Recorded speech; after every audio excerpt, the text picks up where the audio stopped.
head on over to the YouTube channel and click that subscribe button to get notified when we go live next.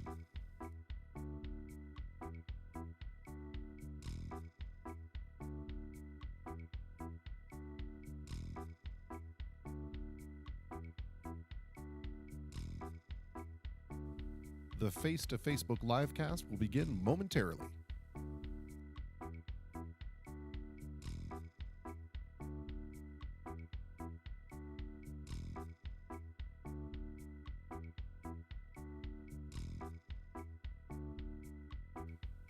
On the program tonight, John Drew, Vince Shepley, and David Michael. We'll also see what's next in musical notes with Phil Kane.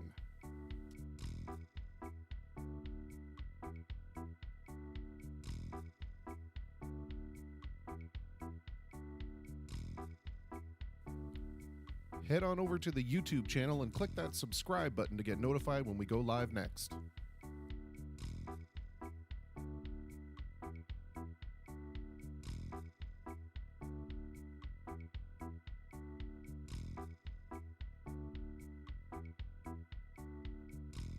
The Face to Facebook livecast will begin momentarily.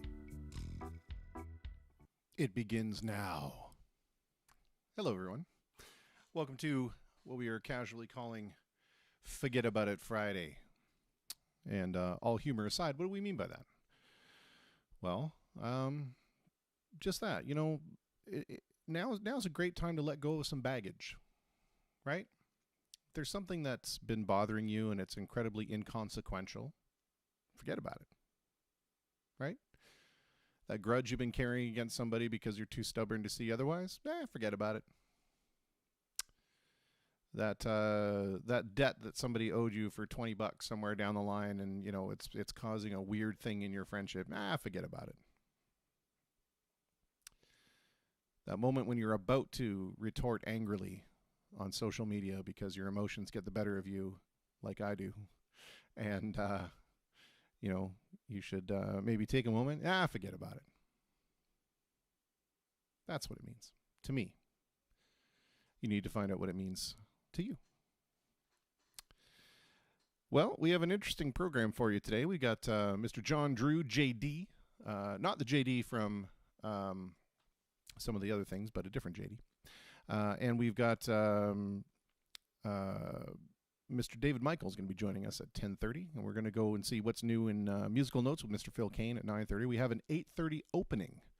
Unfortunately, our 8:30 guest is dealing with some rather serious health issues in the family and had to make an emergency trip to London. So, of course, we totally understand, and our thoughts are with him. And really sorry that he has to go through that, especially now. It's not fun. So, best of luck, and I hope things turn out however they're going to turn out. It's a ridiculous statement, but sometimes you just don't know what to say, and that's okay. Forget about it. See what I did there? It's pretty good. We have some reworking in the studio that has gone on behind the scenes. You're not going to see it. These are the mysteries that happened behind closed doors in the studio, but we've put in a secondary mixing console so that we can expand the number of inputs that we have, because tomorrow for Jam Along Saturday, I don't know what we're going to call Saturdays. Saturdays are jam days. We need to come up with a name for it. Sing Song Saturdays? I don't know. Sing Along Saturdays? Sing Along Saturdays. That's not bad. Mr. Lee Cochran's going to join us, as well as Mr. Jim O'Neill and Mr. Paul Richards. So we will have 2/3 of the members of J Sharp Major will be safely distanced in the studio once I kind of reorganize a little bit. But once that happens, we will all be within 8 feet of each other, and going to have some fun. It's going to be fun. It means that you'll get to hear some tasty Jim and Lee guitar concoctions. Anyway, that's my story. Don't know if the comments are working or not. I haven't seen anybody comment anything, and that is unusual. Usually we get at least one person commenting something when the show starts, so I'm not sure if it's working or not, but we will see. And if it's not, forget about it. There's always, you can check out the stream on any one of the other pages. If my personal profile page is for some reason not working again, you can check them out at Rockstar Music Hall, Eyes on Windsor, and the Walkerville Night Market. Those three pages are kind enough to let me do my nonsense there. So check that out. If hello, Paul Longden, where did you post that from? That's what I want to know. Is that on my personal profile? I hope it is, because then that means it's working. Anyway, as usual, if you have any requests, jump them into the comments. And hello, Athena. Jump them into the comments, and I will be more than happy to try to play them. If I've heard them once or twice, chances are pretty good that we're going to be able to do it. In the meantime, this is how much I was working out here. I forgot to plug my guitar in. It works better when this end is engaged.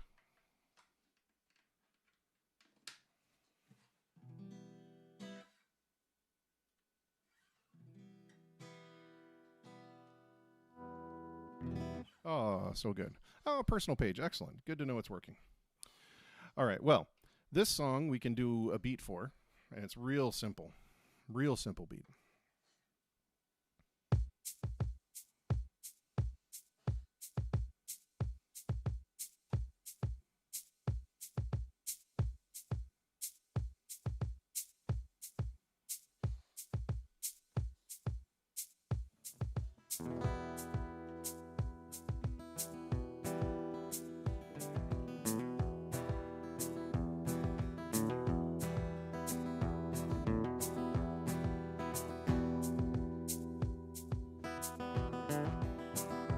Couple in the next room are bound to win a prize. They've been going at it all night long. Well, I'm trying to get some sleep, but these motel walls are cheap. Lincoln Duncan is my name. Here's my song. Here's my song.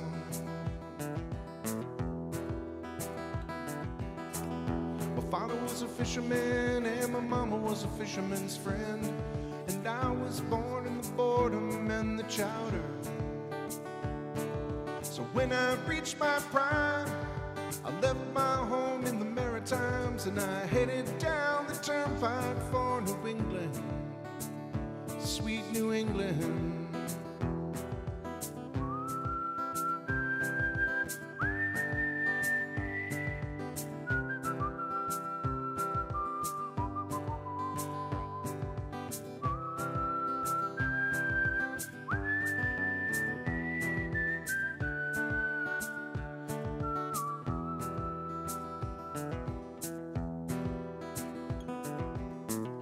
Holes in my confidence through holes in the knees of my jeans. I was left without a penny in my pocket.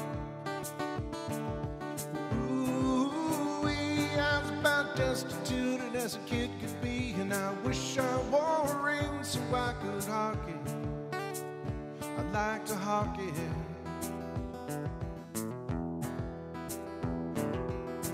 Young girl in the parking lot, she was preaching to the crowd, singing sacred songs and reading from the Bible. Well, I told her I was lost, and she told me all about the Pentecost, and I seen that girl as the road to my survival.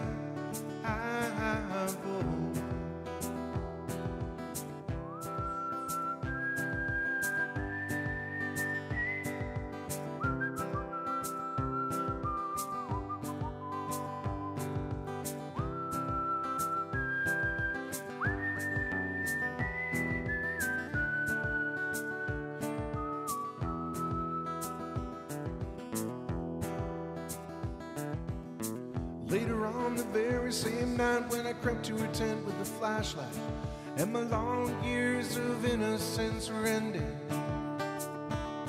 she took me to the woods saying, here comes something and it feels so good. And just like a dog, I was befriended. I was befriended.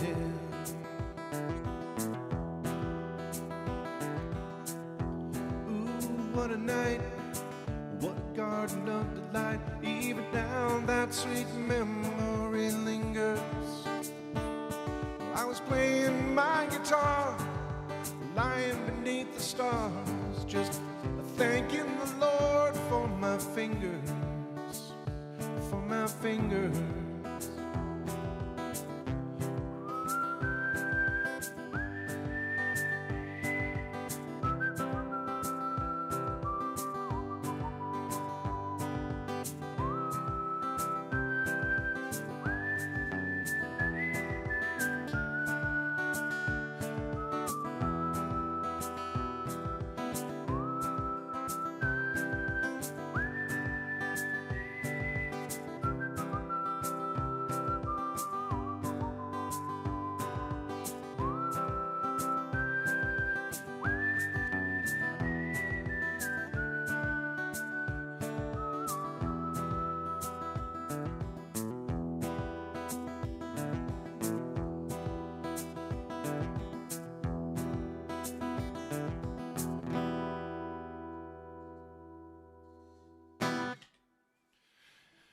You're right, Maureen Stewart. This does not look like a Sesame Street T-shirt. I had one more.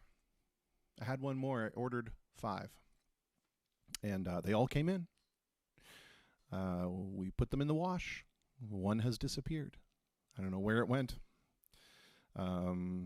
Unfortunately, it has disappeared. And that was the one I was really looking forward to wearing too. I was going to wear it the first day, and instead I went with Bert for the first day. But anyway, the Count Von Count. That was who the last one was, and hopefully I'll be able to get him back. I don't know where the heck he went. Totally disappeared. Alrighty. Well, no requests in the chat as of yet, so let's just continue on with some stuff that I want to play. How about that, folks? Totally willing to turn it over to you guys anytime you're ready, so whenever you feel like it. But, let's do this one. We haven't done this one in a few... Actually, probably quite a bit. Oh, thanks, Timmy. Mr. Timmy McDonald. Washing machines do eat more than socks, Maureen. Good Lord. I was not prepared for that. All right, let's see if we can probably do a beat for this one too.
someday you'll join us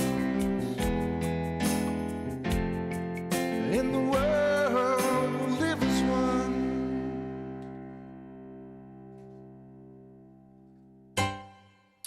Yeah, a little bit of Imagine. Imagine that. Well timed indeed, Lana Frost. Well timed indeed. Alrighty. Ryan Leclerc says, hello. Can you play George Thorogood, Bad to the Bone? Wow. Jeez. I'd rather do that one tomorrow when we have the guitar players than the drummer here, because that's like a real peppy kind of guitar song, and I don't want to not do it justice. I think that I would make it sound silly, if that makes any sense. So we'll do that one tomorrow when we have the other guitar player, and then they can do their crazy guitar solos. And I think Lee probably has a slide he can get down with the slide on. So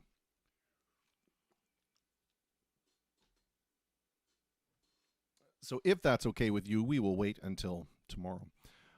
How's the sound out there?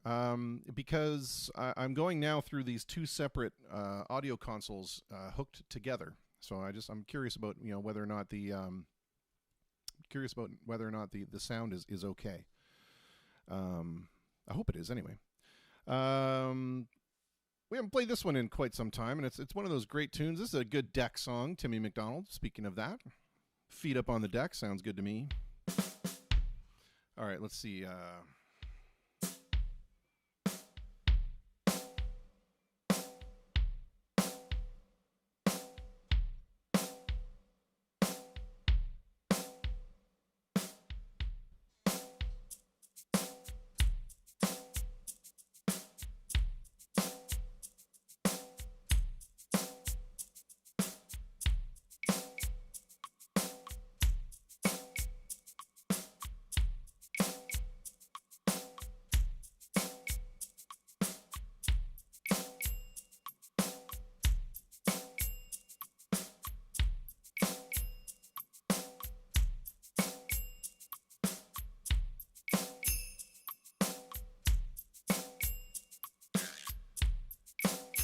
Lots of stuff going in there.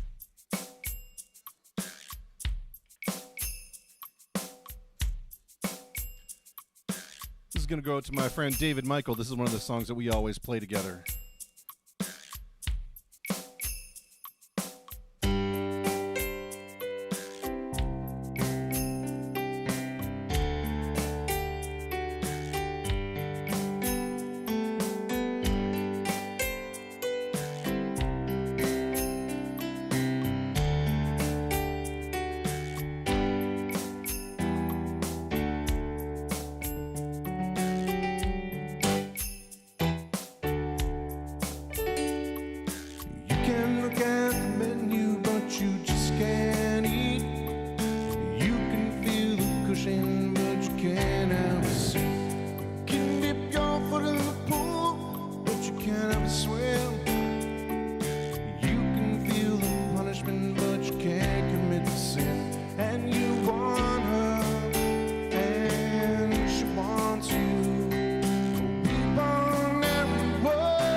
summit, but you can't reach it. Last piece of the puzzle, but you just can't make it fit. Doctor says you're cured, but you still feel the pain. Aspirations in the clouds, but your hopes go down the drain. You want her, and she wants you. Keep on every word, and you want her, and she wants you.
Oh, there we go. Kind of screwed up the ending of that a little bit, but that's okay. We're among friends here. Mr. Ryan LeClaire, what day will I interview Johnny Revere? We already did. So the way that we do this on the show is there are really only a few segments that repeat, and the rest of them are just kind of one-offs. And I'm trying not to get as many repeat guests as possible, which is proving a little bit difficult at this point because my sphere of influence is running a little low. So for those people who are listening out there, please, if there's somebody that you would like to see on the show, don't hesitate to put them in touch with me because I would very much like to talk to them. Yeah. And let's do this one. This is a fun one. We haven't done this one in a little while. This one we might actually be able to do 2 beats to. Let's see if we can figure this out here. So we'd have to have one without a snare. And then the chorus would have a snare. So let's see if we can figure this out.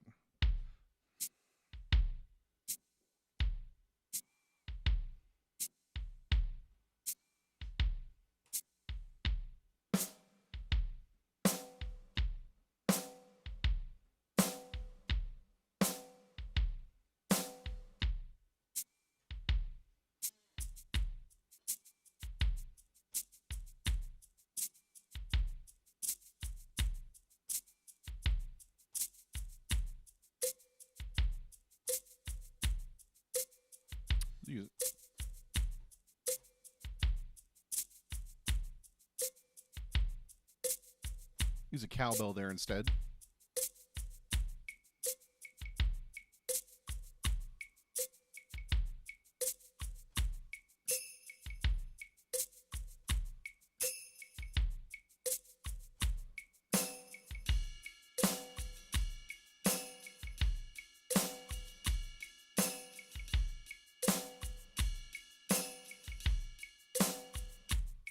I like it. Let's see what happens. A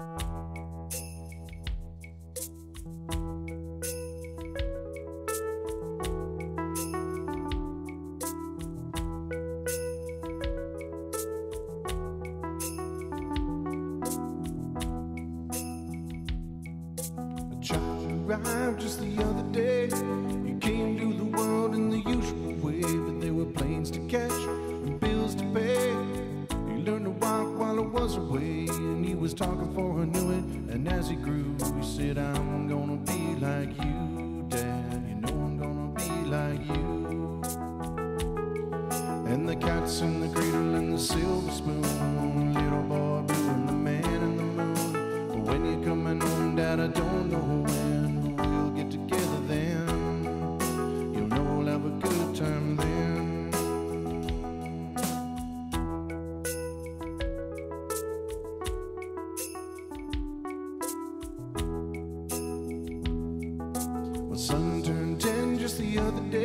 He said, thanks for the ball, Dad, come on, let's play. Can you teach me to throw? I said, not today, got a lot to do. He said, that's okay.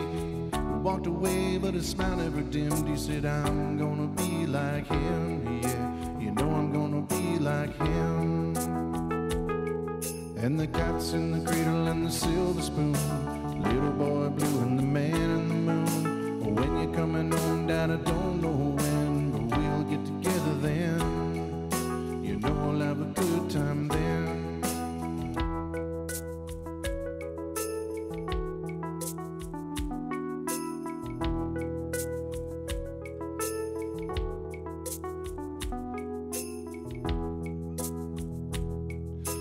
Came over from college just the other day. So much like a man, I just had to say, son, I'm proud of you. Can you sit for a while? He shook his head and he said with a smile, what I really like, Dad, is to borrow the car keys. See you later, can I have them, please? And the cat's in the cradle and the silver spoon, little boy blue and the man in the moon. When you're coming home, son, I don't know when, but we'll get together then, Dad. You'll know we'll have a good time then.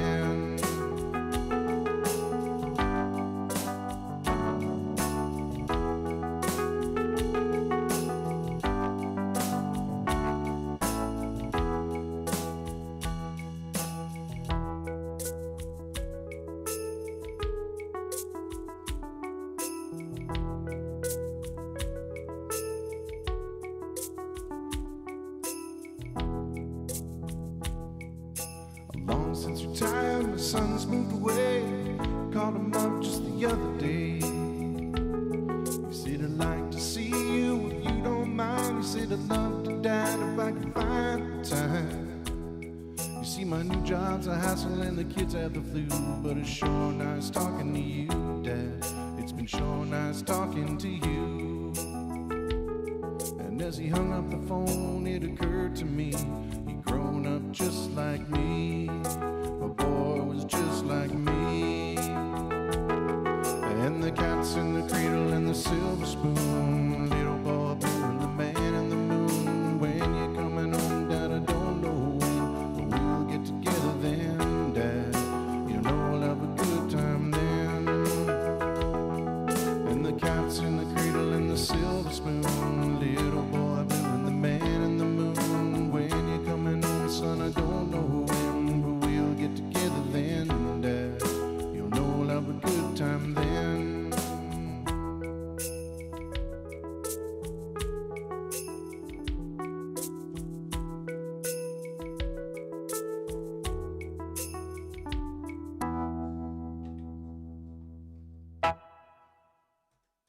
A great Wurlitzer sound, right? Ah, so good. Great Wurlitzer sound. Love it. Well, we're about a little less than a minute away from our first guest, and I don't want to step on anybody's toes. So we shall see if we can get things going. And we're changing the way that we're trying. We're trying a new method of getting these guests connected, because I seem to have noticed that when I'm not using desktop Facebook Messenger, so there's a difference, right? When you're on Facebook, you can have like the messenger chat thing that comes up when you're on the page, but you can also have a standalone program that runs on your computer. And that was kind of cool because it named that window the same way every time. And it was easy for this broadcast software to capture that window. The problem was it was making a delay and a lag between what, even I could see it here when I was trying to watch myself talk. Ever since I've shut that down, it's gone away. And interestingly enough, when we went back to doing it the regular Facebook way, there were no crashes. So it means it's a little extra work for me on this side, but if it means a better quality for you folks, then I'm all about it. All right, let's see if I can find our first guest on here.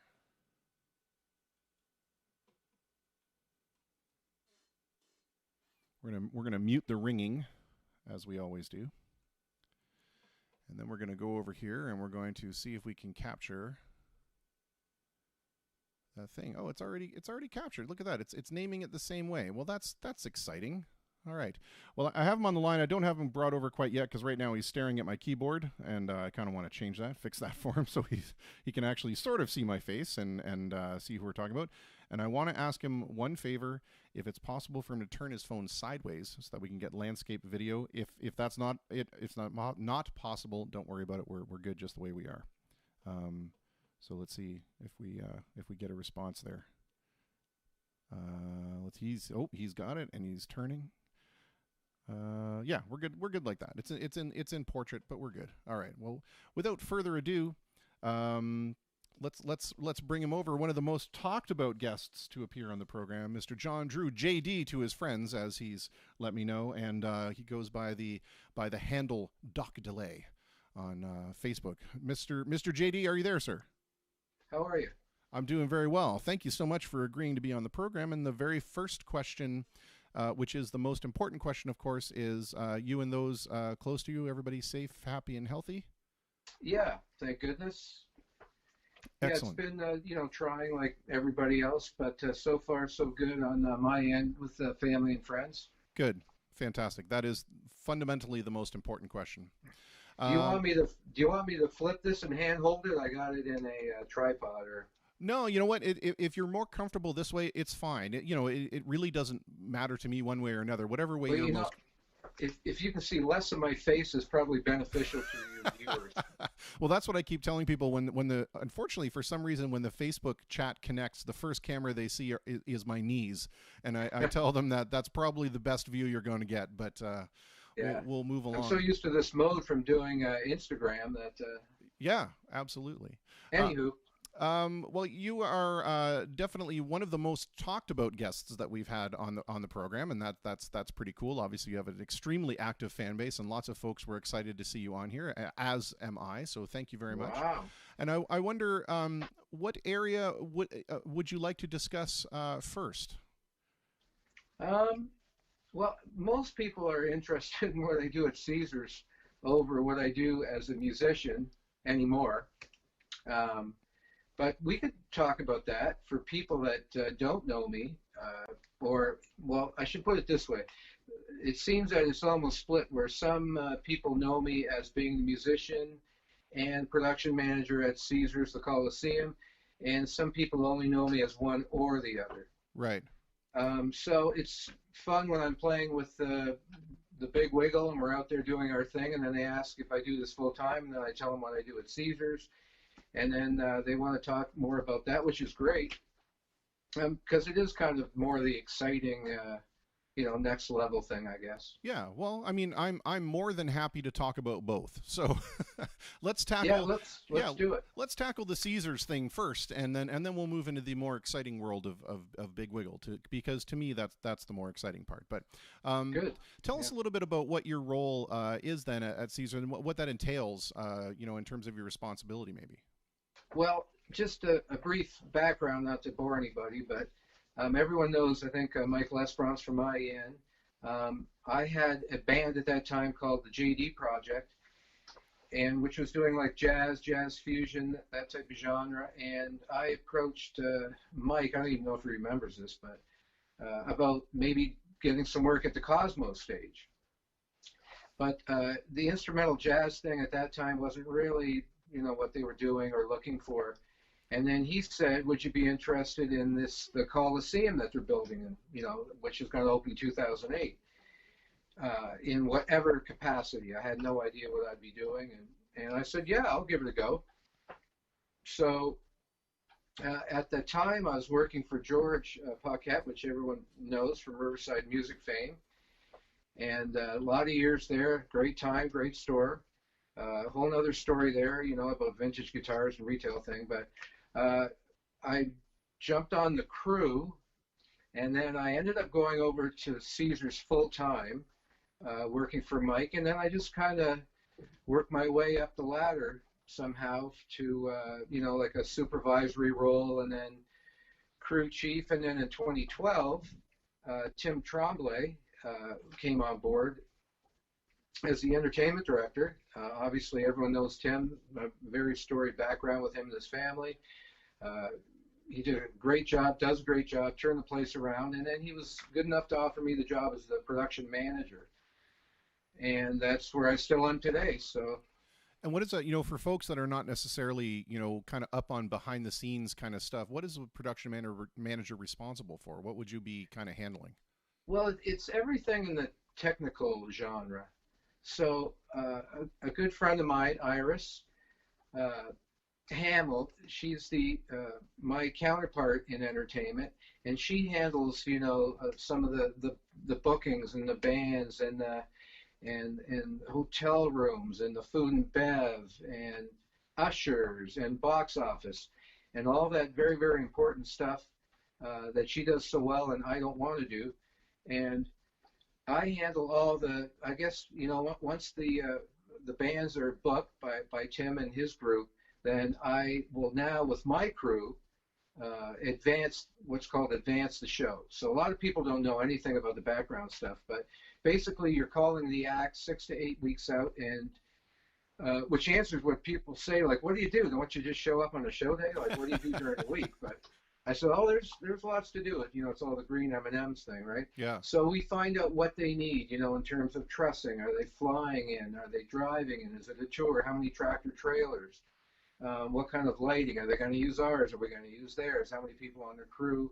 So every detail we have to cover prior to that bay door being cracked open on show day. And that's what I do. And what I generally tell people is I got a couple guys. One has left recently, great guy that was a day oneer, Dan LaRue. He's moved on to another property. But him and Dave Soren, which everyone knows, yep, also from the music community, those two guys were great, and they are the brains, I always say, of the outfit. And then I just make sure they do their jobs and they make it look easy. Yeah. My son has recently joined the ranks of the Caesars crew there, so I'm very excited that he's having that opportunity to see. It's one thing to follow Dad around and help Dad set up at a bar gig, but it's another thing entirely when you're bringing in trusses and monitors and lights and all that kind of stuff. And well, that's awesome. I don't think I knew that. Oh yeah, well, if you see him around, he's a tall, lanky lad, kind of looks like one half of me, I guess you could say. The good half, I hope. Yeah, certainly the better half. Well, good. Have them come say hi. Yeah, I will do. I'm not down there as much as the hands-on guys. I'm down there a lot, obviously, but I always let my guys. I crack the door open. We get the trucks in, and yeah, it's a lot of work and a lot to it. Not every show, but people would be amazed, and I'm sure you've heard, yourself and from your son that, man, there's a lot goes on a show day, and sometimes. We're not ready to go till 5 minutes before the doors open. So it's interesting, but it can also be very stressful. Yeah, absolutely. And I was so grateful for him, because I wish that there was something like that when I was coming up in this business to really, for sure, further understand. And, to that point, how important is it to this area that we have something like the Coliseum where we're able to see really world-class entertainment in our city? How fortunate does that make us? Oh, it's awesome. We talk about this all the time. I think people know, but for people that don't know, and you just take for granted, back in the day, obviously I'm a fair bit older than you, there was nothing here. I mean, I shouldn't say nothing. There was the Cleary at the time, not a lot of arena venues. They had the arena downtown, which of course sounded horrible, no offense. But, we had to get our butts across the water to see a show. And some people, to this day are not comfortable with that. And we didn't care, right? We'd do anything to go over and see a show. But to not have to leave your town and not worry about traffic and then have a great dinner and do some gambling and then go see a world-class show in your own backyard is awesome. I think people get it now, but at first, it was like, but it's amazing. There's been some just marvelous acts there. World-class stuff. I mean, we started with Billy Joel. Like, what more do you want? Yeah, I mean, come on. Yeah, it's crazy. Yeah. And the one thing that always takes me away, or takes my breath away when I go and see a show at the Coliseum is that place is very, very well designed. You cannot have a bad seat in that venue, and that's unusual. So I think it kind of shows that, you know, so much forethought, you know, obviously Caesars has been doing this for a little while, but, you know, so much forethought went into, you know, the customer's experience being there and watching the show. Yeah, it's funny you say that, because, you know, when you work there long enough, there's stuff that we would like to see different. Oh, like what? But we're nitpicking. It is a great place to see a show. There's not really a bad seat in the house. We've constantly reconfigured it, along with Tim and Iris and Kathy and my guys and everyone that works there in the box office, to get it the best you can to get a square room to work. Because obviously we'd like to have more of an amphitheater style or a soft seater. But having said that, I don't know if you've ever been there when all the seats are out, or for Comic-Con. Yeah. I mean, it's amazing. People have no idea where those seats go, but they all retract into the wall. That's it? They go into it's a multi-use. So we got 30,000 square feet to use when the seats are out. And then, you know, when we had the Killers and we had the Hip, we just take out the floor seats and do general admission. And those shows are great, man. They're just fun, right? You go in there, and yeah. So it's a great multi-use facility, which we wouldn't have if it was a soft seater. So yeah. That's amazing, you know, because I didn't realize that basically the seats disappear into the walls, and you know, there's 2,000 seats that fold up, and I'm not giving anything away here, but it's the biggest one-piece tiered seating in North America. No kidding. It really probably should have been cut in half. So, so we have experts that put it away for us. But it's just amazing how every seat has to fold down. Everything has to go perfect, and it does. But it's a big job putting that thing away and putting everything back. And then all the seats have to go in the tractor trailers on the floor. Yeah. They're removable, and so it's just a lot of moving parts to do stuff in there. Yeah, I've been fortunate enough to be in there both when it's general admission and concert style seating, and also as the trade floor kind of venue for Comic-Con. And you know, I would love to see some kind of time lapse footage of that process, changing that over to the trade floor kind of. That just sounds fascinating. Yeah, we actually do have that, so we'll talk when we're offline. Yeah, sounds good. Yeah. I want to jump in with a comment here right away. Tara Ashley wants to know, what has been your favorite act so far that has come to the Coliseum? Not that necessarily it's your favorite band, and we certainly don't want you to try to play favorites, but just maybe something that you really enjoyed. Yeah, you know, I figured that would come up, so I actually wrote a few things down. All right. Because, you know, we've been going since 2008, and every time I answer this question and then I leave, there's about 20 bands that I wanted to mention. But so I don't, you know what, I actually don't have a favorite, but you and I being musicians, I kind of categorized it like stuff that I'd like to see, regardless if anyone was in the room or not, like Seal, Gino Vanelli, Gavin DeGraw, the Neville Brothers, B.B. King, Steely Dan, Peter Frampton, Crooked Vultures. I mean, talking to Dave Grohl and John Paul Jones, I mean, that was just a rush, man. Yeah. Toto. So those are all the real, I mean, there's many more, but a lot of the player bands, all the great musicians, you know, that have come through there. And unfortunately, I've missed some shows because I have the luxury of playing in the band and leaving at showtime sometimes. So, you know, I can't have my cake and eat it too. But some of the shows that I've missed were I guess were just killer shows, like Tom Jones and you know, some really, really good ones. But anyways, that's some of them. Yeah. You know, one of the shows that really took me by surprise, and I walked away from it, it was a transformative experience for me, John, I'll be perfectly honest with you, was when Jackson Browne came and did his show. And yeah, he was great. It was this intimate little, and it was amazing how that room even lent itself that well to that kind of performance, let alone, you know, I also saw Toto, and it was this big giant show, and that was amazing. But you were able to still really feel like Jackson Browne was there and singing to about 20 to 30 people. Like, it created that intimate feeling so very well. Yeah, you know, when you have those iconic people in there, they just know how to work it. And our goal, besides being as technically proficient and accurate and perfect if possible, is to make them feel comfortable. And then when they get comfortable, it's always a better show. We have such a great reputation because we have such a killer crew, your son included. Thank you. You're that welcome.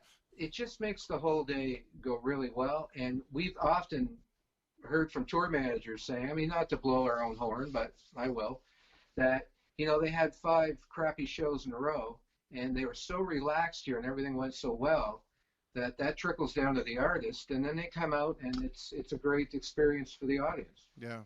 But when you hear that voice, you know what I mean? It's just, you don't want to be like a fanboy, but you hear it and go, man, that guy's like right there. And, yeah.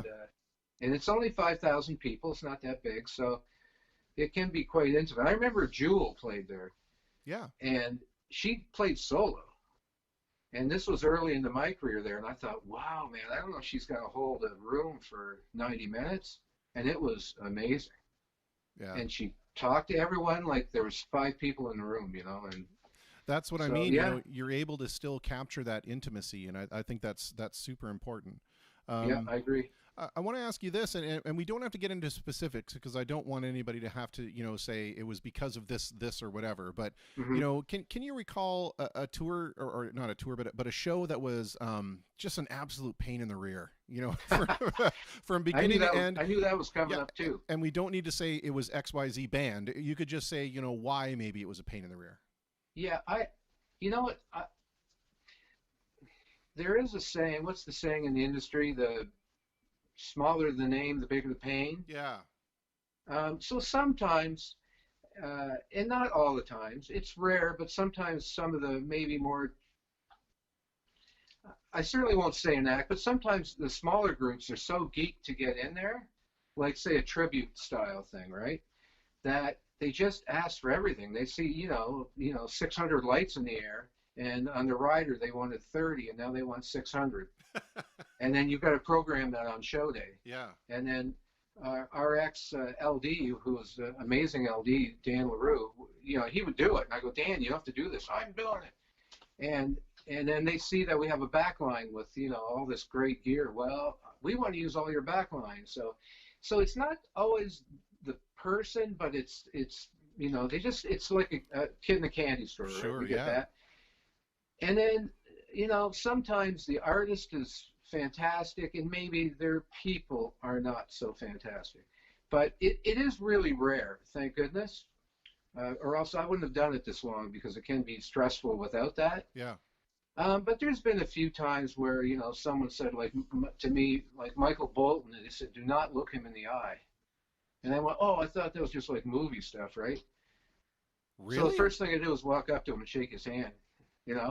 Mr. Bolton, glad to have you here. And he was totally cool and really appreciative. But wow. I think you hear that stuff because there are some, weirdos out there that might get a little crazy with them. But so there's not much of it, but to say it doesn't exist would Sure. not be telling the truth. Sure, yeah.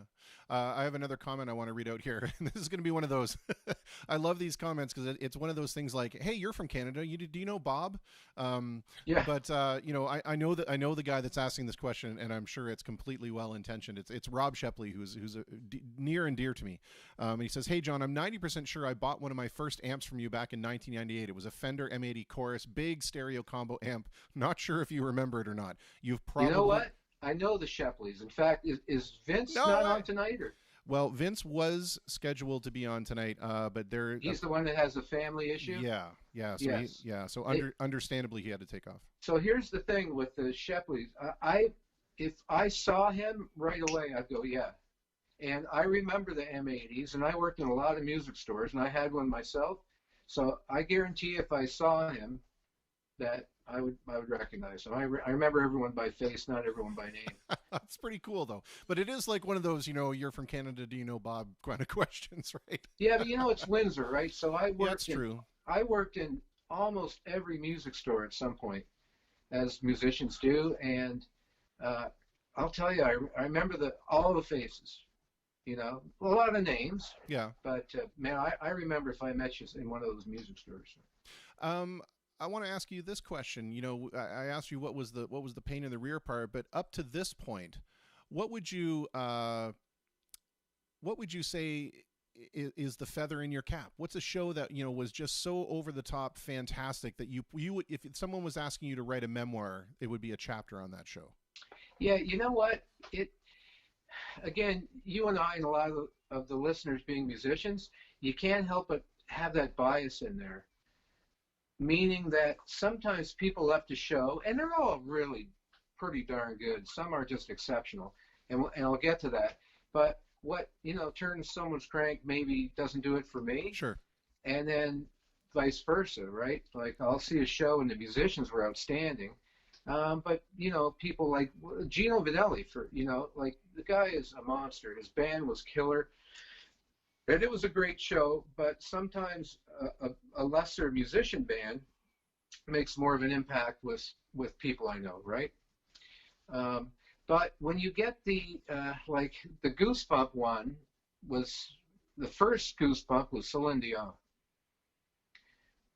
Because she was just in her prime and she had that aura, and she doesn't play in Ontario, and there were snipers and you know, and we had to clear the building and do security, and then just you know, now the trucks and buses come in, and I think there were 9 or 10 tractor trailers worth of gear and wardrobe, and then she was amazing. But I'll tell you, when that show started, whether you like her or you don't, there was, you know, they say there's that crackle in the air. Yeah.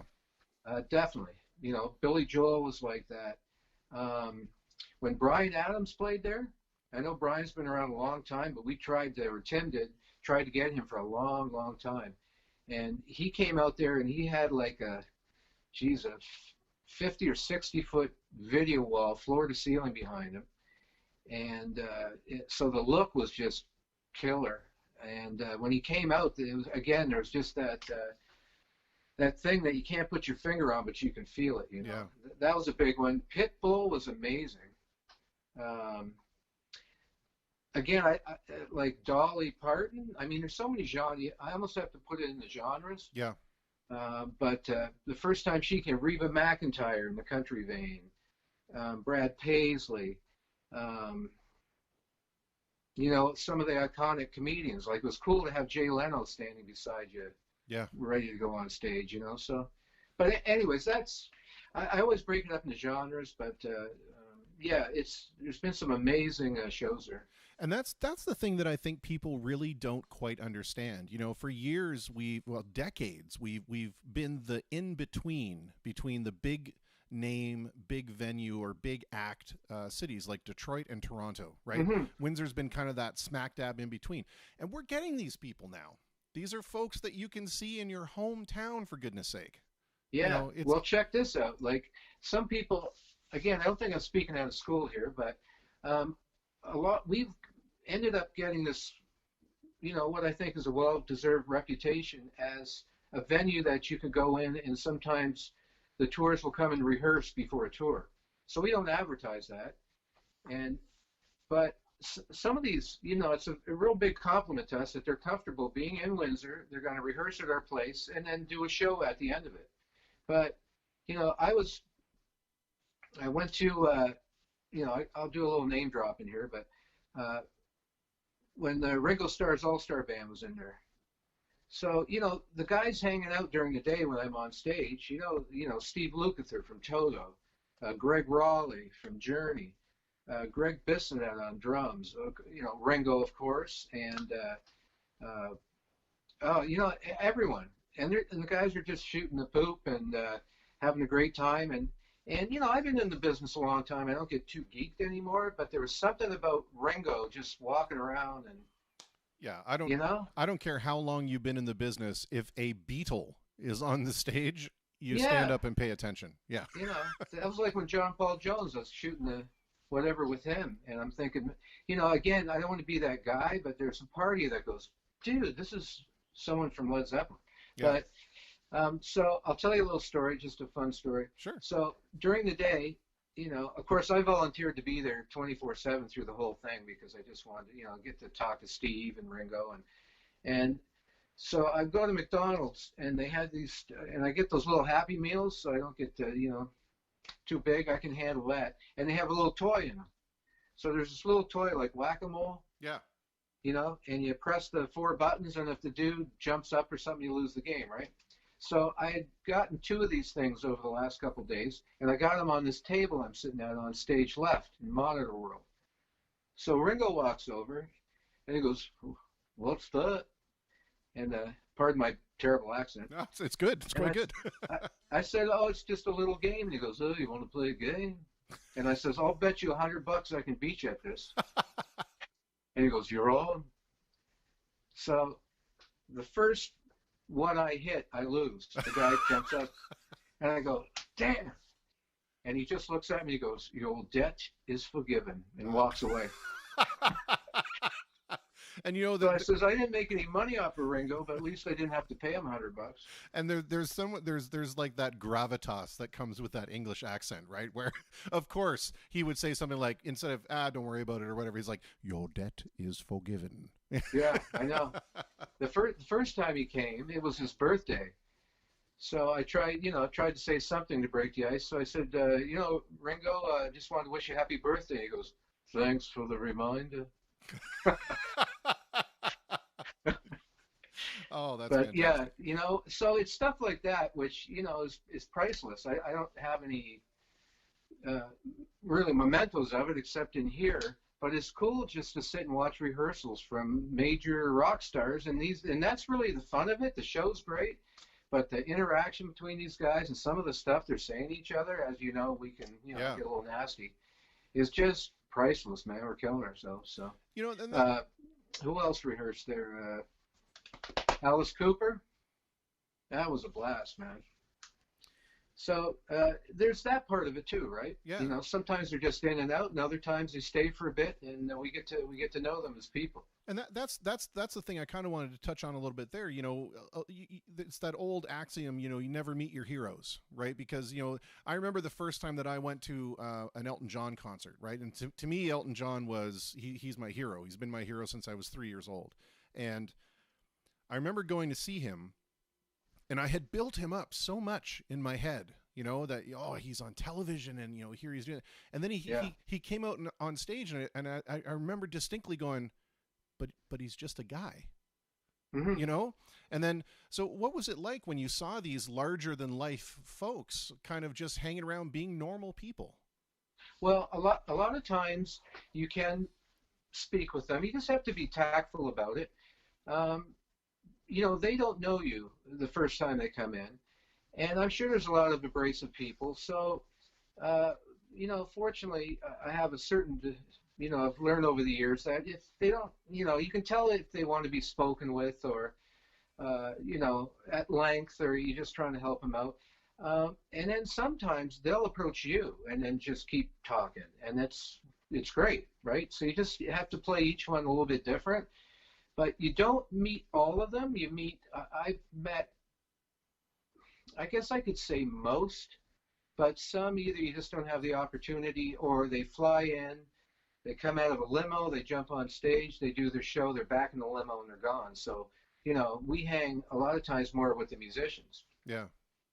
But I got to meet Donald Fagen and talk with him for a little bit from Steely Dan. He is just like you'd think he is, He's kind of a genius and real quirky, but it was cool.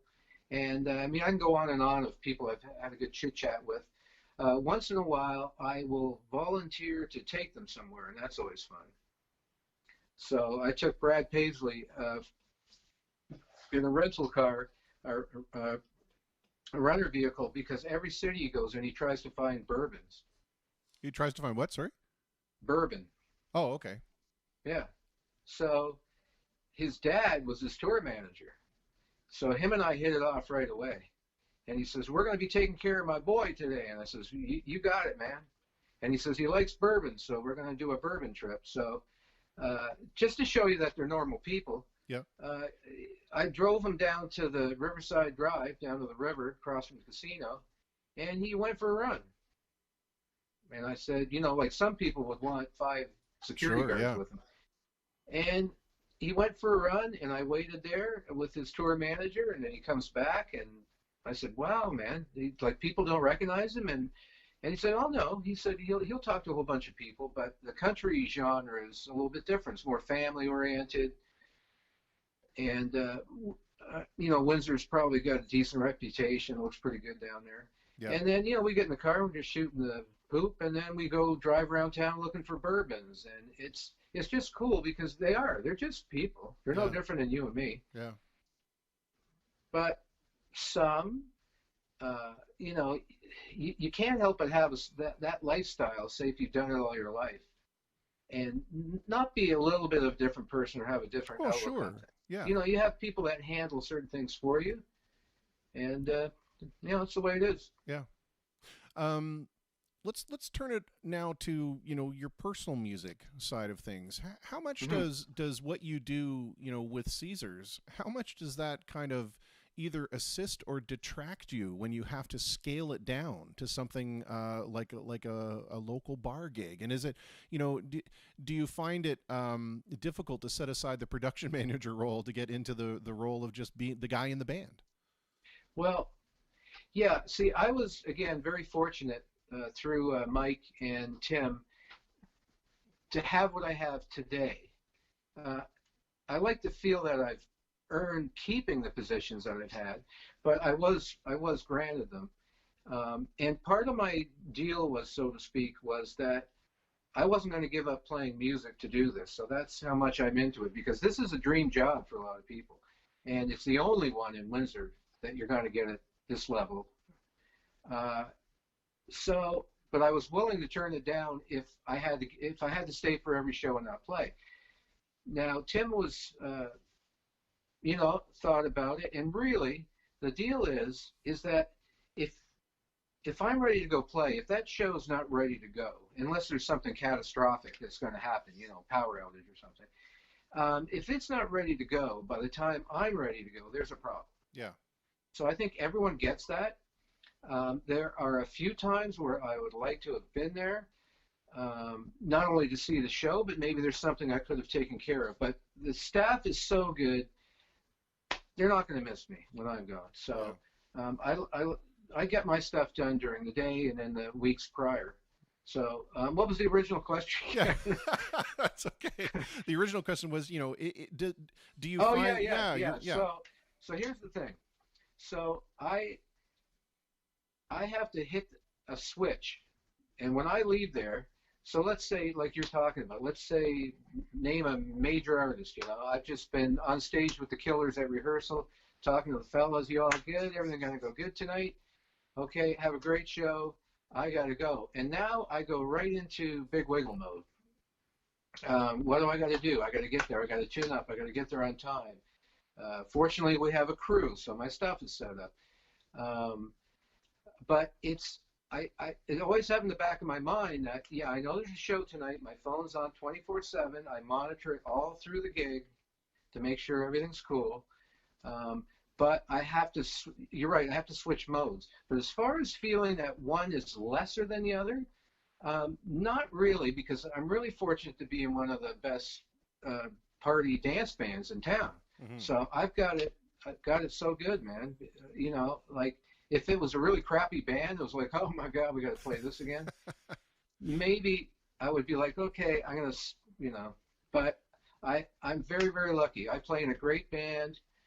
The guys are exceptional people. We all get along. We call it our weekly or weekend poker game. We just, like, if we weren't playing in a band, we'd be doing something else. Yeah. And then I have to shut that off because, 2 a.m. comes, the gear's going out the door, and I might have a tour bus showing up at 9 o'clock. So I go home, and then I'm cracking the door at Caesars, and here comes whoever. Yeah. And then you got to put that hat on, right? Yeah.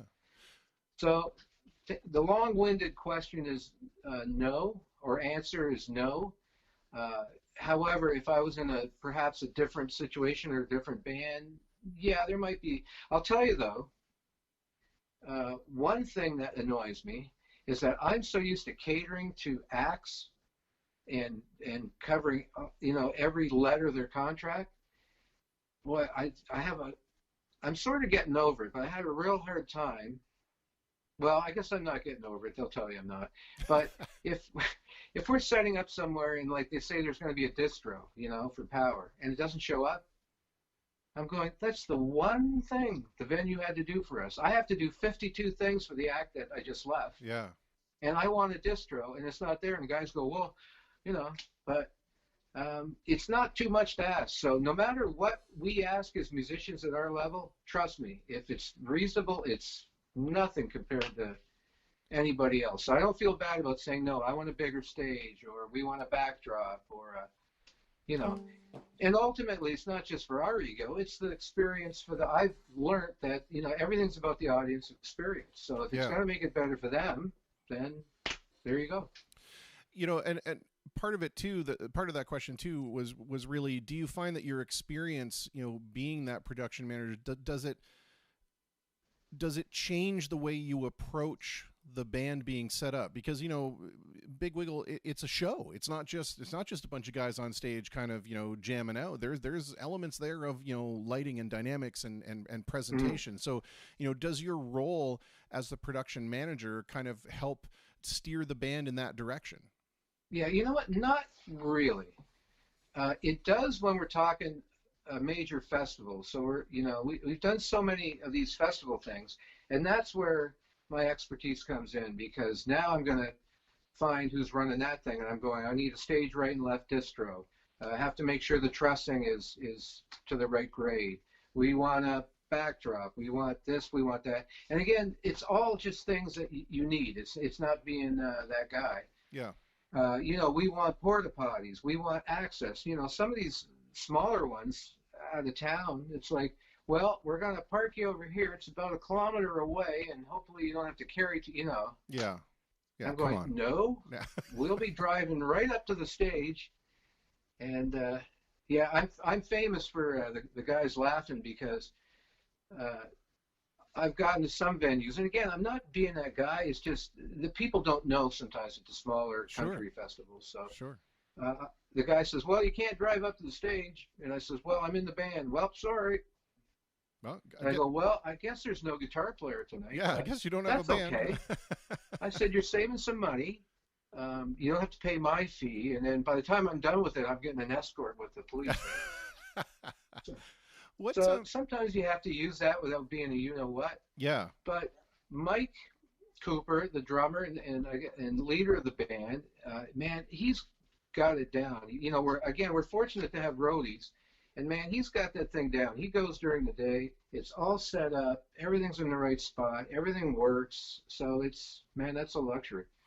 What do you think, given the success that Big Wiggle has had over the years, and no one can certainly argue that success, you're certainly one of the biggest draws in town, no matter which venue you go to. What do you think that the thing that most other local bands get wrong? What do you think they get wrong when it comes to trying to attract people to the show? Well, I don't know. I've never really looked and said, "Oh, these guys are doing that wrong or right," because usually I don't really, unfortunately, have a lot of time to, between writing, family, Caesars, and playing. I never get out to see much. However, but all I can say is that I've always been a guy like build your tower higher instead of knocking someone else's down.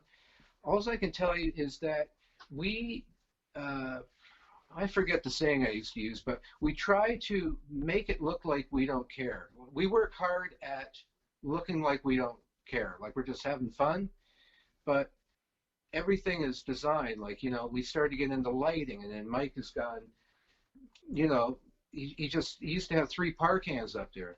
So to answer an earlier question, our lighting director saw us and said, man, you guys are a good band and you're a lot of fun, but you look like crap. Like there's nothing to look at. And so we bought some lights, and then we bought more lights, and then we bought more lights, and then we got a backdrop, and then we got hazers. But you know what? It wasn't to try to be better than anyone. It was just try to have our experience better, because they're not coming to see me. They're coming to dance. That's our goal. So if you play the right songs and you take the ego out of it and don't play everything we want to play, we try to do almost everything we pick is for the audience. And hopefully we can do a decent job at it. There's very few songs we pick and say we don't give a crap if no one likes it. Like very few. Yeah. So I guess that's the answer is just, don't rest on your laurels. Try to get your production up and do what you can and keep current. I've played in bands in the past that did the same roster over and over and over, and it's hard to sell that, right? For sure. Yeah. So that's what I'd say. We try to keep current. We start some songs, and I can tell the young girls are looking at me like, oh, this is going to be good. But, we sell it, right? Yeah. So if we didn't sell it, then it'd look like this old guy just sang that song, and it was embarrassing. Yeah, it's kind of creepy when you really. Yeah. So I can't go up there and do whoever, Shawn Mendes, and be scared and look like I'm scared, because then I'm not telling you anything. The audience senses that like a dog, right? For sure. Yeah. So we go up there, and you're gonna listen to the Shawn Mendes song. We're gonna do our best version of it, and so I guess. That's it. And I didn't create this band. These guys had this thing going for a long time before me, although I think I might be like 15 years or so. But maybe 3-4 years ago, we celebrated the 25th anniversary. So that's pretty outstanding. The other thing is longevity, right? Yeah, for sure. I mean, you have a pedigree and a reputation of excellence for that many years. Certainly, it makes it an easier sell to have people come and check you out. And I guess there are so many good bands and talented people like yourself. Windsor is just a hotbed for talented people. Yeah. And I mean, we know who they are, and some of I look at success as just if you're doing this, like who's doing what you're doing. It's great. Well, thanks. So it's success is, and then you just upgraded. I saw, so you're not just sitting back going, oh, this is good enough, and if people don't come in, I don't give a whatever. Yeah, like move forward, So I always say to the younger folks, which is everybody now, it's okay to be where you're at, but don't like slide back. If you really want to do this, like always inch forward, right? And that's all you can do. Complacency is your enemy, right? Because once you start getting comfortable, you begin to get into a routine, and that routine, before you know it, means we've been playing the same songs for 10 years. Right, and then we get this. Yeah. Right? So having said all that, now it's like a big slap in the face, but maybe even more. Like, we have to reinvent ourselves. I've been writing like crazy, and it's been great. I love it. And it's refreshing, and it's not paying the bills yet, but boy, it sure is good for the noggin. Yeah. I want to ask you about the writing, but first I just want to get this question in there real quick, because I ask this to everybody that plays in a band that plays other people's music. If you had the magic wand for the set list and there was a song that you never ever had to play again, what would that be? And then conversely, what's a song that you absolutely cannot wait to play every single time? Yeah, good question. Well, I hope I don't insult another band, but and this is just personal. Of course, and again, I've been doing this, a long time, so I don't want to play Long Train Running, Hurt So Good, Mustang Sally. You knew that was coming. Old time rock and roll. So that sort of genre, I guess you want to say the wedding band thing, sure, for lack of a better term, because everybody does it, right? But some of the stuff I really like to play is some of the country stuff we do. I've really gotten into that heavy the last while. That's big now, man, and it's basically rock and roll and rap. Yeah. I mean, I never thought I'd be doing like, Lil Nas and Billy. Some of the and of course another big part of me, I'm a real chameleon, man. I mean, I'm really decent at a whole bunch of genres. Not great at any of them, but anything funky, man. I just love the funk, and I can't think of a song off the top of my head, but anything with that funk vibe, man, is I love it. Yeah. It makes you move. You get into it. You can't help it. It's genetically wired for you to, to move to it, right, and to get into it. Yeah, I get it. Yeah, it is. It's in everything to a degree. Yeah. Let's talk about your writing for a second. One of the comments in here from Michael Herford says, ask John if he's planning on another jazz CD. We enjoyed both of the previous CDs. So when you're talking about writing, what is it that motivates you to write? Yeah, thank you very much, everyone. I did 2 CDs, Better Late Than Never, and was the first one, and then Tangled Web was the second one, and they did pretty good for a project with 4 guys and basically me at the helm. And they're still getting played, and SOCAN's still spinning them here and there. And I guess at the time, and it still is, but at the time that was where my heart was. So you got to picture instrumental jazz here in Windsor is not a biggie, but you do what you do, and they did quite well. But I think to put that much time and energy and finances into something just for me, again, like if I got picked up by a label or I made a living from doing it, I would probably have, more CDs in that genre. However, I really, in the last, I guess, 4 or 5 years, I've been really digging the country guitar. So not old school, but some of the, you being a guitar player, some of those crazy bends and the claw technique, and I really got into it and fell in love with it. And fortunately, in Big Wiggle, it's so popular, especially when we play the county, that we get to do some great songs, and I've picked up on that stuff. And I've written a lot of songs, and I really had not much to, not really a venue to use it with. Or someone to play it with or to show it to. I didn't really know what to do with it. I got some friends in Nashville, so on and so forth. And then Higgy came along, Rob Higgins. And I know he's a fan of the show. I'm sure you know him. Oh, nice. From Drop Dead Famous and the Higgy Country Project. And he's really picked up on this, man. And he's got some great tunes. And I saw him at a Caesars show. And he was coming in, loading in, and I just went up to him. I said, dude, if you need a player, he's got a right-hand guy, Dave, who's a great player from the band, and he said, well, I write with a guy, but let's see what you got. So Dave was cool about it, and he likes what I'm doing, so we've sort of got this trio of songwriters. And we're going for it in the new country genre. So I've really put all my focus in that direction. Nice. And I built a studio, which we're yakking in now.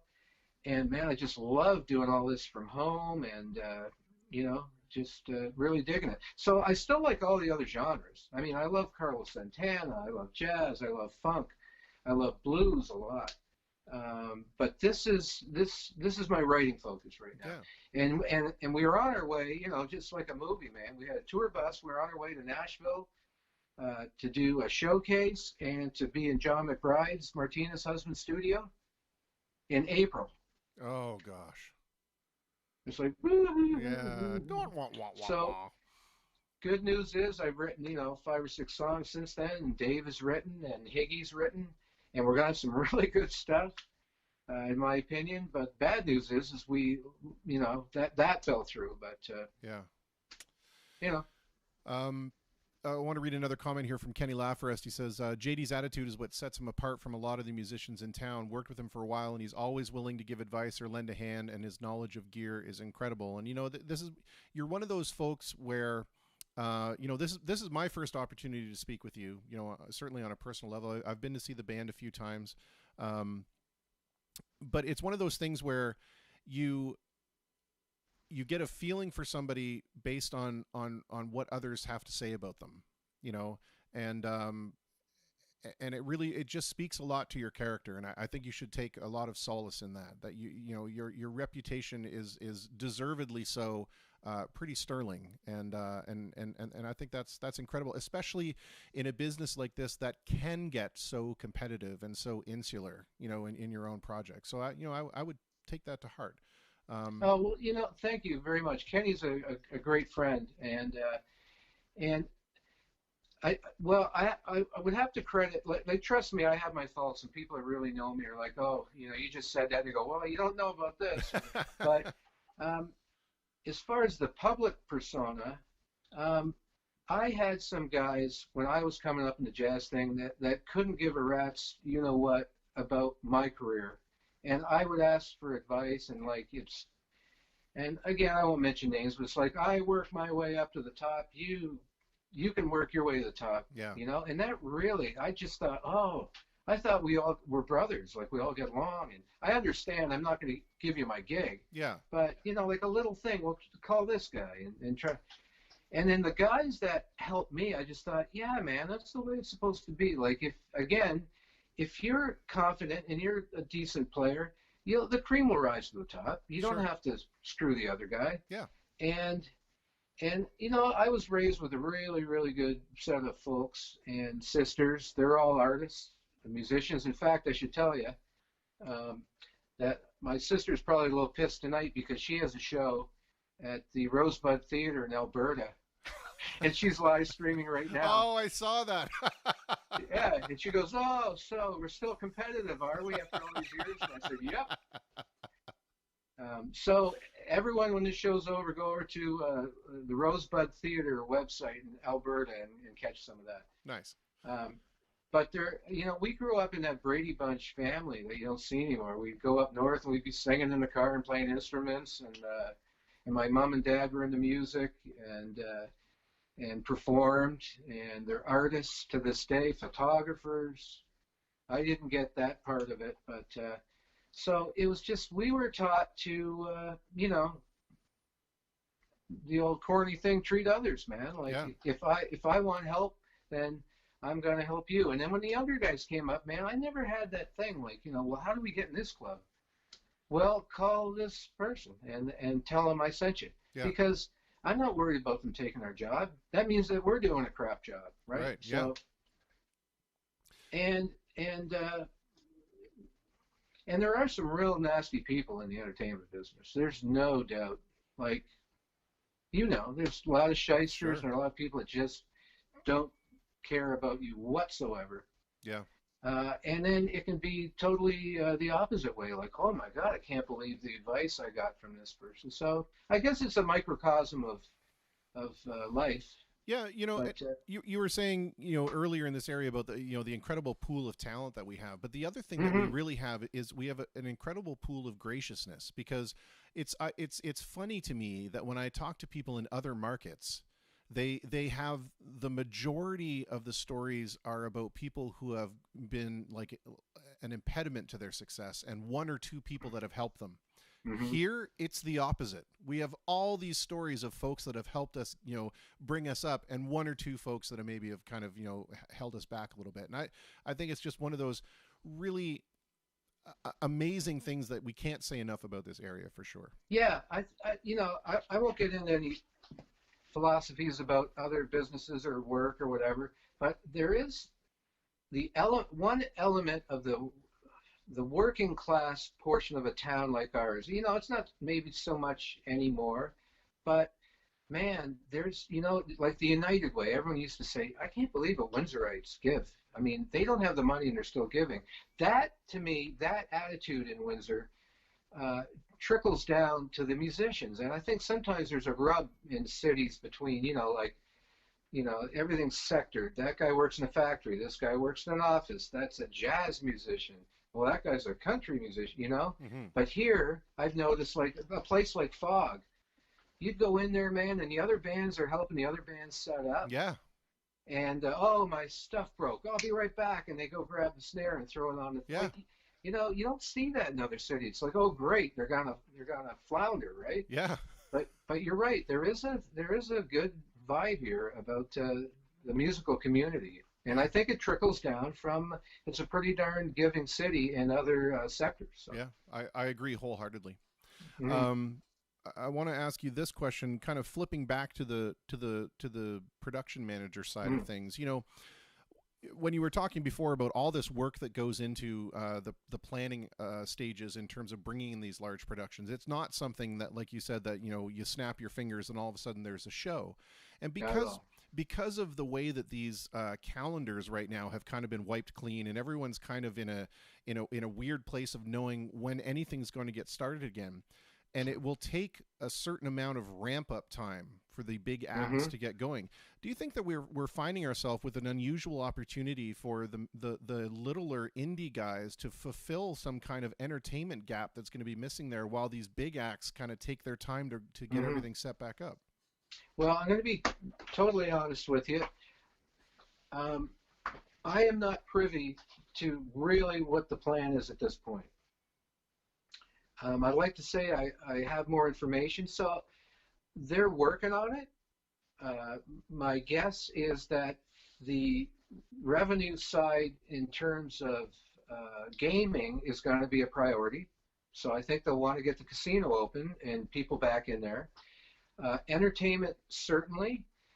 To answer your question, all I can do is what everyone else is doing, is watching, going on tours websites and production companies like PRG and some of the bigger ones, and just getting the vibe. Like, every day tours are canceling until 2021, and then you don't know when in 2021. So it may be summer, it may be fall 2021. So my guess is, and again, I don't know, I really am guessing, is that I would like to know that I'll be back maybe a few months before, our first show, and get to blow the dust off everything.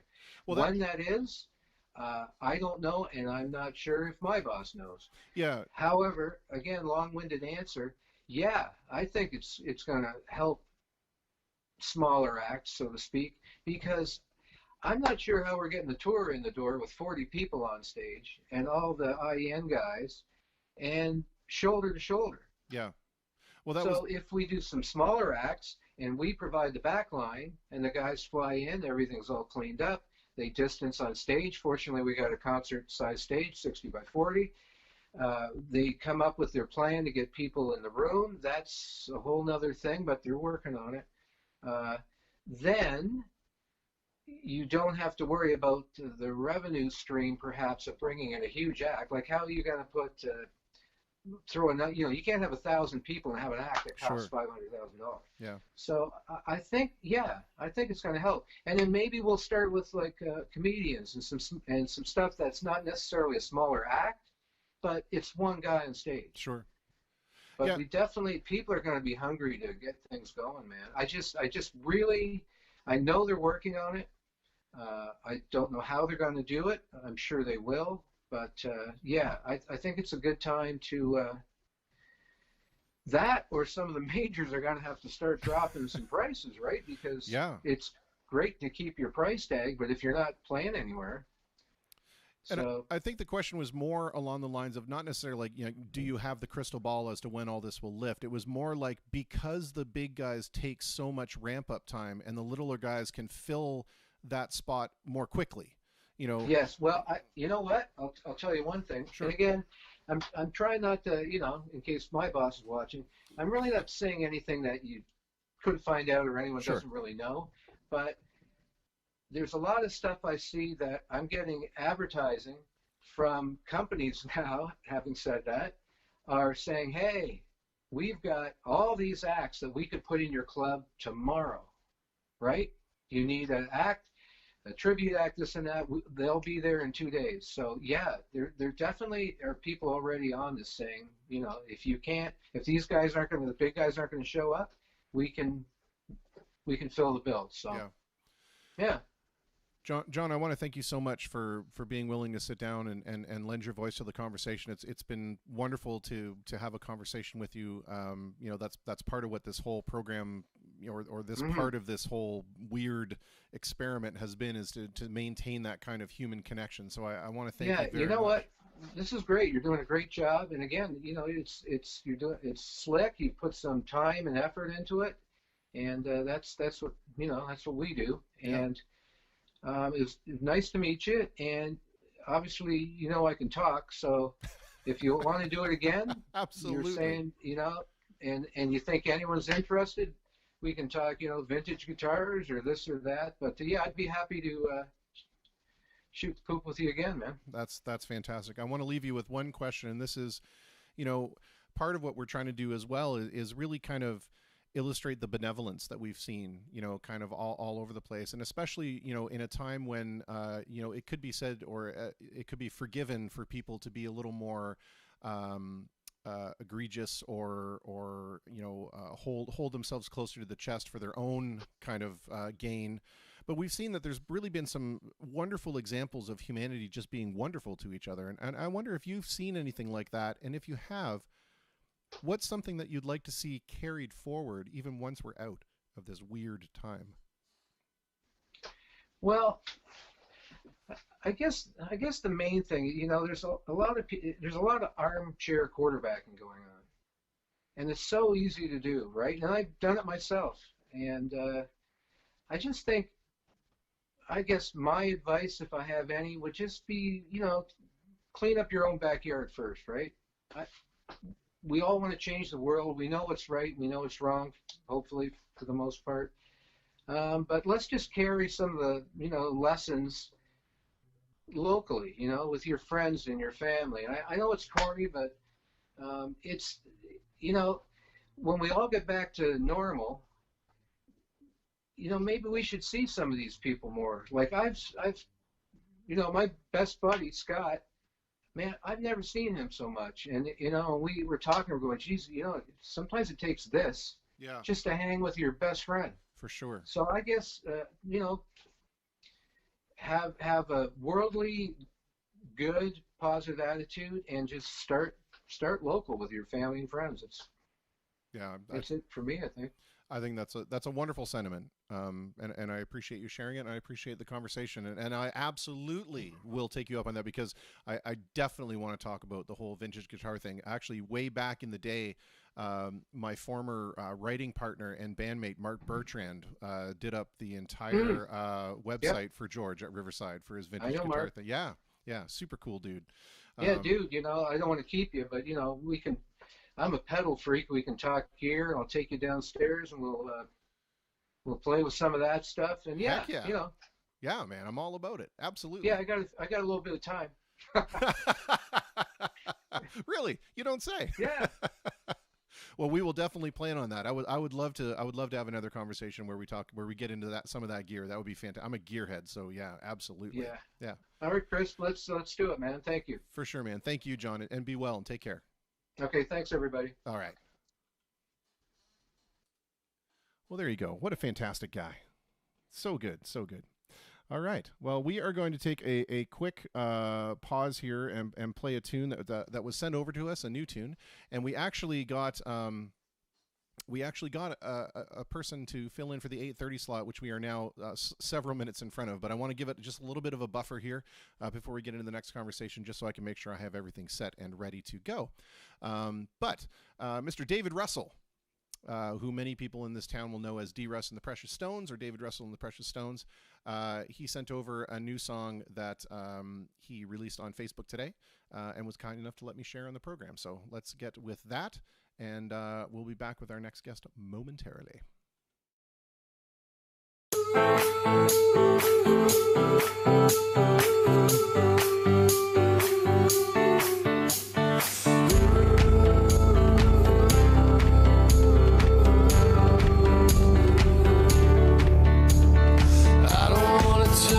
TV, I don't wanna check my feed. I just wanna pull the blinds down and silence everything I see.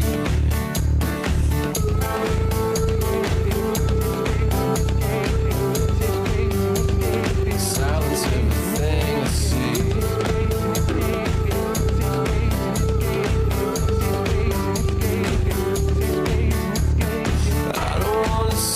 Sunshine, I don't want to hear the birds. Wake me up when it's all over.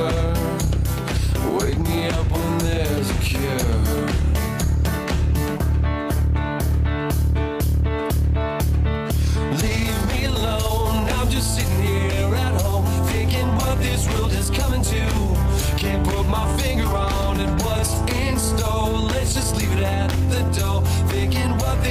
is coming to. No, we'll never solve it. Yo, we'll never solve it. I don't wanna hear, no, I don't wanna deal, no, I don't want to be sober. Wishing it away, no, no, I'm not okay, no, pulling the covers over. I put my phone in silence and pretend that I'm not home. Even though I'm present, the present wants to be alone. I put down my nightshades that I ordered yesterday. Don't want anyone to worry. It's okay to not be okay.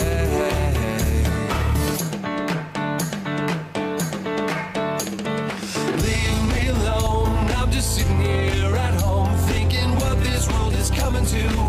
Can't put my finger on it, what's in store. Let's just leave it at the door. Thinking what this world is coming to. No, we'll never solve it. Leave me alone. I'm just sitting here at home thinking what this world is coming to. Can't put my finger on it, what's in store. Let's just leave it at the door. Thinking what this world is coming to. No, we'll never solve it. No, we'll never solve it. No, we'll never solve it. I don't wanna hear, no, I don't wanna deal, no, I don't want to be sober. Wishing it away, no, I'm not okay, no, pulling the covers over. Leave me alone, I'm just sitting here at home thinking what this world is coming to. Can't put my finger on it, what's in store. Let's just leave it at the door. Thinking what this world is coming to. No, we'll never solve it. Leave me alone. I'm just sitting here at home thinking what this world is coming to. Can't put my finger on it, what's in store. Let's just leave it at the door. Thinking what this world is coming to. No, we'll never solve it. Yo, we'll never solve it. No, we'll never solve it. Yo, we'll never solve it.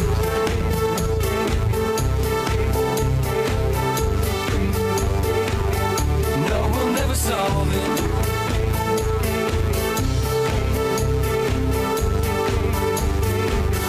No, we'll never solve it.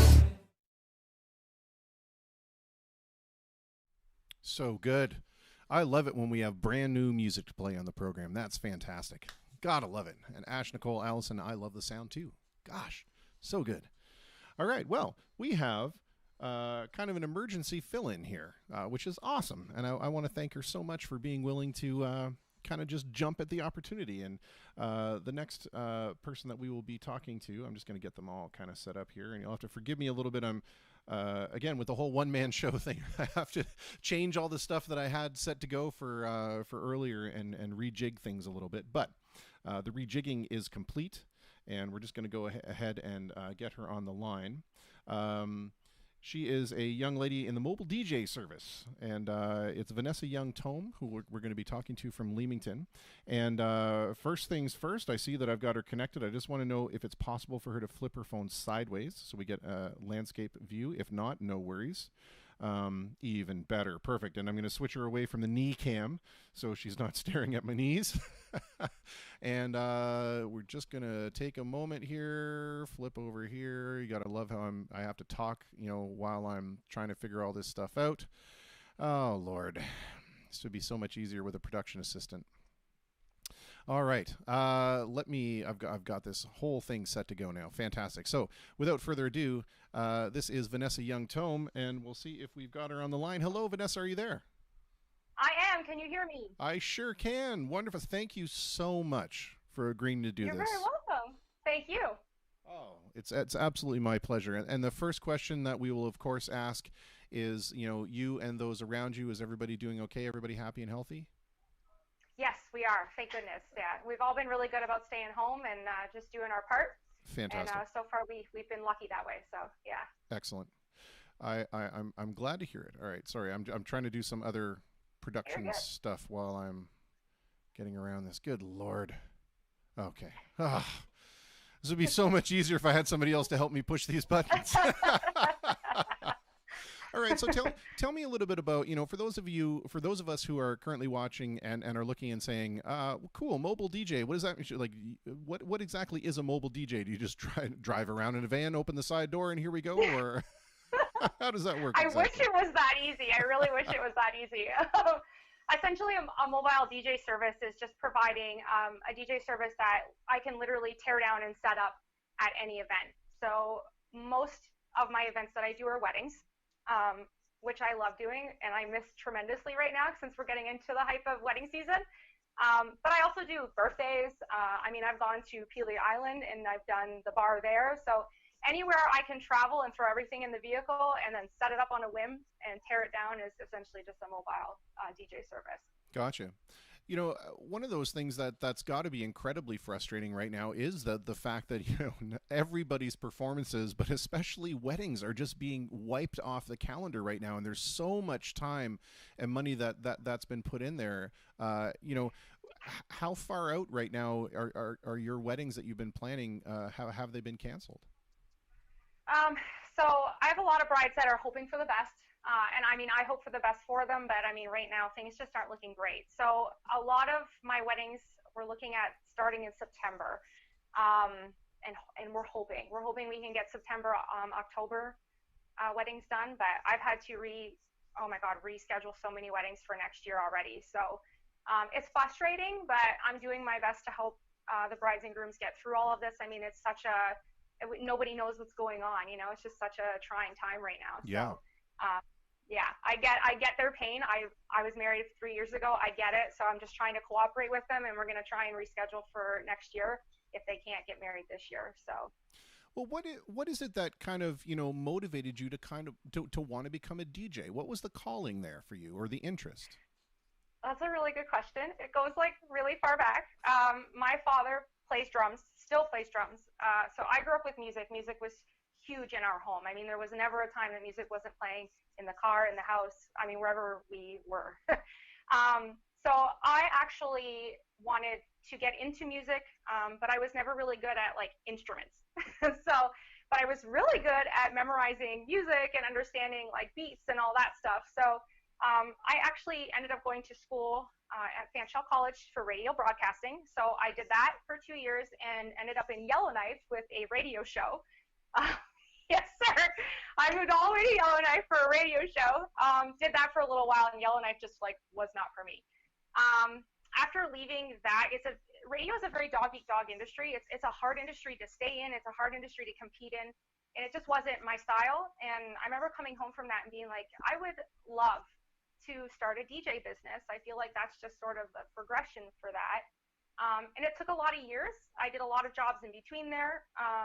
From owning horses to my PSW, and then I just, the right time stuff came for sale. I purchased, and then I've just built the business from there. So. Yeah, I remember when I would, a lot of my friends were DJs that would do things like, the high school dances and the weddings and things like that. And we're talking I'm going to date myself now, okay? So get ready. It wasn't quite not quite the Flintstones era, but we were still dragging out turntables and milk crates upon milk crates of vinyl. And then we saw the change from that over into the compact disc, which certainly meant less milk crates, but still milk crates. And now, everything's been kind of reduced to the MP3, and people are able to do it. So I'm going to play the ignorant guy for a second, and so bear with me. So if I want to be a DJ, don't I just need a computer?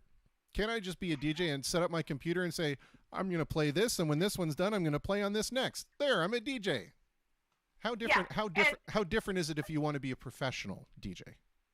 Right. Okay. So that happens to me a lot, especially when I was DJing at bars. Everybody's a DJ, or everybody's been a DJ. It's really not that easy. It's really about understanding the music. It's understanding beats. It's understanding how to mix them together. It's understanding your crowd. That is so big. If you are playing for yourself, it's not going to accomplish anything. You're not there for you. You are there for the people. So you have to always be paying attention. Even at the beginning of a night, if I'm getting head bobs from some people at the bar, I know I'm in that right zone, and we just you know, you got to keep going from there and hope that we get bodies on the dance floor. It's not just pressing buttons. There is a lot more to it. Mixing is complicated. You know, once you get the hang of it, it's not so bad. I mean, if you understand music, it's be easy for someone who understands music, but not everybody can get behind the board and just press a button. I mean, it's really not that easy. Yeah. There's a lot of music. There's a lot of in-depth things that goes on behind the scenes that you're not seeing, like when I'm reading music and understanding what's happening with my beats and mixing and all of that stuff. I mean, there's so much more going on there than you just pressing a button. Sure. Yeah, absolutely. And again, you know, please understand that was purposefully coming from, you know. Oh yeah. I get it a lot. Guy. I get it a lot. Yeah. Yeah. You know, how do you attribute the rise of the DJ? And you know, I'm gonna ask that question and I'm gonna try to suppress the rage as a bar musician, because the DJ has certainly supplanted a lot of the live music scene. And you know, listen, I'm very much there's a place for everything and everything in its place, and I seriously don't harbor any resentment toward the DJ. But what do you attribute the rise of the DJ to? You know, especially now, it seems more prevalent than ever.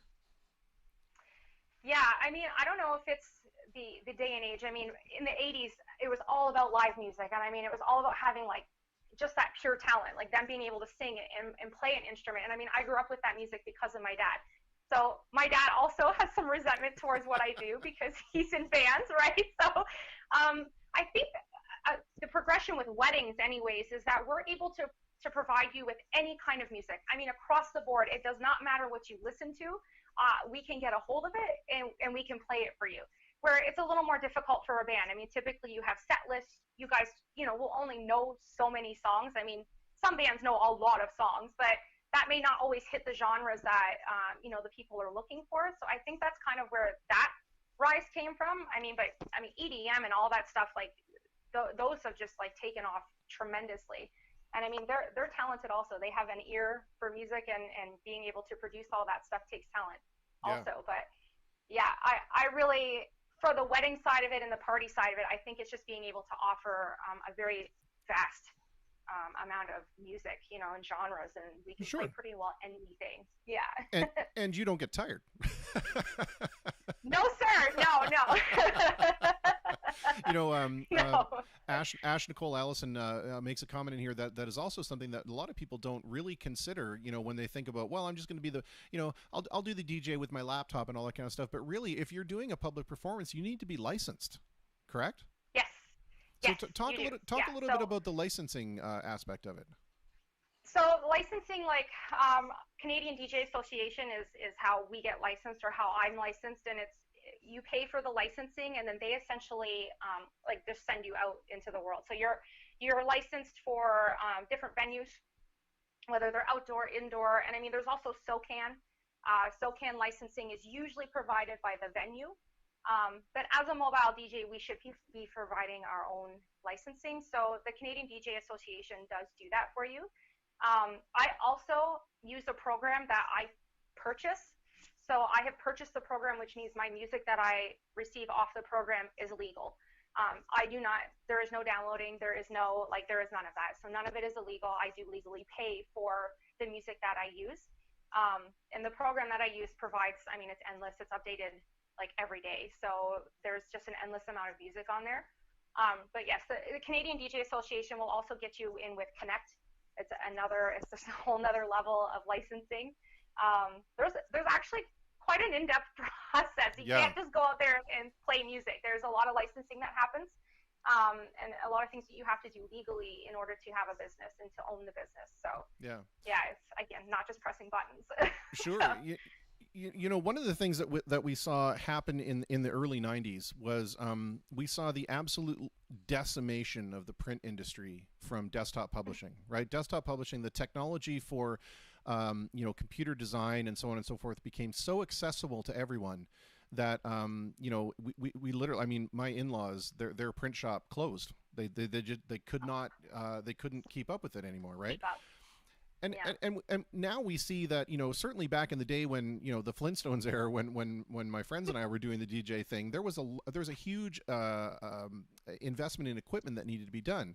But now we start to see things like, you know, laptops with shuffle mode, and there are free programs that will do beat matching and swapping between, or suggesting, you know, other beats that BPMs that, you know, fit with this one, and so on and so forth. And Yes. do you feel that there's any kind of a danger with people that say, well, you know, the licensing be damned, I'm just going to grab a bunch of MP3s that I have, and I'm going to go out there? Do you feel like that's something that can kind of encroach on the folks that are doing it the real legal way?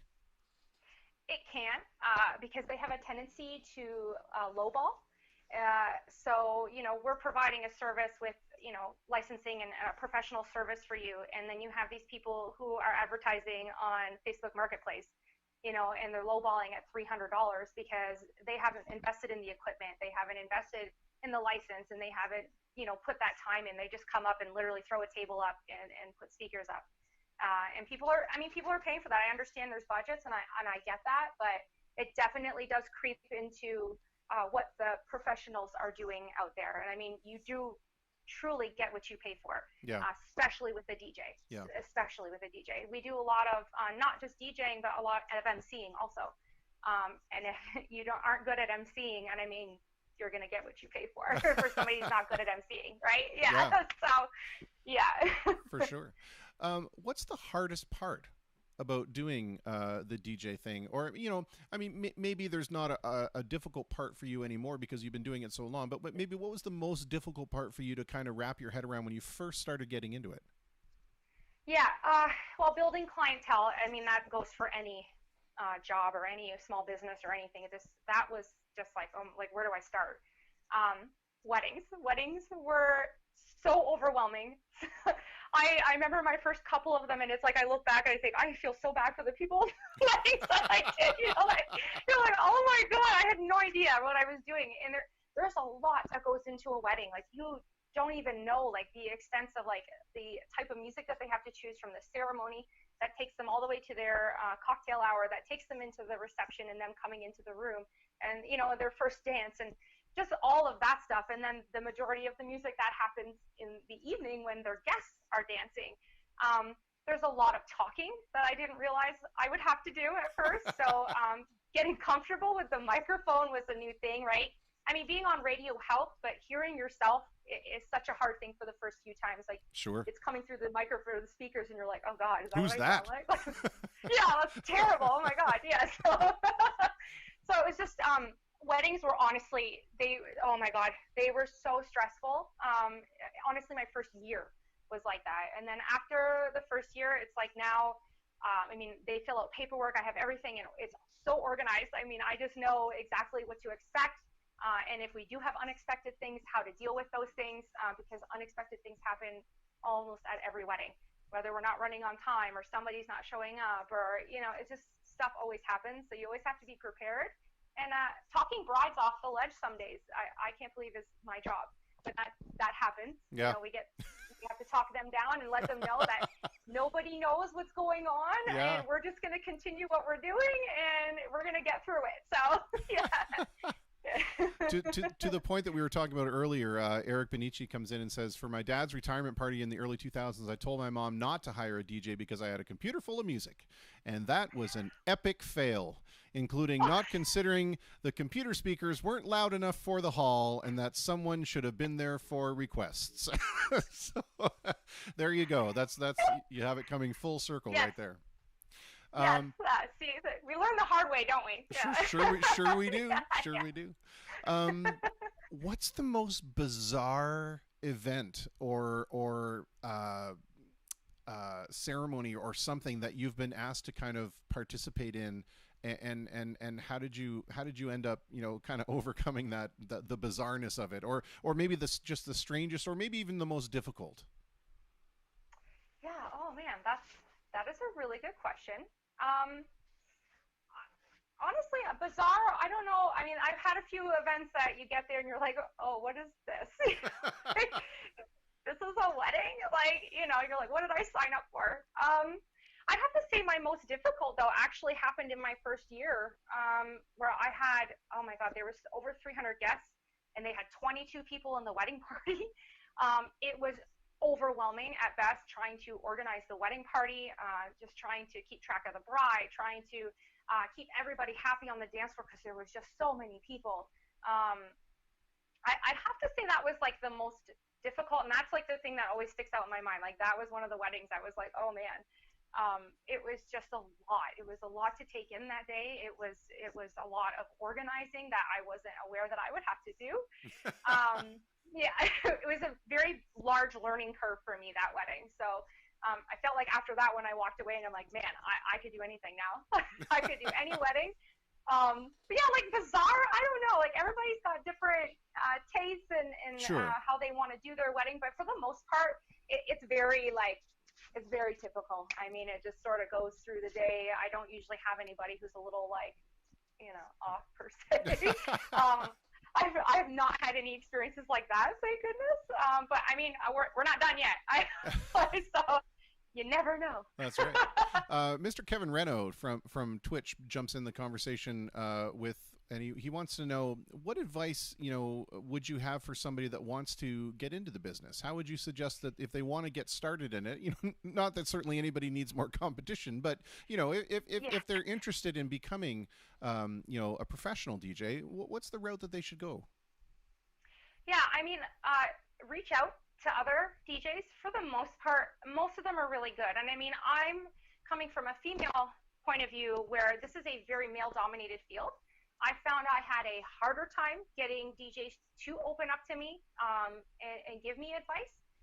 But once you find those DJs, I mean, you hold on to them and you really actually build great relationships with them to the point where you're sending clients to them if you're booked, or I need to borrow lighting because I don't have enough, or so honestly, just reaching out to somebody who is a DJ and who's established as a DJ is going to be your best bet. They're going to give you the best advice, and if they're supportive, they're going to get you through that rough like first couple of years. And, Sure. and then once you get doing that, you get rolling and you build clientele, and life gets easier. One of the things that you probably don't realize when you get into this business is that you may think that I've got a mind for the sound system, I've got a mind for the lighting, and I certainly have a mind for the music, and I know how I want the flow to go. But part of what you have to be responsible for is the crowd. And somebody mentions in here that I don't want to get into where it was, but they say that they'll never forget this one place you were at, and this woman came up to you and said this terribly horrible thing about, can you tone it down on the black people music? Yeah. And, like, even looking at that in the comment, I had to pause for a moment. Like, is this really happening right now? Is that something that's happening? How do you learn to respond to those things? And is that kind of is that a typical thing? Do you get a lot of people that are someone that you have to manage like that? Yeah, so I know where that happened, and that's a bar scene. So I mean, I dealt with all kinds of just crazy at the bar. I mean, because people get drinking and they say stupid things, and I've gotten really good at managing those people, whether I come across as very curt with them, or I handle them, where we're reading and I'm just handling them in a different way. But that young lady, that was more of a like, pardon? And then she repeated it to me like I didn't hear her. Yeah. So like, no, I heard you. Yeah. We're not playing Shania Twain in here tonight, so if you want to do that, you can go somewhere else. Yeah. So she was just, it's those attitudes that is just like, I can't believe I'm living in like 2019 right now, and I'm getting comments like that from young people. I mean, this was a young lady. It's sad. It's really sad. This is not Georgia in the 1950s, sweetie. Like we hope that we've progressed. Yeah, from there. Exactly. So at that point, it was like, you know what? You can just leave, because we don't need that in here. We don't need that vibe in here, and I don't want it. I'm not dealing with you all night. So. But that's just negativity. We don't need that. That raises another point, because you mentioned that you said that this is a very male-dominated field, and that it makes it maybe makes opening those doors somewhat a little bit challenging. Do you find also that perhaps your authority and the respect that you gets challenged a little bit more than your male counterparts? Oh, for sure. I get approached differently. So again. Even at weddings, I mean, they get drinking, and I get approached like, I'm just some chick on the street, and they're gonna come up to me and be like, "Hey, baby," like I get disrespected in that regard, and I know that does not happen to men. I don't see women walking up to male DJs being like, "Hey, baby, can you play me a song? I'll pay you." Like, oh yeah, like I've been approached in so many different ways. It's just disrespectful. And I stand there and think, man, this if I was a guy, this would not be happening to me right now. These questions and the way I was approached would not be happening to me right now if I was a guy. So it's sad again that we're still dealing with that. I mean, it's 2019. I shouldn't be approached that way. I shouldn't be hit on. You know, you want to hear a song, you can come up and ask me for the song and do it politely. There's a lot of times if you're going to come up and be a jerk or try to hit on me, I'm going to ignore you and I'm not going to play what you're asking for because it's just ignorant. Yeah. I also get the, like, I don't know what I'm doing. I've gotten that a lot because I do host karaoke also. I get that a lot. You know, you don't know what you're doing. You're just a girl. You don't know how to set this up. Do you need help? Do you, you know, and it's like, those aren't questions you would ask a guy if he was here hosting. Yeah. You know, so it is very frustrating, but it's all stuff that, you know, I've learned to work through and learn to deal with. And I see it less and less, especially, you know, the more I go to these bars because you become a regular, especially with karaoke nights. The people learn to just respect you and, you know, you build a rapport with them, which is great. But yeah, new bars, new scenes, that is so common. It's disgusting, really. Yeah. I just can't believe I get asked those questions still. Yeah. I was going to say when you were rattling off those rules, I'm going to slow down. I have to write these down to make sure that I don't. Don't pay me for a song. I'm not taking your money. Yeah. I don't want to drink from you. Exactly. Yeah. Oh, it's terrible. How important is it in the DJ business? Because typically, I think, and you can correct me if I'm speaking out of turn, please, but I think that you guys tend to be a little more topical in the music that you're playing, or a little more current in the music that you're playing. How important is it for you to stay on top of what the current trends in music are? It's pretty important. I mean, you'd be surprised. It's almost like having a job, just sitting down and listening to today's music. And I mean, because I'll tell you, it is not my genre of music, but again, I can't, you know, come to a wedding and be like, oh, I only play 80s. Like, I have to know everything, whether I like it or not, and I have to know what's current. So yeah, I listen to the radio. I'm listening to Spotify and all their, you know, new releases, and I have to keep up on that on a very regular basis because I mean, music just comes out. I mean, it flies off. It's like every day there's another release and another new artist, and they're only there for a week and then they're gone, and you know, it's like. Yeah, music just comes and goes so quick now. It's not like, you know, back in the 80s when, you know, bands came out and like they came out with a whole album that was great. And you got to know the band and you followed them, where now it's like these artists are just coming out, they're releasing a couple songs, if that, you know, by the time you get to know them, they're gone. Yeah. And you're moving on to the next one. But it is all part of that. I try really hard to stay relevant with the music, but a lot of times I'm doing events where, I mean, our age bracket is my age, so we're in the 30s and older. So, which is great for me because that's the stuff, I mean, the 2000s and the 90s, and that's all the stuff I love playing, and it's the stuff I grew up listening to.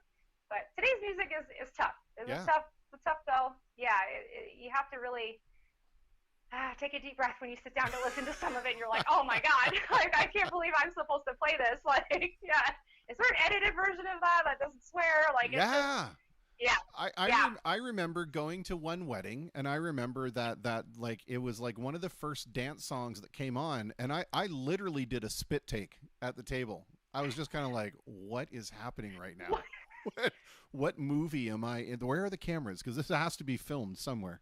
And speaking of that, you know, especially in a situation where you're at a wedding, you know, there can be such a disparation or a disparate difference in the age groups. How do you accommodate all of these different tastes or different genres? And do you ever have to kind of deal with the fact that like people from a certain age group or a certain genre are just pissed off with what you're playing and they don't get it? And how do you satisfy that many people at the same time? Yeah, see that, and that's the trick, right? Like, that is what people don't understand that goes into DJing, is that you have to really try and make everybody happy, and you're never going to be able to do that. I mean, you're never going to walk away with everybody being like, wow, she played all the stuff that I like, and that's just never going to happen. So that's something you have to come to terms with. But usually what I try to do is you're playing a lot of like classic stuff that everybody's gonna know. I mean, like Footloose, Summer of '69. I mean, that is music that everybody sings, everybody knows. So that's gonna hit all the age brackets. And then usually what I try to do is you'll play a couple of one genre and then you sort of blend into a different genre, and you're just trying to move through songs and genres fairly quickly, just so that people aren't like, oh, all she's played is rap music. I don't want to hear that. I want to hear, I don't know, Twist Again. Yeah. In that era. And I mean, I do hit on those eras, but I tried really hard not to stick with a certain era unless, of course, that is what they're looking for. You get weddings that they just want country. Sure. That's fair. So you just play country music or whatever. And you do get some of the weddings where they want that rap music, so you're like, okay, and if people come up to me and ask me why am I playing this, I'll usually just refer them to the bride. I was just that lady in white asked for it. So yeah, yeah. I kind of wanted to ask that question next, in terms of like, where does your allegiance lie in terms of, having to satisfy that many people? And I'll follow that up really quickly with a comment here from Sean Fathers, who also was a DJ, where he says, don't you love how now kids insist you play songs that nobody else will like, and when you say sorry, I can't play that, they lose their mind. He had a wedding party walk out on him at midnight. The CD he was given was all swearing and not acceptable to most of the other guests. Now that raises an interesting question. If it's the wedding party versus the guests, where does that allegiance lie? Because someone's cutting you a check. Yeah and that's the hard part, because and this is stuff that I will try to explain in a meeting to a bride and groom, and just make them aware that, yes, it is your day, but you have invited guests who are going to maybe want to hear stuff, so just try to consider them. If you guys want a laid out list and you want to hand me your playlist and that's all I'm playing, that's fine. But just know that I'll be telling your guests that. If they have a problem with it, I will be sending them to you, because it wasn't me. I've been fairly lucky with that. Most of my brides are understanding when it comes to that. I tell them to make give me some like a playlist of stuff that you like, and then try when you send out your invites, having your guests fill out their song choices. It'll give you a really good idea of like what some of the guests want to hear. And I said, and then that way you can already like say no to them before it even gets to the wedding day. So you can be like, oh, sorry, we said no to your song. Yeah, DJ yeah. won't be playing that. But yeah, that is a very difficult thing to like go through sometimes. It just highly depends on the wedding party. Again, I've been very blessed. But yeah, you do get those situations sometimes, is they want to hear the swearing and whatever. But I mean, even my own, personal opinions is that I try to keep the swearing out of it. I'll do my best to make sure that they're, clean versions of the songs. Sure. I just think it's tacky. It's tacky at a wedding to have cursing going on. Yeah, there's a time and a place. Right. At the end of the night, different. It's usually the young people left. It's all the diehards. They're drunk, and if they want to hear that's perfectly fine. As long as the elderly have gone home, Yeah. we're not offending them. Yeah. Corey McCrindle jumps in with a question here in the comments, and I want to kind of tack on this too, because this is one of the things that we get as a band, or bands, I should say, get all the time, and it's so frustrating. But somebody will come up and he says, do you ever have to play Guess the Song? As in when somebody comes up and only knows a couple of lyrics, but not the title or the artist, or they try to hum it to you. I remember we had somebody come up and they're like this poor young lady. She's like, can you guys play Big City Girl? And I'm like, what? Who sings it? Like what song are you talking? She's like, no, it's that song about the, there's a guy and there's this girl and they're in a city. And I'm like, what? Like I'm trying to, and she the poor thing, she's getting so frustrated and she's looking at me like I'm an idiot. And I'm like, what do you mean? I said, the only one I could even think of is in one lyric, they say Small Town Girl. She's like, that's it. Oh my.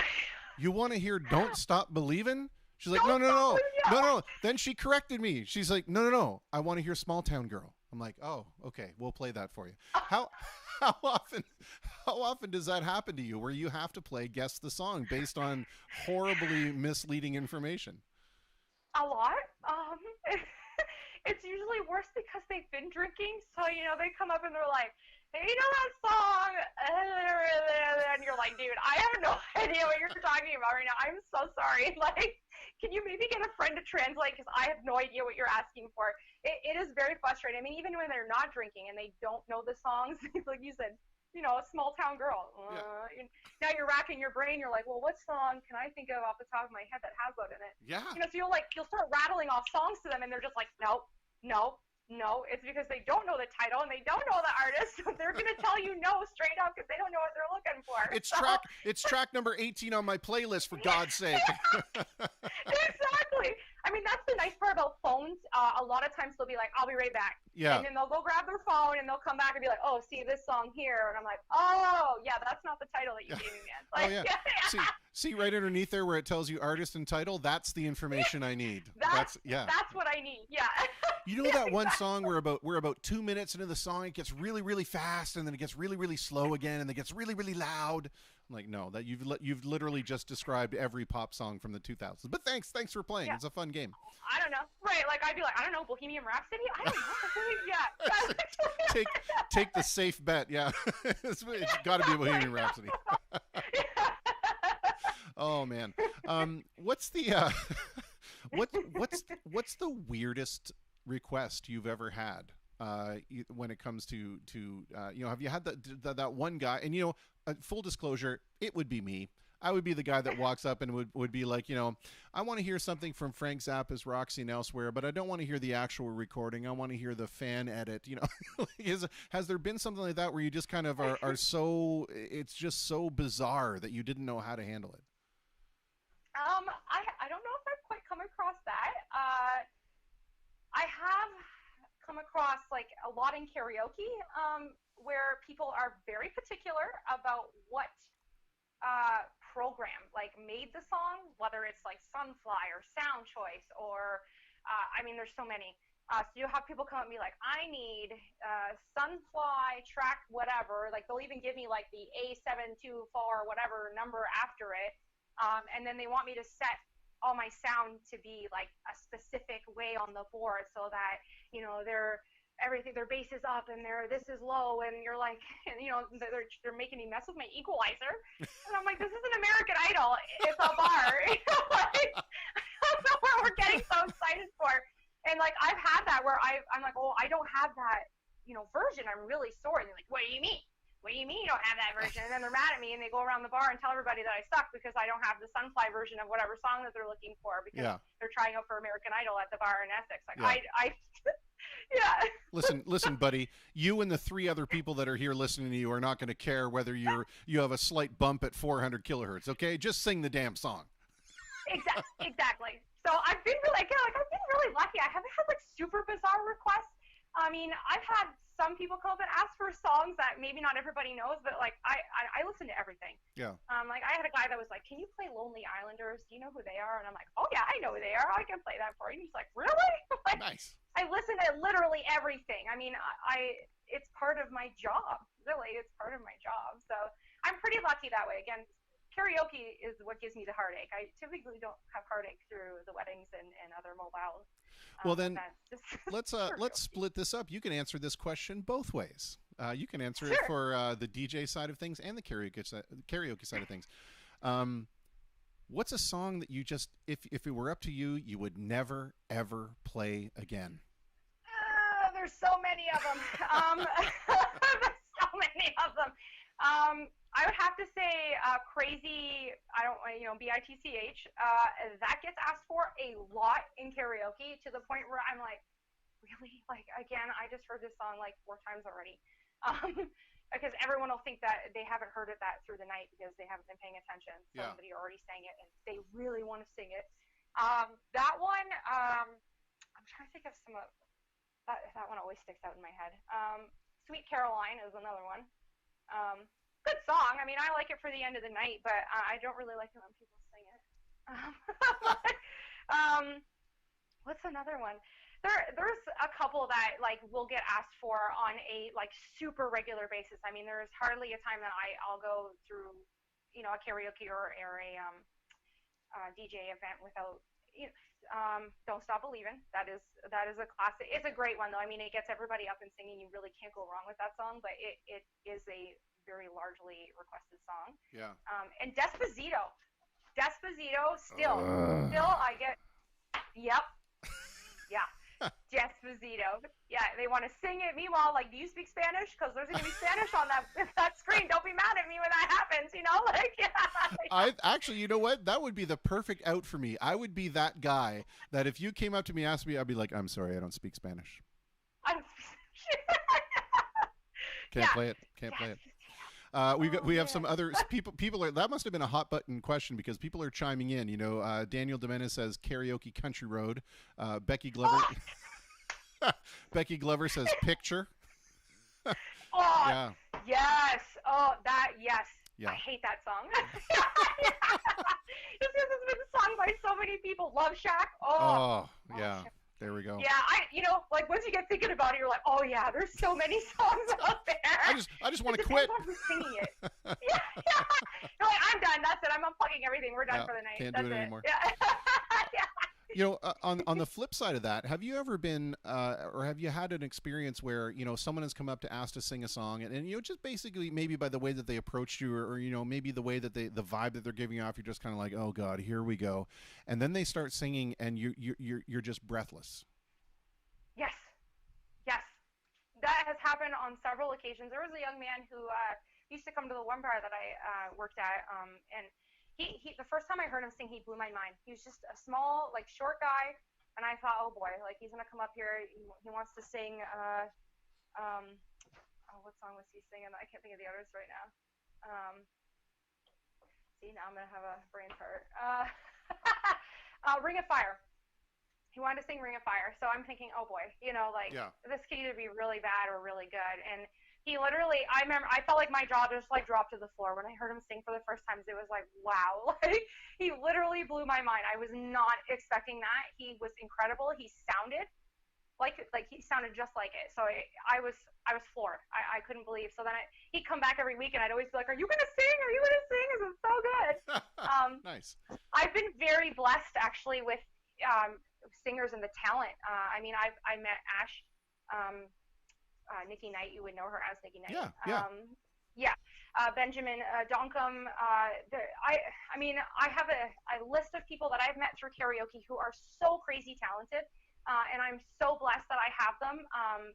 In my back pocket, they usually come and follow me wherever I go, and they blow people's minds every time. And that is one of my favorite things. I always love when new people come to karaoke and they haven't seen them sing yet. Yeah. It's always like, oh, you just wait till you hear them. They're just so incredible, and I'm so lucky to have them. It really does help break up the ones that think they're good singers. Yes. My mom says I'm a great singer. Yeah. I sound great in the shower. I don't know what you're talking about. My mom says I'm the most handsomest boy ever. Yeah. Exactly. Yeah. You know, a lot of what we've seen, you know, because, you know, certainly your gigs are drying up and you know, certainly my gigs have disappeared off the face of the planet. But we've seen that, you know, a lot of musicians are taken to doing, you know, kind of what I'm doing in the sense of, you know, virtualized performances and streaming performances. Is there an opportunity for like a virtual DJ spin party? Is that something that you can do to kind of, you know, engage with your audience while you can't be out there physically? Right. I've actually thought about doing one where I got some of my DJ friends together so we could just do sort of where you pass along like you guys are doing, you know, sending people to other people's pages. And I mean, that's something I might actually seriously consider doing. I didn't think we'd be in quarantine as long as we have. I do live twice a week on Twitch.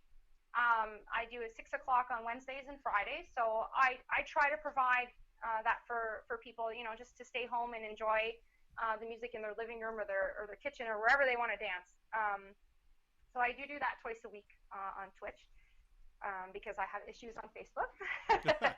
Copyright issues, perhaps? That stuff. Yeah. So Twitch has been really good to me. So I have a tendency, I've been using that, and it's been going really well. So again, that's Wednesdays and Fridays at 6 o'clock on Twitch.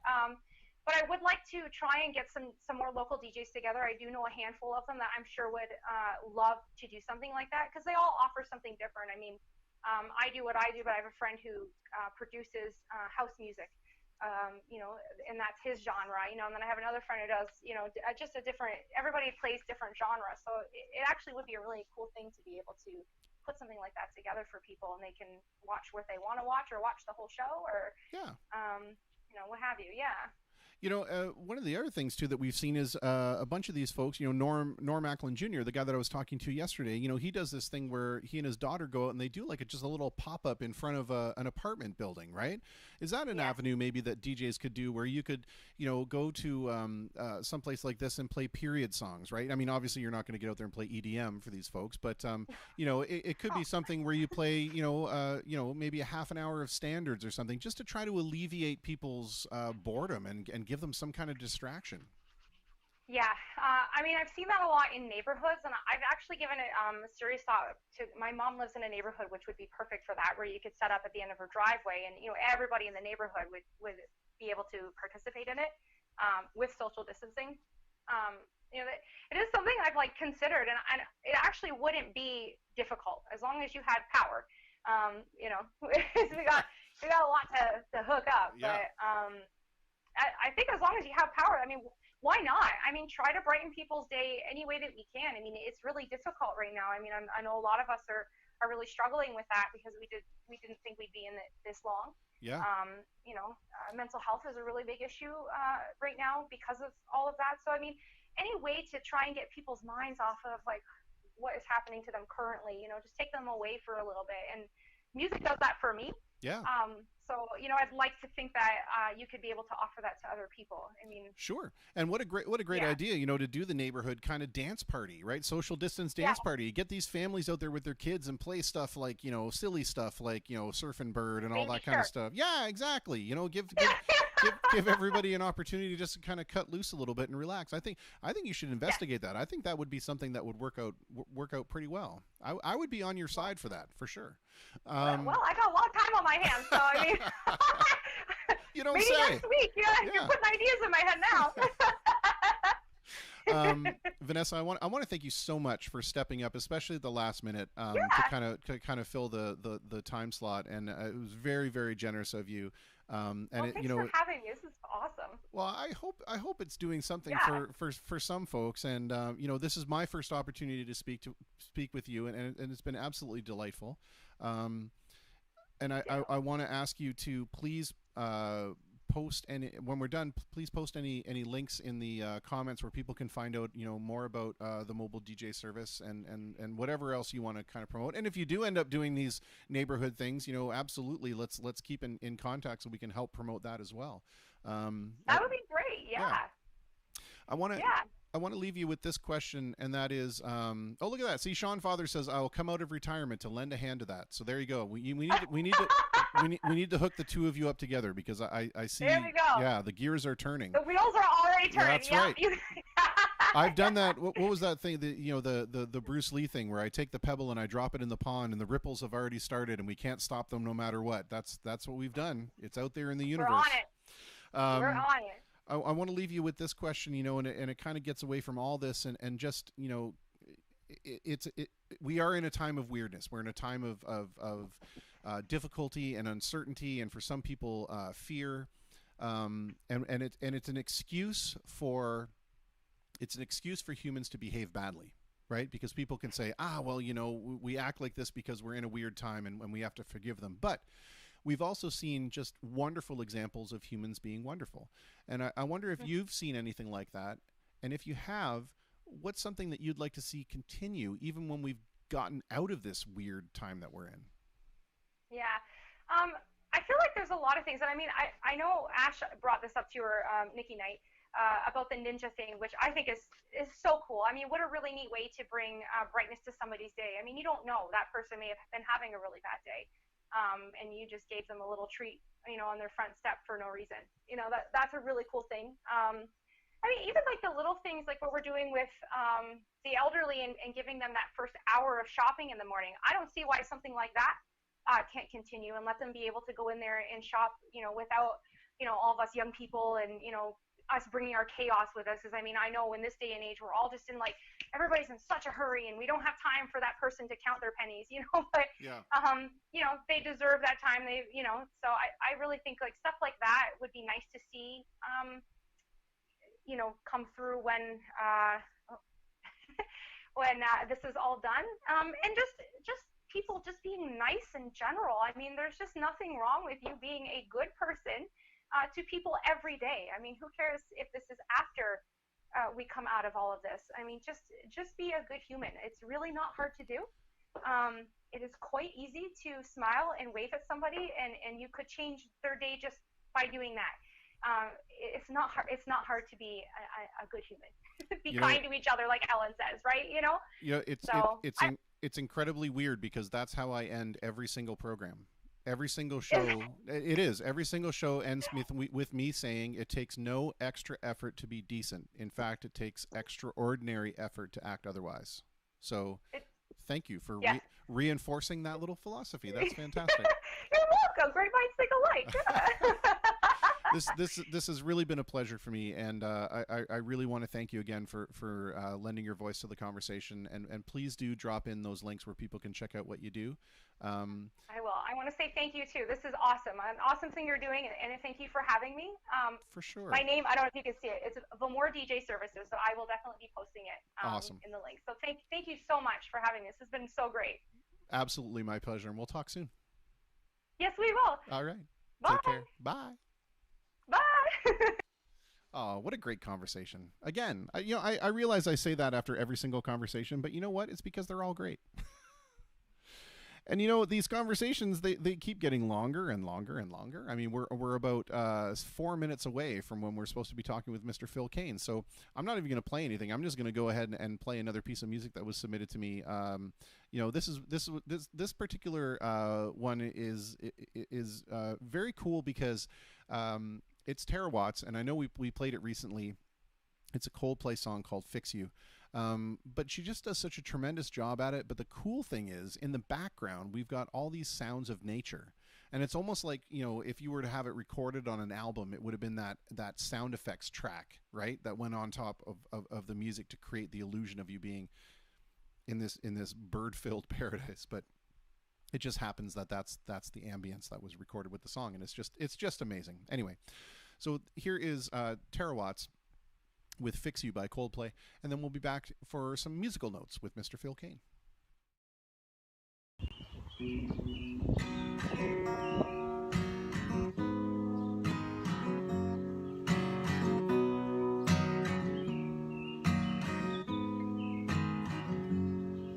When you try your best but you don't succeed, when you get what you want but not what you need, when you feel so tired but you can't sleep, stuck in reverse, when tears come streaming down your face, when you lose something you can't replace, when you love someone but it goes to waste, could it be worse?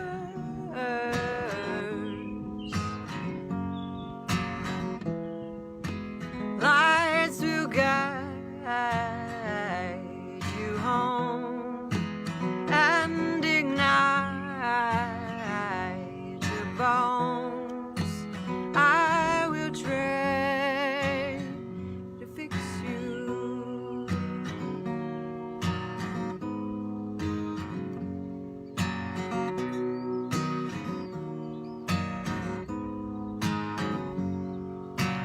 High up above or down below,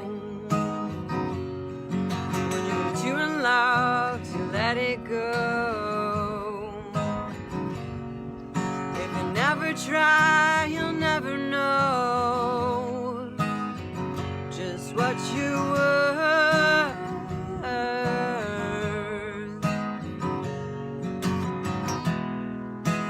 Lights to guide you home and ignite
our face and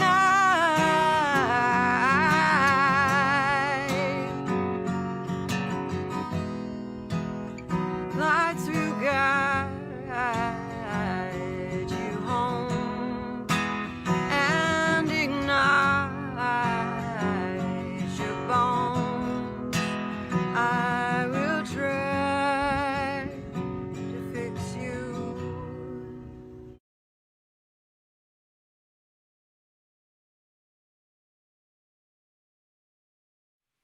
So nice. So nice. I love it. And it's so cute with their little dog sitting there. This is lovely. All right. Well, we are going to get set with some musical notes with Mr. Phil Kane. I'm just going to get things kind of preset here, and hopefully it will go as smoothly as the other ones have. Isn't this kind of neat, though? I mean, like, no bomb outs, no delays. Nothing, none of that nonsense that we were having with the desktop messenger. It's pretty cool. I think we've cracked the code on how to get this done right. And the cool thing about doing it this way, too, is that, no one needs any extra software, right? I don't have to tell somebody to go download a client or something like that. Just, if you're on Facebook, we're on Facebook. Everything's great. All right, so we are just ringing through to Mr. Phil Kane right now and seeing if he is able to answer the call. Let's see what's happening. I'm not getting an answer yet. Perhaps I caught him mid something. I don't even know what I'm doing. I'm just babbling now while I'm trying to do the jobs of like 3 people at the same time. Oh Lord. Oh yes, actually, this would have been Jocelyn's thing.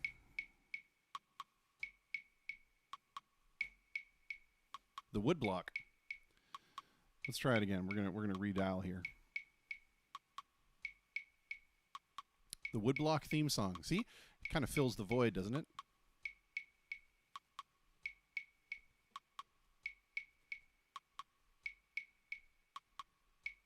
Ooh, he's typing something.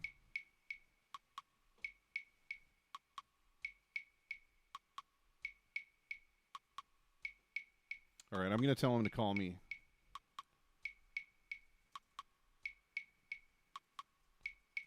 We'll see how this works out. Ah, yes.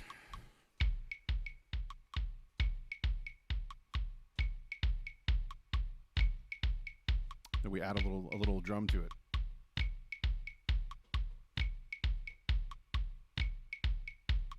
It gets more exciting.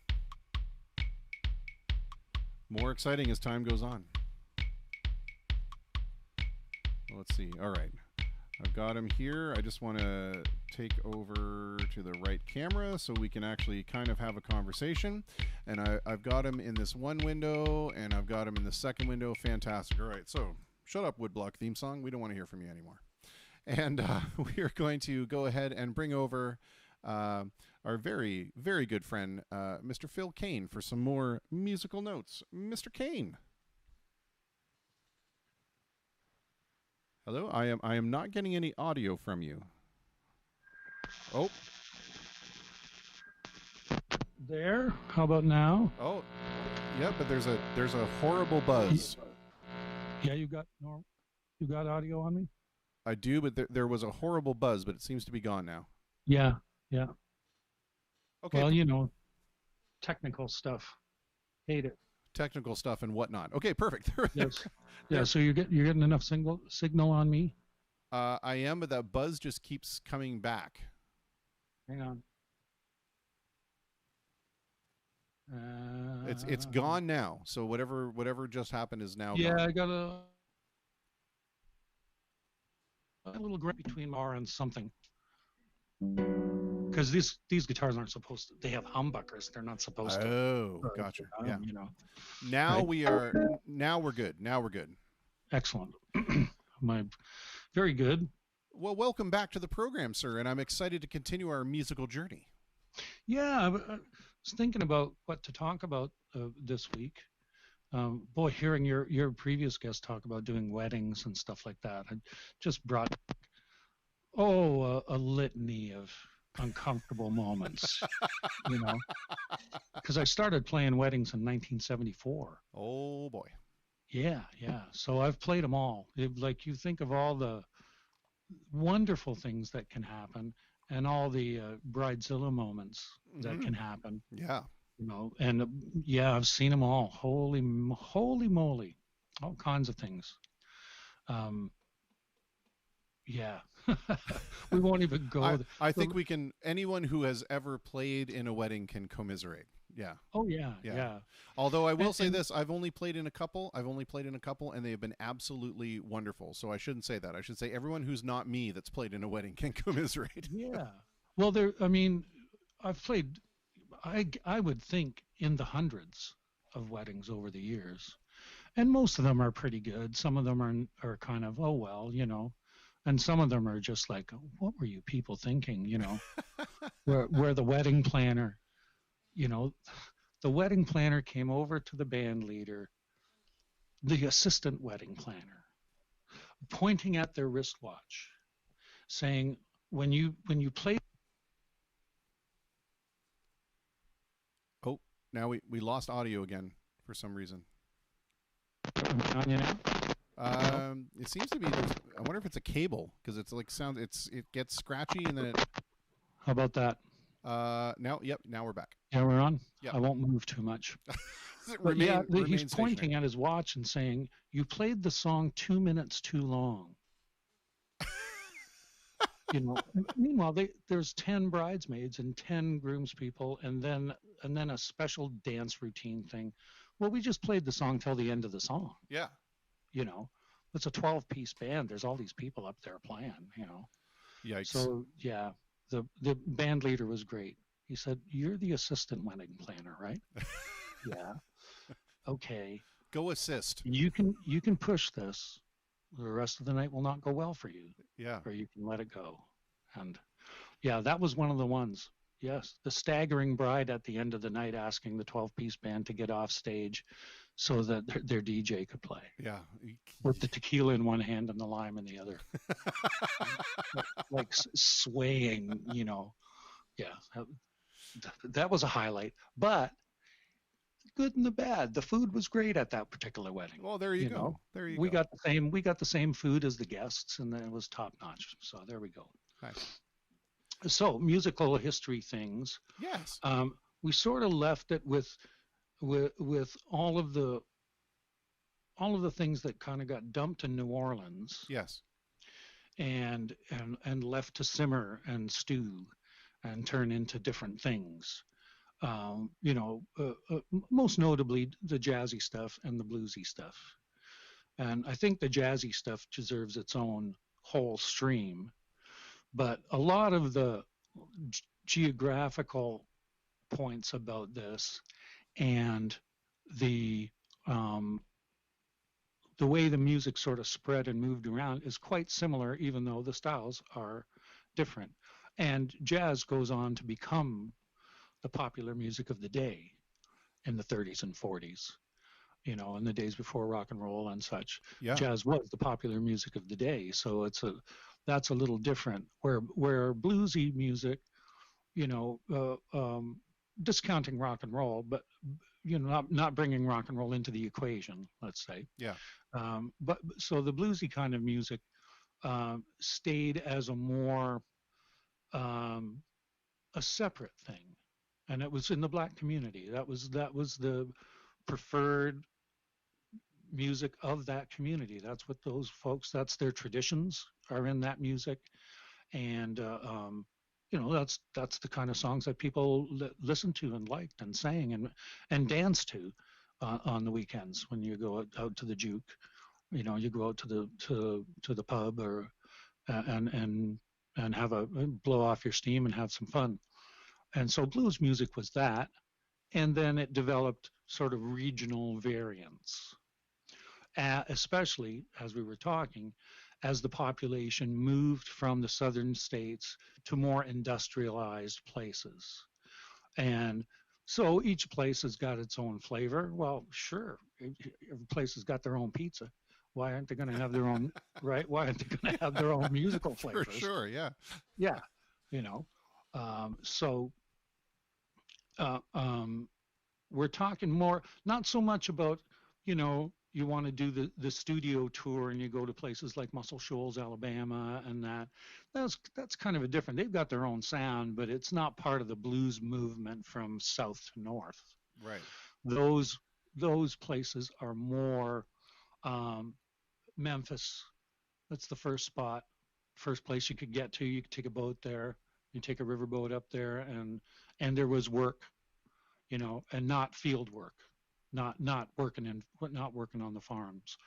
There was city work or factory work, and then we're moving up to Pittsburgh, and we're going to Chicago, which was a mecca for all of this.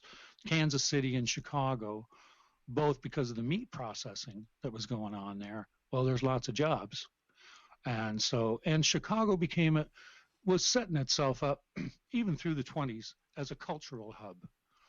It was a recording hub. That's where Louis Armstrong went when he left New Orleans to sort of make his way around. He settled in Chicago for a good long while because that was where stuff was happening. That's where the music was happening, and that's where the good players were. And it's a big city, so there's a big market, right? Mm-hmm. So, in the blues realm, then this music is moving around and getting slightly different flavors. In terms of instrumentation, in terms of not so much in terms of instrumentation, but in terms of how the shuffles go. The shuffle is a different is a different groove no matter where you are. Well, That's why they talk about a Texas shuffle. Yeah. That's why they talk about a Chicago shuffle, and guys around here play shuffle differently than the guys in Toronto. There's some fantastic blues bands coming out of Toronto. Oh my gosh. And the drummers there, well, they got a certain accent to their shuffles. So that's the thing that sort of changed the most. The instrumentation was still pretty much acoustic for a long time until after World War II. So this again is pretty much neighborhood music. You can go down to the corner. There's a couple of guys with guitars and a harmonica and, and a washed-up bass or something like that, making a racket. There's people on pianos. Well, if you got a piano, then you can have a rent party. You can have people over and charge them all $5 to get in and pay your rent. Mm-hmm. And you have one or two guys playing piano. Big New York tradition this was. And the music was sort of blues and ragtime based. And stride piano is kind of a bluesy, that's really based in blues as well. So that stuff is kind of moving all through the North and the Midwest, and that's what's driving it. So you hear the guys coming out of Detroit.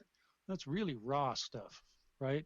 Let's talk about John Lee Hooker and a couple other guys like that in the blues realm, and it's very, very simple stuff, very primitive stuff, well executed, gracefully executed, I would say. Especially in John Lee Hooker's case, right?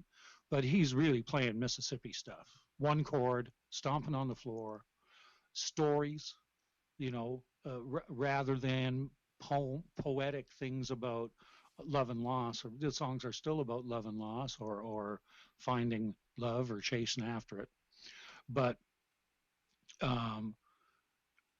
told more in a story kind of style.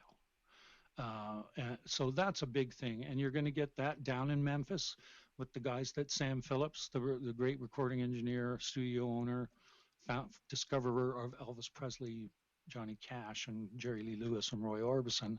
But he also recorded all kinds of hillbilly people, like real hillbilly stuff, and he recorded a lot of black artists, blues artists.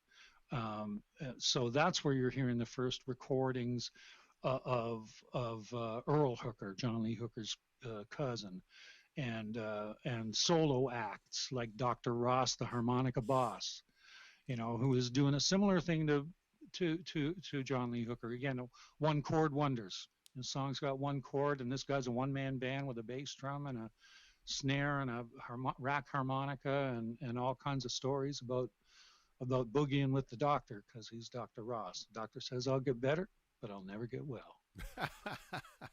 So, So that's going on in Memphis. You know, there's a particular kind of blues going on there. It's a little more cityfied. And then Chicago becomes a very cityfied thing where they're playing 12 bar cycles. They're playing songs that are usually a 12 bar or an 8 bar cycle, not the 16 and 32 bar cycles that you're hearing in the other pop music of the day or the jazz standards of the day. Most of that stuff is a 32 bar cycle or a 16 bar cycle. But with blues, we're getting 12s and 8s. Can I ask a real quick question? Yeah, yes, please. As we touch on each one of these areas, can you give us a little example of like what makes the Memphis sound the Memphis? Can you play something that gives us an example of the Memphis sound, and then when we move into the Chicago or the Texas shuffle, Memphis sound turned into a more funky thing, right? Where they're laying heavily on the first beat of the bar, not so much the one chord, the tonic, but that sort of changed, and the thing with the horns, having horns doing the call and response, and this stuff. So, like say you're getting stuff like Rocket '88, you know, the first blues, arguably the first rock and roll song by a lot of people, which is just that the boogie woogie that you hear on the piano.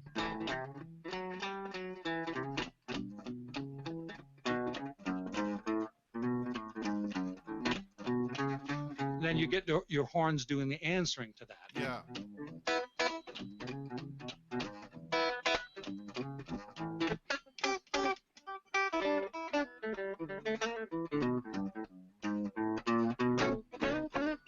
So that's the kind of stuff that really turned on Elvis and Jerry Lee and all those guys. I mean, they're hearing it in church when they would be able to listen to a church service, but they're also hearing it on a Friday night. You know, if you can feel safe enough to go to certain parts of town, you could hear this stuff, and that's what influenced them and started the rock and roll thing. So the Memphis thing was more like that, and then guys like B.B. King, who made his start in Memphis as well. He started bringing it a little more uptown, and adding a number of horns, and always traveling like that, and always wearing tuxedos, always dressing up and looking super sharp. He was one of the guys that started that. The other guy that started that, bringing horns into blues music, was T-Bone Walker from Texas. An illiterate guy, but he wrote horn charts. He was not musically illiterate. He could read and write music really well, but reading and writing English was another entire thing for him.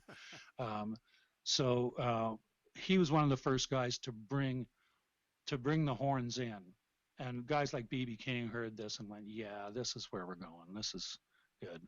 So, through the wartime, through the Depression and the Second World War, in blues we're dealing with a primarily acoustic thing. A couple of the guys were getting the early electric guitars and getting that out, but it was really the post-war stuff that accelerated what we would be calling blues music now, and started by a New Orleans guy, Louis Jordan and the Timpani Five, with his funny songs like Ain't Nobody Here But Us Chickens or Choo Choo Boogie, or lots of his songs were fun and funny, and he had a super well-rehearsed band, 5-piece band that basically killed the big bands, because they could show up with 5 or 6 guys and do the same job. Yeah. When Basie and those guys were having to travel with a 20-piece band plus. Yeah. These guys would show up with a super well-rehearsed show. So you're getting people like that we know a lot. People like B.B. King, Chuck Berry was a huge Louis Jordan fan. Louis Jordan was the big cat. This is still in the days when the guys were playing the upright bass. So the music had that certain feel to it, where the ride cymbal is driving the music. The ride cymbal, that's whatever. The drummer's not kicking that bass drum except for an accent. And they call it dropping the bomb. You're going to drop that bomb in there and give a response, give an accent, right? So this is sort of how the rockin' bands sounded at that time until about 55 or so, and the invention and introduction by Leo Fender of the electric bass, which, you know, Leo Fender was an accountant and a radio repair guy. He didn't even play guitar. Yeah. And he liked Western swing music. That's it. He liked Bob Wills and the Texas Playboys, and that was about the extent of his musical thing, right? And he invented the electric bass just out of pity for bass players. It was like, well, this thing's so big and you can't hear it. You know, no matter how hard the guy thumps it, you can't really hear it. Yeah. So let's just make a big, long electric guitar and see what happens. Well, what happens now is that the rhythmic pulse of pop music becomes the kick drum and the bass, and everybody follows along. So we have this legendary thing where the bass player and the drummer got to get along. If the bass player and drummer aren't getting along in your band, you don't have much of a band. Yeah. You know, right? The feel's not there because, I don't know, they're fighting or something, or they just don't see eye to eye. Well, so that sort of changed things around and changed it into the Chicago blues that we say, oh, this would be Chicago blues, you know, Muddy Waters and those kind of guys, Chuck Berry to some extent, and Little Walter and Buddy Guy and Junior Wells, and right, all of those cats, Howlin' Wolf. So as soon as electric basses came in, that changed their sound. I wonder too if part of what was introduced with the electric bass was an increase in the rate at which the bass could be played, right? Because it was certainly less resistance among the strings, and you had maybe a little more freedom to get a little more complex with your rhythms. A little bit, I think, but I don't know. I've played with guys who can play real fast on the acoustic bass too. You know, that kind of execution has more to do with practicing than the actual instrument. Although it is, if you've ever played the big doghouse bass, playing an electric bass is a cakewalk in comparison. Sure, yeah. But it's really more the way it changed the groove and changed the dynamic of the band. You know, so for example, the guy who's singing and playing guitar doesn't have to do so much on guitar to fill everything in because you couldn't hear the darn bass player before. Well, that's all taken care of now. The rhythm's taken care of. He doesn't have to do a big choppy rhythm to take place of the snare drum or any of that you would do in acoustic music, right? You're going to snap those strings on an acoustic, because you don't have a drummer. But the advent of the electric bass just changed everything and made the blues like that, and then that made it possible for rock and roll bands to do their thing, to adapt that music to wherever they're getting it from. So the Beatles are getting it from, you know, records that people brought over to Liverpool, and, you know, finding stuff out that way. Yeah. I want to jump a comment in here from Grady Kaplan real quick. He says one difference is that is obvious between Chicago and Detroit, for example, is that Chicago is subtle, but Detroit is going to blow the doors off. Yeah. Oh, yeah. And I mean, that's why so many great rock and roll bands are coming out of, traditionally come out of Detroit. And you know, Parliament Funkadelic and those guys, like the heavy funk is coming out of Detroit. Yes, it's not as subtle, but it's really powerful stuff, you know. And I mean, like yourself, I grew up here. This is my normal music, you know. CKLW in the 60s was I thought every radio station played the Temptations. Yeah. All the time. Yeah, yeah. You know. And that was the big thing for me, even after seeing the Beatles and that. I saw the Temptations on Swingin' Time with Robin Seymour. You know, we didn't have color TV, but they probably had green suits or something, you know. They had super cool suits. They all looked great, and they're singing. They had dance moves. I thought, man, this is it. This is what the music's supposed to be. Not Lawrence Welk. No. It's these Detroit guys, Yeah. Yeah. And I just notice I don't notice a lot of rhythmic variation when I've played in Chicago. Um, I seem to fit in right easy. I don't have to change my, I don't have to adapt too much because they play the rhythms pretty much like the Detroit guys do. And there's a lot of course, everybody in Chicago's got a cousin in Detroit, or the other way around. So that kind of cross pollination. They sound different than the Nashville guys. They sound different than the Memphis guys. They sound different than the New Orleans guys. Holy moly! And they sound different from the Texas people. And we can throw in Kansas City, I think, as another regional hub. Now, when you toss in those examples where you say that they certainly sound different, is it possible? Like, can you give us an example of each one of those locations, how they may have a defined sound, or is that too difficult? Sure, I think so. Just a little strummy thing. Yeah. So if we talk about like a shuffle, so we'd be doing like a.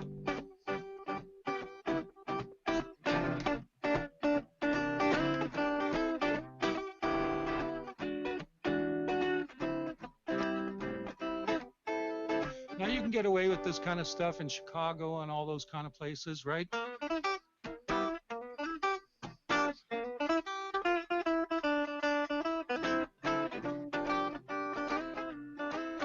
So, that's the kind of shuffle that I'd be used to playing.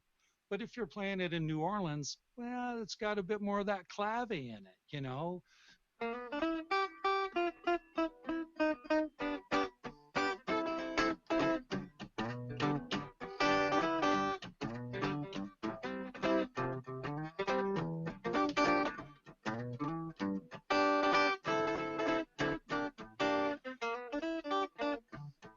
Right? That's got a little more of that. Even though it's not a straight clave song, that little clave thing is in the back of that playing, right? And a lot of that comes from the piano players. That's a school of piano playing. Those cats, they don't all play the same, but they have the same tenets of the playing. The Texas stuff has this different set of influences in it. The German influence and the Mexican influence in Texas music. The German influence is very big. Almost cats can play polkas like crazy. I saw Willie Nelson a number of years ago, and they just ripped a perfect Oktoberfest polka. Man, oh man. And it was wonderful, right? It was killing. So that two-step, that kind of thing. But they also have a lot of swing to it and a separate kind of a swing,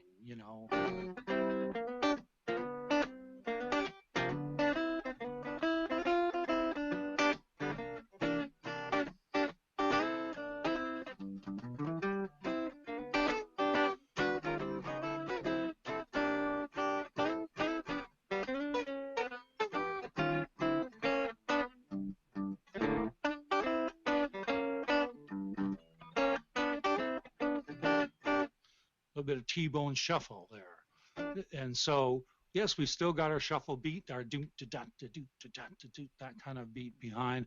The accent is just slightly different, wherever you go. And sometimes hard to pin, sometimes a little hard to pin down, but you can usually get to it, It's like barbecue sauce. Everybody's got their own barbecue sauce. It's all barbecue sauce, but some's got a little more sauce. Some, yeah, and some are thick, and some are more.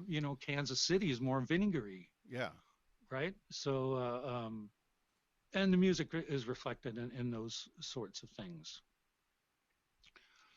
So there you go.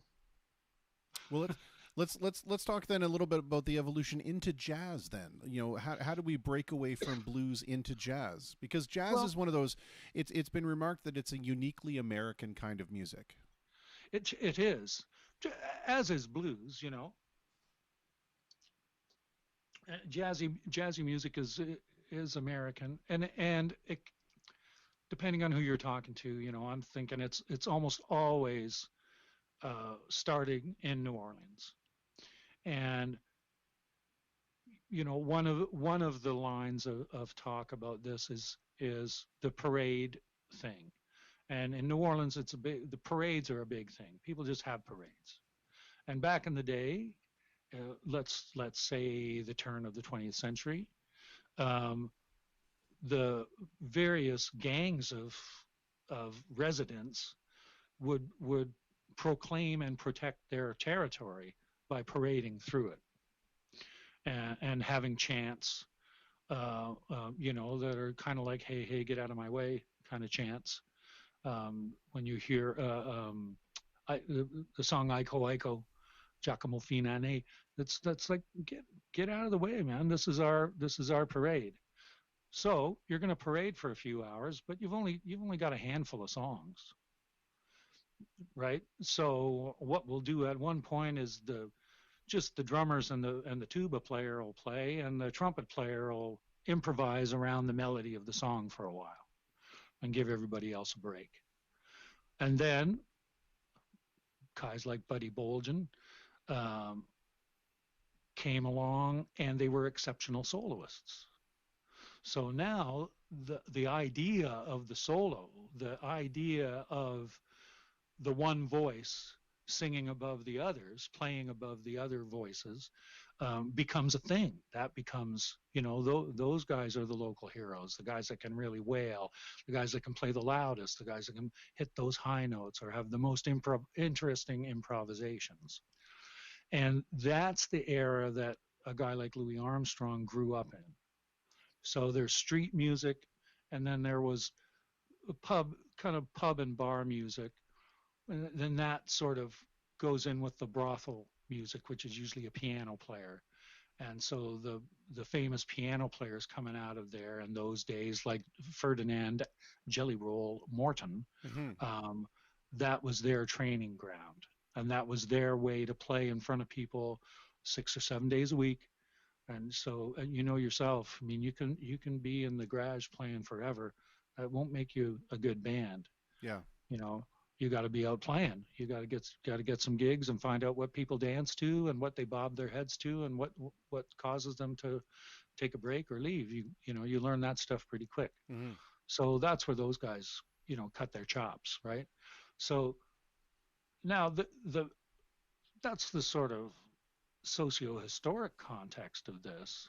The musical context is much the same as the blues. We're playing little church ditties where we change the words. We're playing old-fashioned songs that we would sing anyway, things we'd either sing at a party or things like that.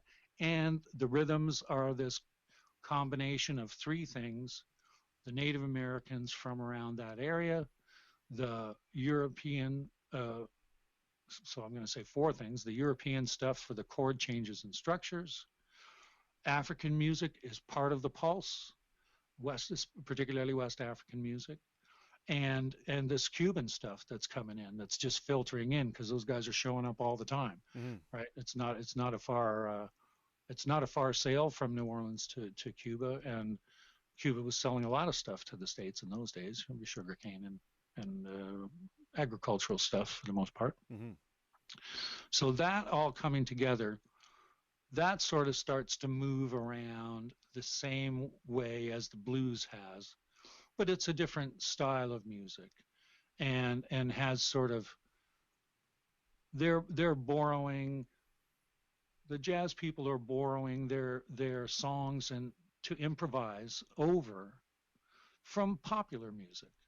The real straight ahead, what's selling records to the largest record buying public, which is, middle class white folks could afford records and a record player.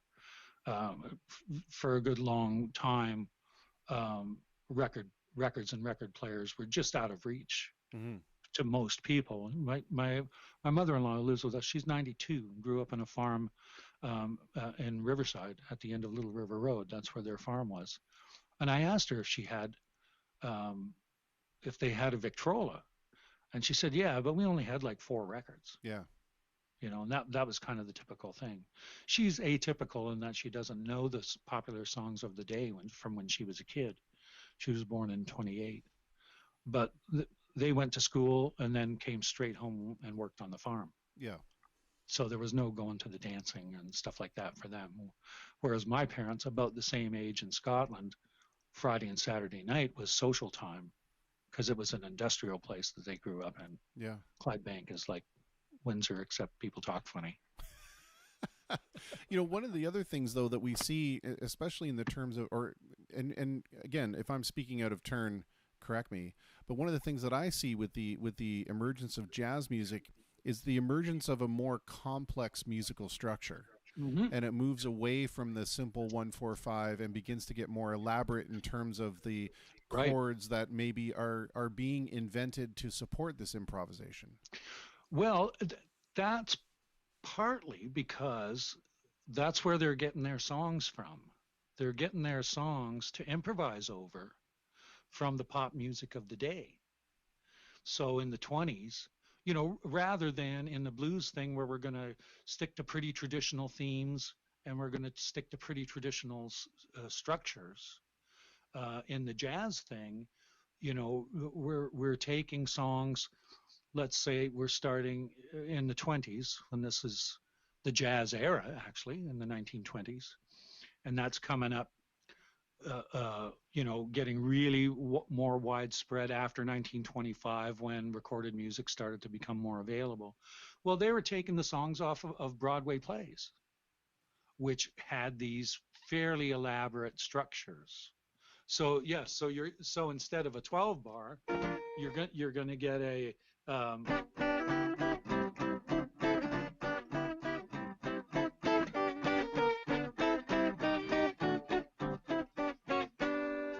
but if we were to play that in the country style, we'd be playing, you know,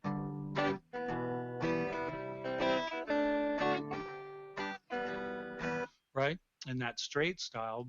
But those kind of chords, like you say, is sixth chords and ninth chords, those softer sounding, more melodic sounding things, that was starting to come in through those Tin Pan Alley composers, Irving Berlin and Gershwins and those kind of cats were writing these songs with more complex chords. And that became the basis of, oh, we can do this. When jazz musicians figured out that you can't copyright the chord changes, well, then they just took those chord changes from I Got Rhythm and wrote 1,000 songs over top of them. Yeah.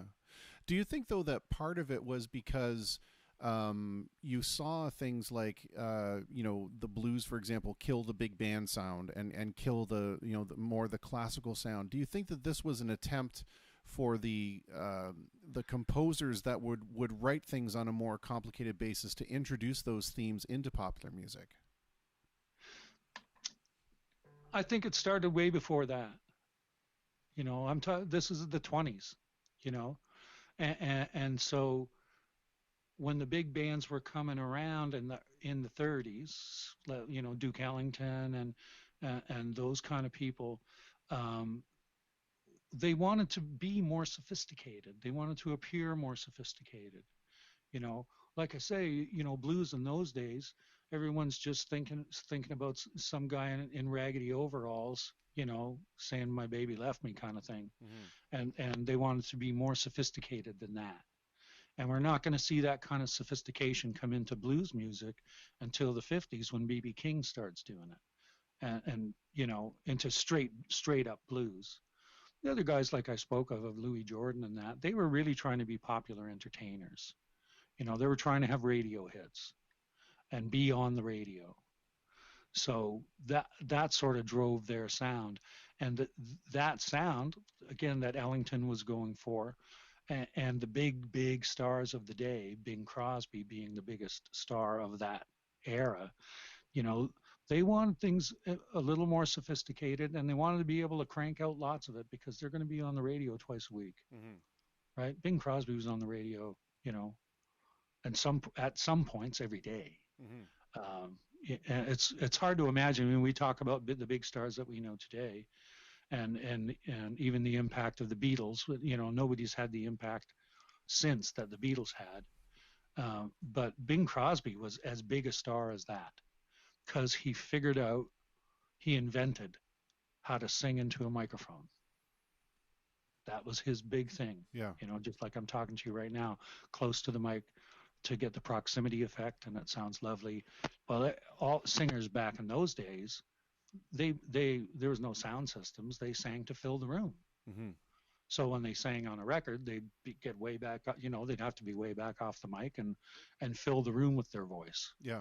And Bing Crosby figured this out, you know, that, and he used all kinds of, he was a groundbreaking guy because he recorded with Louis Armstrong, he recorded with the Mills Brothers in the days when, you know, black and white people couldn't be on the screen together. Yeah. You know, or if they were, the black people were, you know, servants and stuff like that, you know. But Bing was not, he was not like that. He was very egalitarian, and he was a great whistler. Yes, absolutely. I noticed you whistle a few times too. Yeah, but and, nowhere. As do I whistle in my tunes, you know. And I get it from Bing. I think my dad was a good whistler. I see. I think the thing that I'm trying to wrap my head around is that, you know, we come from this place of, you know, like you were saying, the one chord wonders and things like that. But there's this extra element of as you said, sophistication that's put into the jazz chordal arrangements, and I'm trying to figure out where that comes from, in the sense of, is that it's people that are coming from a classical composition style that are trying to become relevant by incorporating that into popular music? I think so. You know, I mean, like I say, the idea of it was to take a song we all know, and then we'll improvise over it, basically. And I mean, I still play my jazzy stuff like that. I play the head, I play the melody pretty close, or I sing it before I do my improvising. But so yes, those more sophisticated chord changes came from greater popular music, and that was brought in.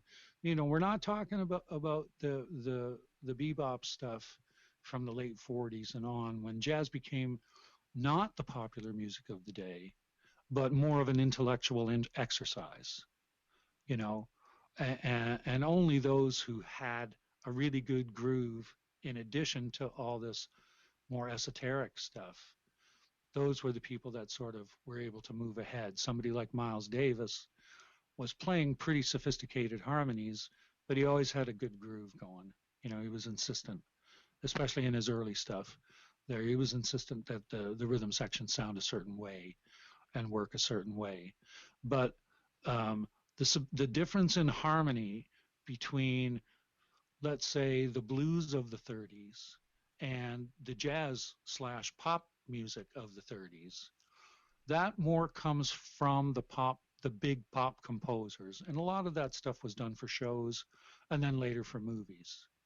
But a lot of these tunes that we play all the time came from, you know, Broadway babies of 1929 or something like that. You know, that's where those things came. And, you know, those folks are trying to be sophisticated. There we are in America, you know, which doesn't have hundreds of years of musical tradition.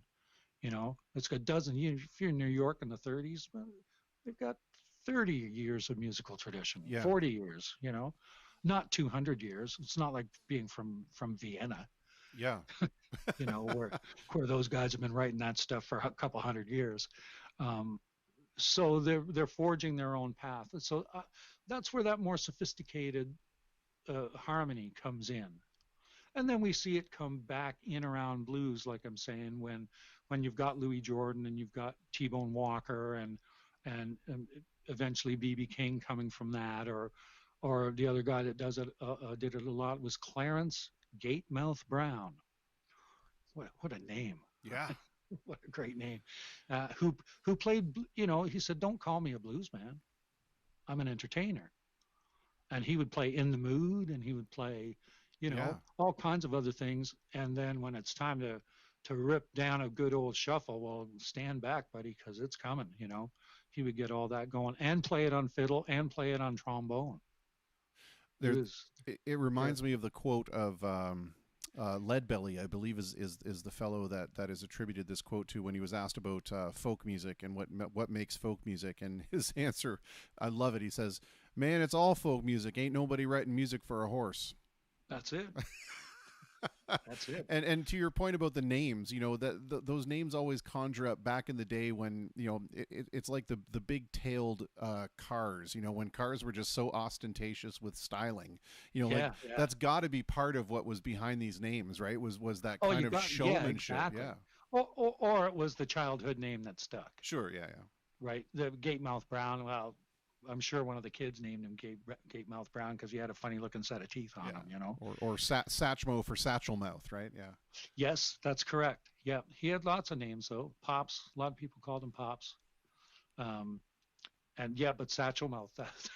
That's right. And there you go. Well, you can either try and change everybody's mind, or you can get on with it. Yeah. Right. Like Leadbelly, his name is Huddy Ledbetter. And Alan Lomax got him out of prison. He was in jail for killing a guy. And Alan Lomax, the famous music historian who went all through the South with portable recorders, recording everything. And we can go and listen to that stuff, in Library of Congress, and hear what I was talking about a long time ago. You have field haulers and the old-fashioned work songs. Yeah. He recorded people doing that and recorded them doing Gandhi dancers. He recorded the Gandhi dancers doing their songs, right? And there's even some film of those guys putting the rails in place and doing their songs.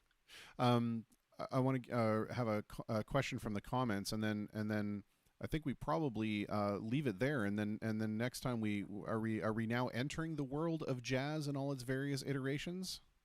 Yeah, we'll knock that around for a while. Okay. I mean, when we talk about this, if you and I were just sitting playing, we wouldn't really talk about the labels too much. Sure. Right? We just start into a song and do our thing with it and listen and play and do all that. So it's a bit of a minefield to label all this stuff and sure, say, yeah, absolutely. And of course, I'm not that much of a scholar. I mean, people have written many scholarly books about why the Detroit Shuffle is different than the Chicago Shuffle is different than, how they play blues in Cleveland or some other place.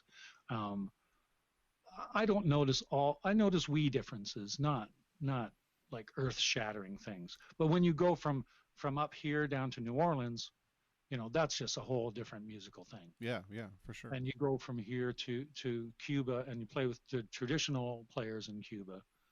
A lot of the other players in Cuba are just trying to make a buck in the resort and doing bad versions of Name the Song, like you do. And same with Mexico.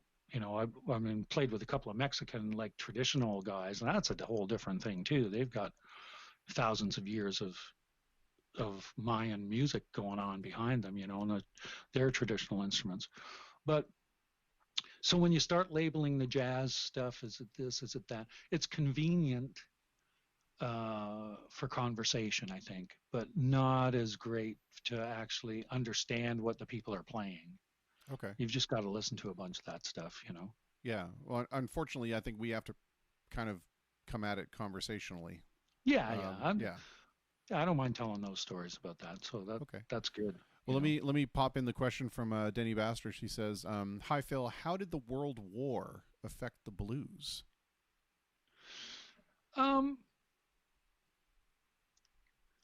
More when it was over than actually during the war. I think the post-World War II time here in North America, it was different in Europe and England and places like that. The England and Scotland and that were on rations until 1956. Well, my dad couldn't wait to get out of there. And, he came here in 53 where you could buy a dozen eggs all at the same time. My grandparents the same way. Yeah, it was, crazy, right? So the post-war stuff changed a lot of things because gas was expensive. It was hard to get around. So like I was saying, okay, well, the popular bands of the day are the Count Basie band and Ellington's band and you name it, or Artie Shaw, Benny Goodman, you name all these bands that when they traveled, it's a, you got to have a bus and you've got to have a whole big thing going on because there's 23, 24 people. And that's an expensive proposition. So these more streamlined, self-contained groups that wrote all their own stuff, like Louis Jordan and the Timpani Five, really changed stuff around, and their sound became the modern, sort of morphed into the modern blues sound that we like. Of course, there were other bands that were around at the same time and so on, but the Louis Jordan's thing really set it up for guys like B.B. King and all the chess guys, right? Howlin' Wolf and Little Walter and Sonny Boy Williamson and Muddy Waters and so on. Louis Jordan set it up for them. You could have a rockin' good time, and and at less expense because he had maybe 6 or 7 people to travel with. So that changed things quite a bit on the blues side, more so than any other historic thing, except for the invention of the electric bass, and then the whole game changed, right? I wonder if we're and this is probably my fault, Phil, but I wonder if we're approaching this from the wrong angle. And bear with me for a second. Mm-hmm. I wonder if instead of me suggesting that we talk about the blues and then talk about jazz, because there is so much crossover between all these things, I wonder if we would be better served to talk about a decade. Sure, and all the things that are going on. In that I wonder if that would make it easier. You know what I mean? Like to say, okay, we're going to talk about the 20s to the 30s and the things that happen in there, maybe some of the social things that influence those kind of things. Maybe that might be a better way to approach it. What do you think? Sure. I'll have a go at that too. I mean, they all tie in somehow in my head, Yeah, no, I know. And it's just, it just seems to me like, I wonder if that would be a better way to couch this. Yeah. Yeah, it'd be to press the right button. Like for me, we just have to press the right buttons, and then I can do all the talking. But so yes, it is sort of temporally based. Yes, I agree. And Grady says what's going on in the 30s, for example. There's a lot of crossover between blues and jazz, and what made it. And the other thing is what made it onto records as opposed to what people were hearing too. Yeah. Grady says we hear a lot of blues. That's the sad stuff. Slow the Hellhound on My Tail and that sort of thing. Well, that's because record producers figured that's what would sell. Yeah. They didn't figure that black folks telling you what a great day they're having is going to go over. They want to hear all the misery. Yeah. So that sort of became that. But guys like Robert Johnson and his contemporaries, these are the 30s guys, right? Pre-World War II guys. I'm thinking of Blind Lemon Jefferson and at the end Robert Johnson and Charlie Patton, so on and so forth. Those guys were jukebox guys. They played dance and music on Saturday night. Mm-hmm. So if you're going to play slow, sad songs all night, your tip jar's empty, bro. Yeah. Right? You can't make any dough with that. You got to, pick up the boogie and get it going.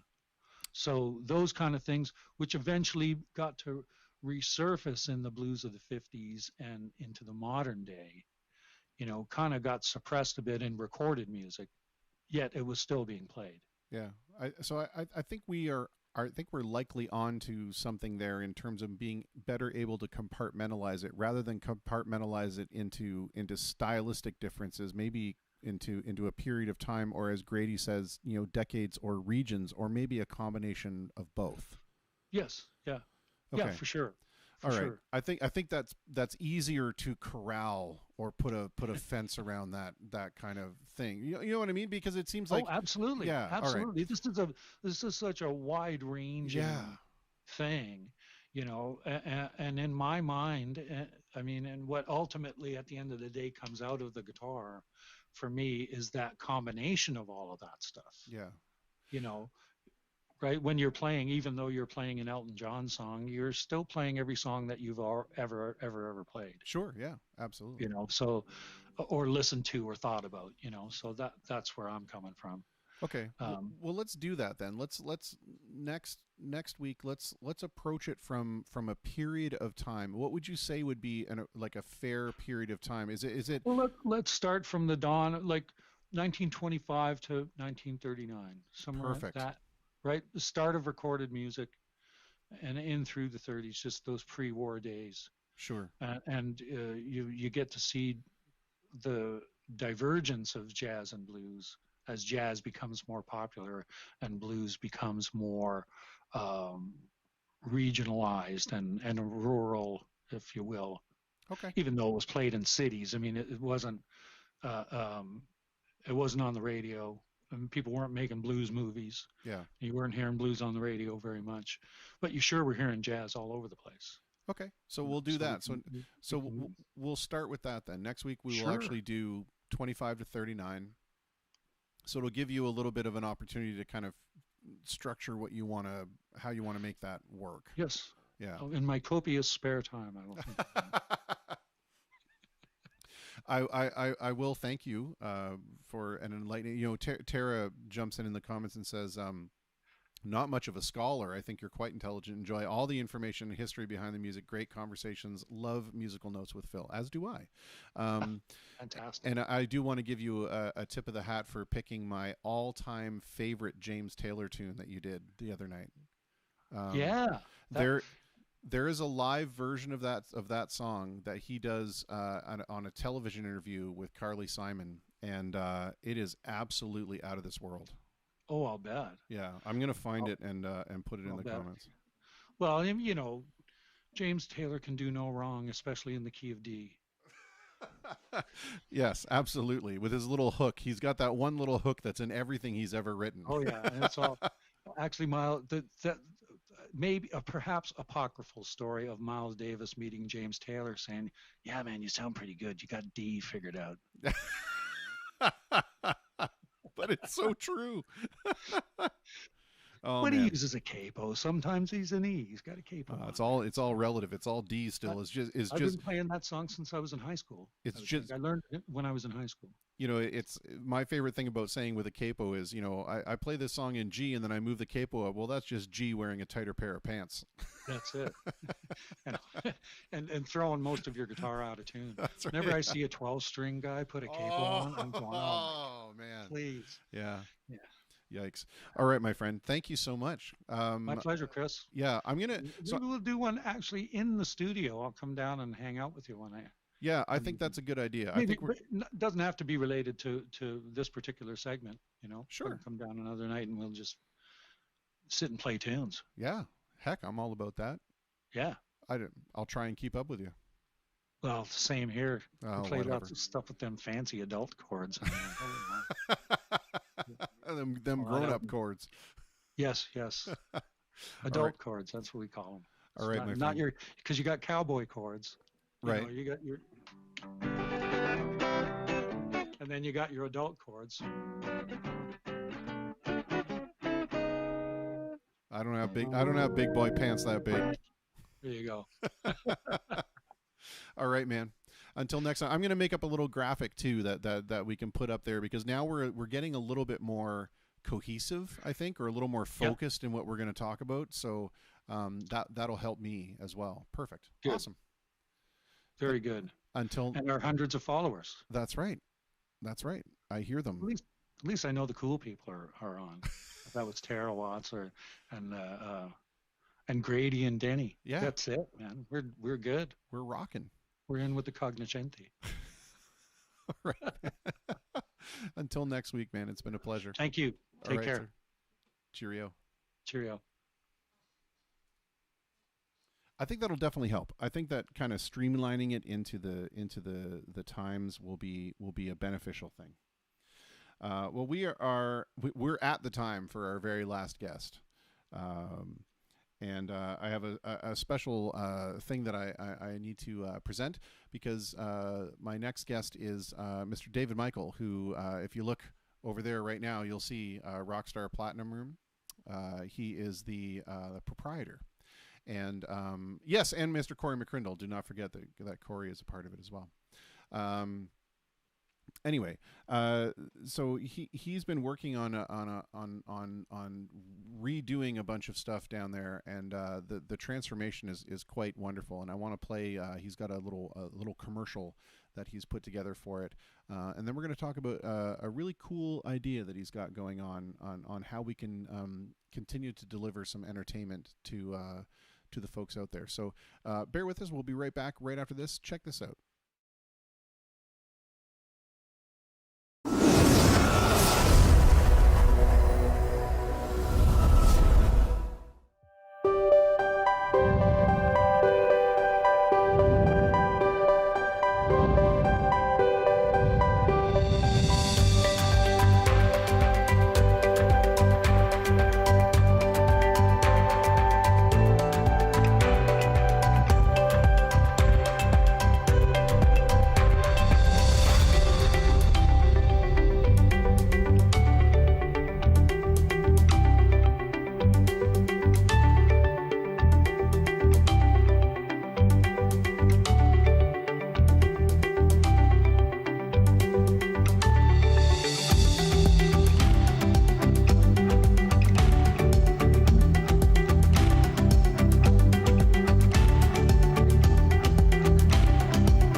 All right. Well, there you had a lovely little informative blurb, and that is playing on the rockstarplatinum.com website as well.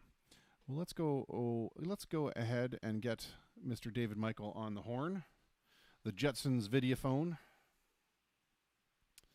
and we'll have a little chat about a new project that he's got in the works. Super exciting stuff. I'm excited about it.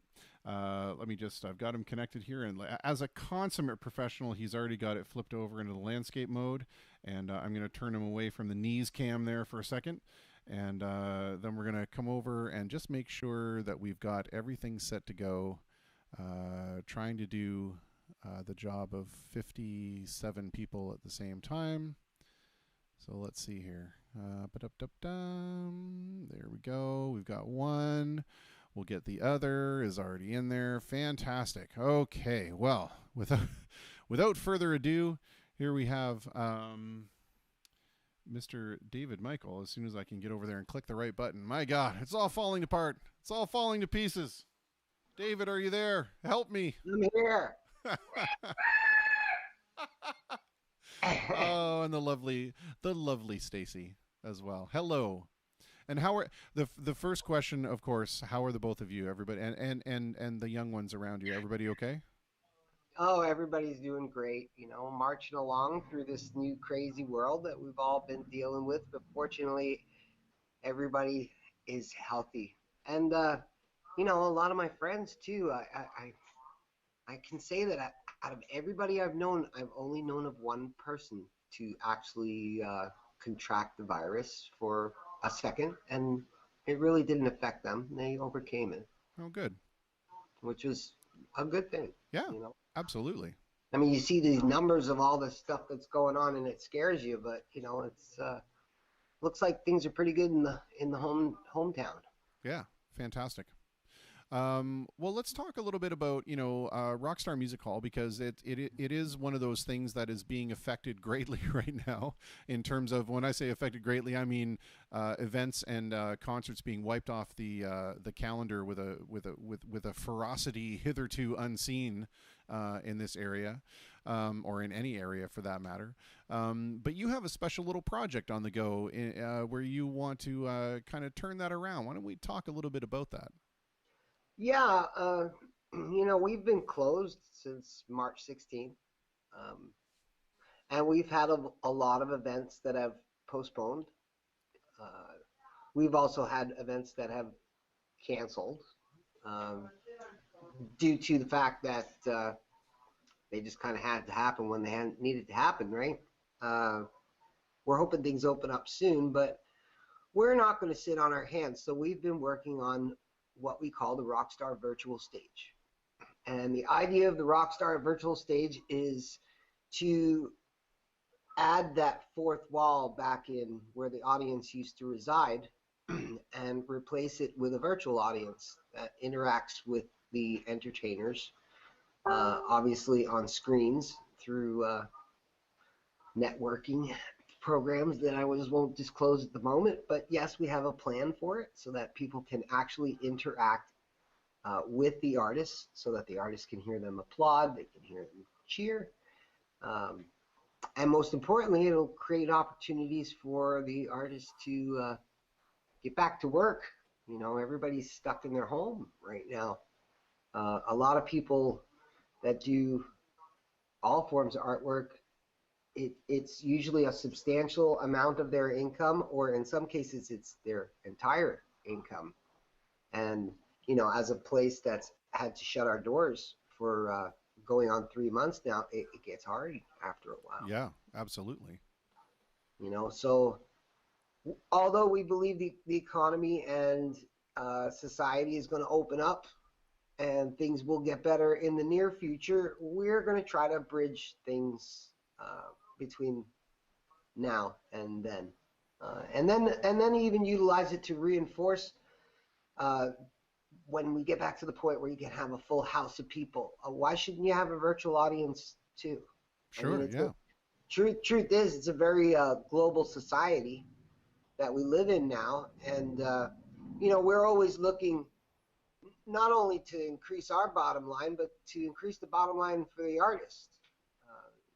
Me being an artist myself, I understand where they come from. I understand the investment that they put into their craft. So we're just trying to do things better. So that's basically what we've been working on. We should have something to unveil next week.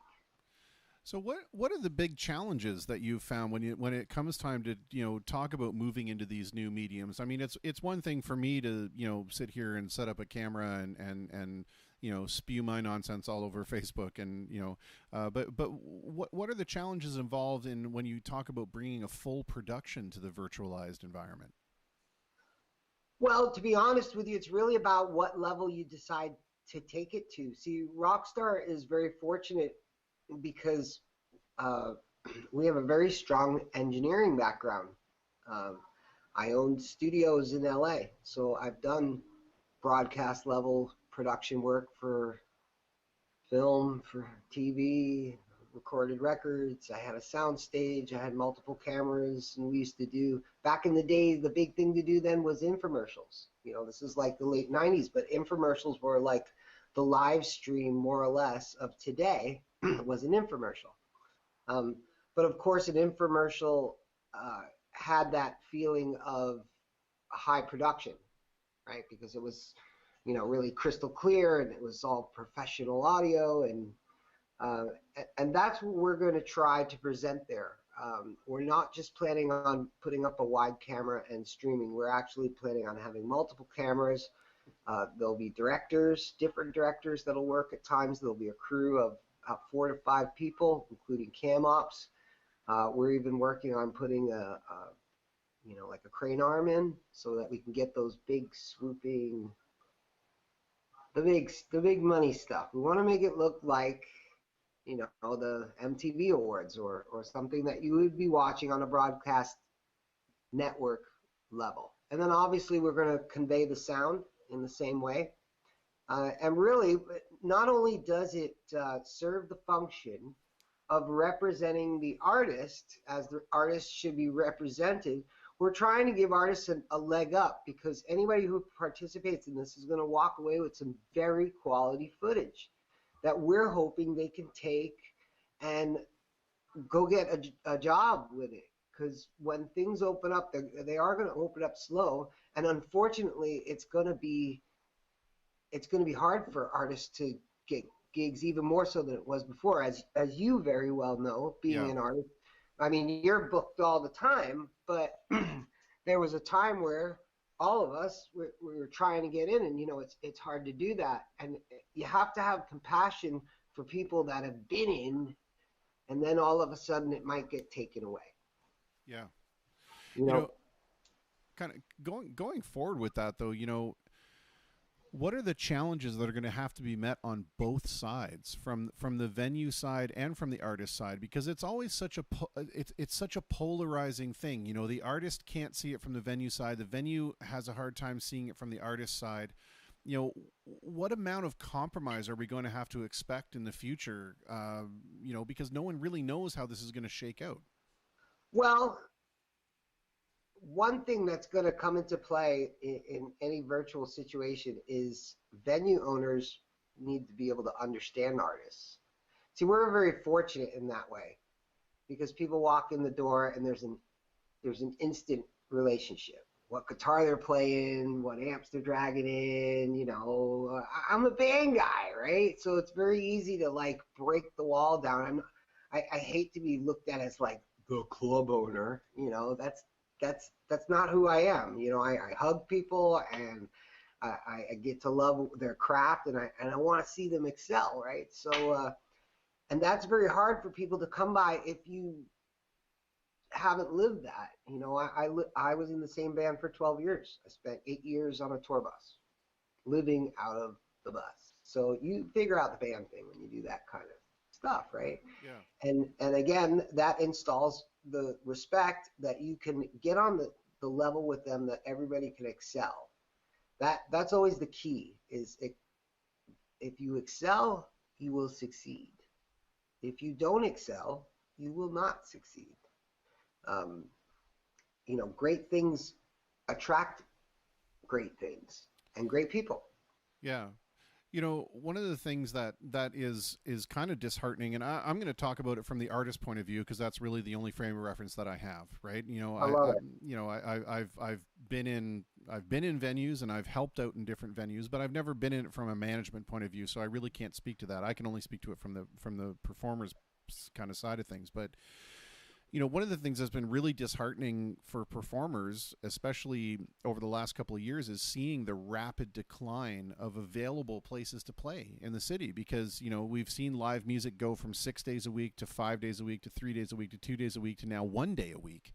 And a lot of us are really worried that, venues are going to take this opportunity to say, you know what, live music's done. I don't need to pay a band X number of dollars in order for them to come in and perform. I can get a DJ, or I can put cam music on, or whatever.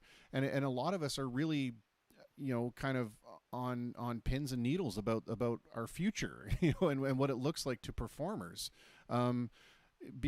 What do you think the future? And I understand I'm asking you the crystal ball question, which is impossible to answer, but just on a projection kind of viewpoint, what do you think the future holds for us? Well, I'll backtrack that a little bit to my thoughts on the why, and then I'll give you my thoughts on the future. And again, these are my thoughts. Absolutely. But I'm just going to call it out cut and dry. Okay, the domain of the bar days has been on the decline for a long time. Okay, and there's a lot of reasons behind it. And 99.9% of the time, it's not the people running it that are at fault. I feel for every one of them because it's like a losing battle if you're thinking like it used to be. And this is the reason why. A, the price of alcohol is stupid. And if you add in the HST and the person you're paying and all the equipment and the taxes and all that other stuff, you sell a bottle of beer, you're lucky if you're making 75 cents. Lucky. And that's if nobody punches a button wrong or drops a $5 bill on the floor, which will take you 7 beers to get back. Okay, that's one thing. The product that's being sold, there just isn't enough markup in it. And how do you sell a product like that when the consumer can go and purchase the product themselves for less? You know, so that's very tough to make money. So the only other place that you have to make money is food, and you have to have really good food. Now, if you're a bar that can achieve a regular clientele, let's say you're located next to several apartment complexes, and people like to call it home, and you can create that steady business, you have a chance at surviving. But it's the bars that are looking to make their money on the weekends, it's tough. It's very tough because it's like rolling the dice every time. You don't know what's gonna happen, and it can be very negative. Now, the cost of a band, well, you got to figure the bar's got to sell 3 times as much of that cost of the band just to recoup the band, and that's if nothing goes wrong. This is never calculating in liability, which liability could cost you thousands upon thousands of dollars in one foul swoop. Just something silly. Somebody slipping, falling on the floor, and you end up getting sued, a fight breaking out, or anything. I mean, there's a million ways. Somebody driving off from your establishment and getting into some unfortunate, car accident or something like that. That's there, and you're always crossing your fingers. God, I hope that doesn't happen, but you're already fighting an uphill battle. And then where do you make your money? You're not going to make your money during the day because the day of the power drinkers that used to support bars are over. And the reason it's over is because of the society that we have now that is so built on social networking. Hey, face it, in 1980-something, after you got done with work, if you wanted to socialize, you didn't grab your cell phone, you didn't email anybody, you went somewhere. You went to a restaurant, you went to a bar, you went to a happy hour, you went to something, usually to get social time in with your friends and meet new ones and meet future wives and all that. But it always happened underneath the roof of an establishment, and the establishment then in the end of that ended up with patronage and sales. But that doesn't exist anymore. It really doesn't.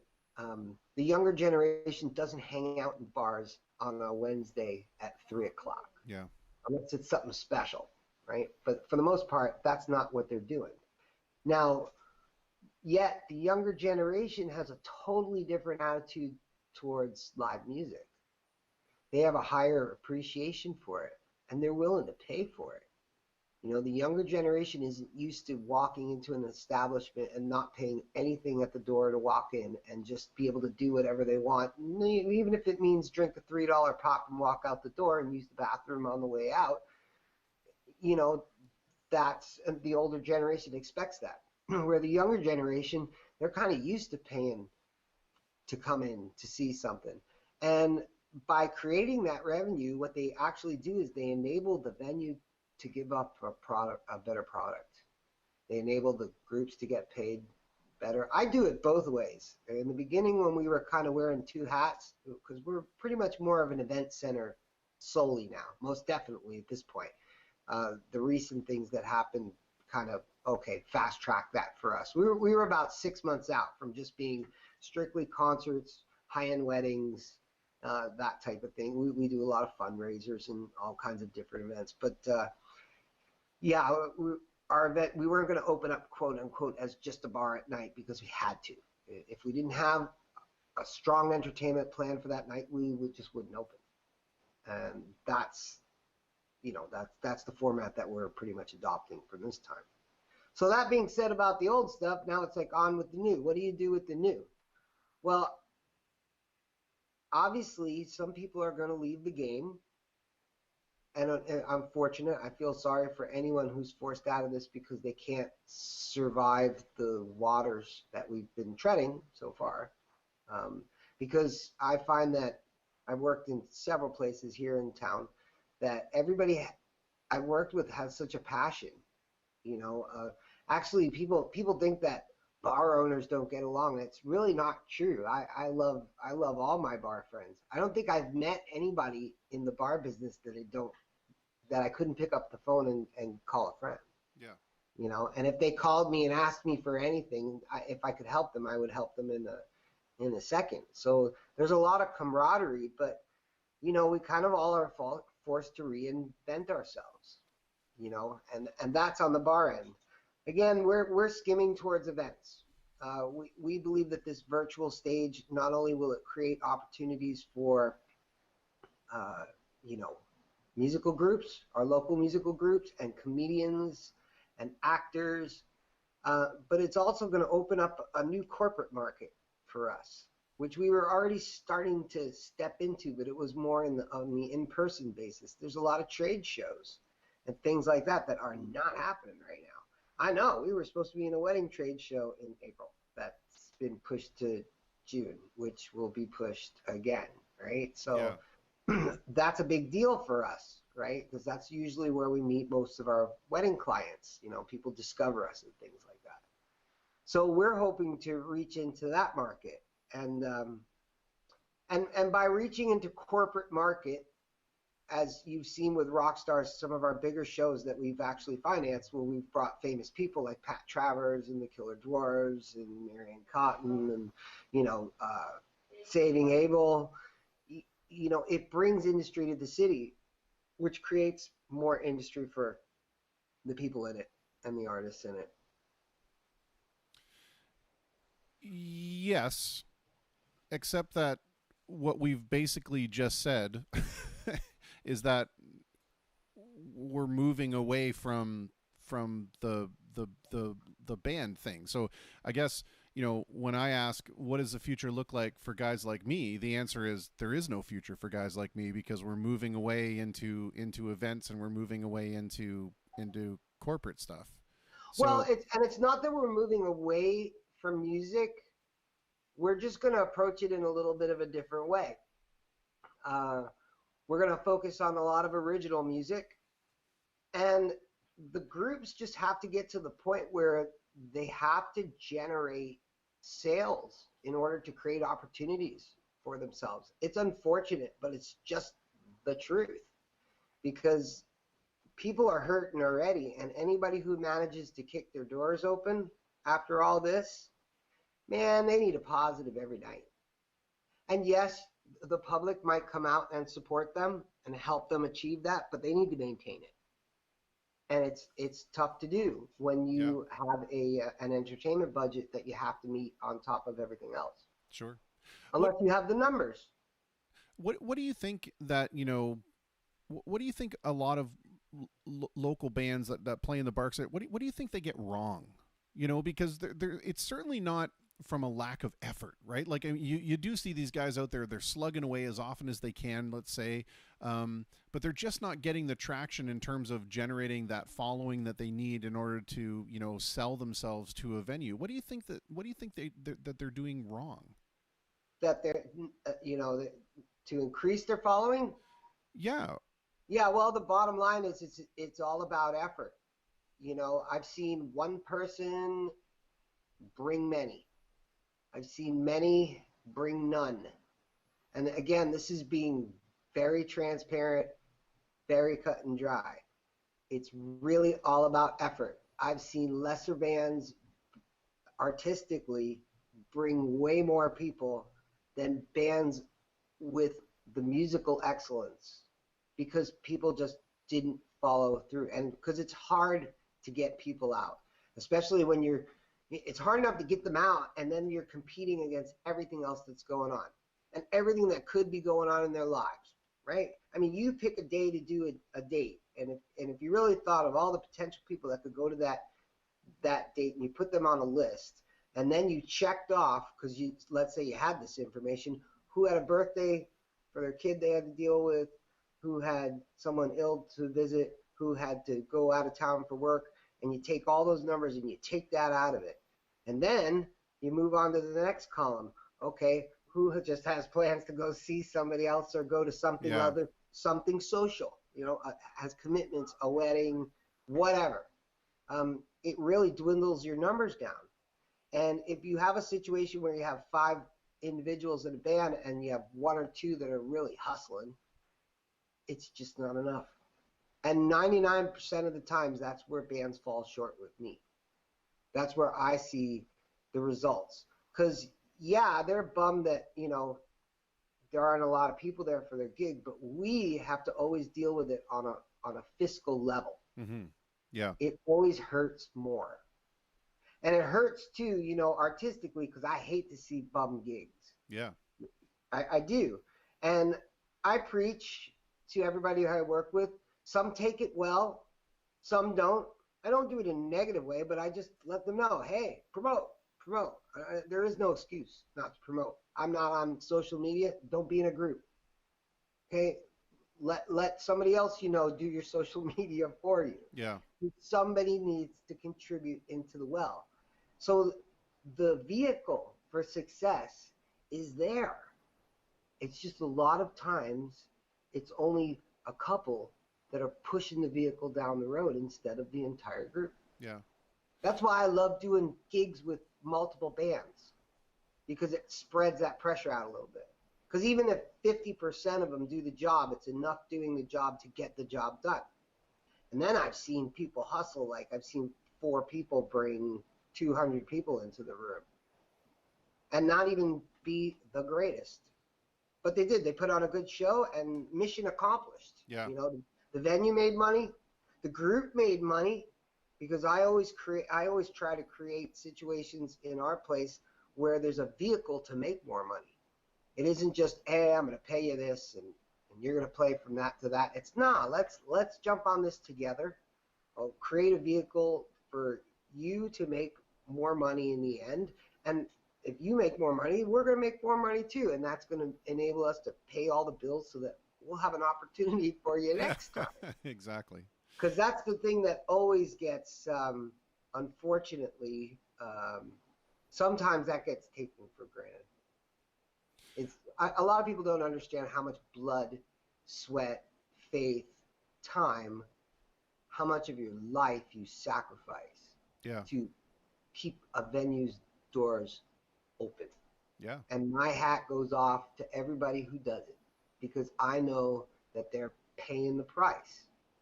That's just the name of the game. But there's nothing like the feeling when you're there and that magic is happening. And for me, most of the time it's musically, but artistically, because I've had plays and all kinds of stuff, drag shows. I mean, when you're there and it's happening, that's the payoff. Yeah. That is the ultimate payoff, is the high that everybody's on, not meaning from the alcohol. Yeah. But that natural thing, something that you've created, and that's what makes it worth doing. Sean Fathers has a couple of comments in here. He says, do you think that maybe all bars need to go back to cover for all local bands as it was years ago? And I have a thought on that from a performer's side of thing, but maybe you want to address it first from the venue side of things. If I was going to be brutally honest, how I've been brutally honest all night, yes, absolutely. The cover charge was there for a reason. See, people have gotten used to no cover because, unfortunately, it was a series of events that happened. With the decline of the bar scene, the first thing that got eroded was compensation for musicians. And the reason being is because as people started changing gears and generations changed and people who used to be the big time day drinkers that would go in and drink 9 beers and not care, and they cost $3 and something at the time. So, but you're only paying, a reasonable price for it. So you had some room. As those people disappeared, people thought it's that natural competition. Okay, well, I can't charge $20 to come in the place anymore. I haven't been seeing any people, so I'll drop it to 15. And then the next guy drops it to 10. And then 5, and before you know it, it's gone. And then it's like, well, bands used to get paid, what, $1,000, right? I remember Nino telling me that the average that a band would make in a single evening during that, and they were playing Tuesdays, Wednesdays, Thursdays, Yeah, Fridays, 6 days a week. like every night was Saturday night, right? So how are you going to not make money in that scenario? Whereas now it's like, man, Fridays and Saturdays are your high hope days. If you could develop a Sunday that's successful, well congratulations. About 50-50 chance on that, especially during the summer. Because the summer, everybody's at the festivals. So our summer competition for venues, people don't understand that actually bars, it's a seasonal business. Because the summers, everybody's out at the big concerts. And you might pick up some dribs and drabs after 12 o'clock.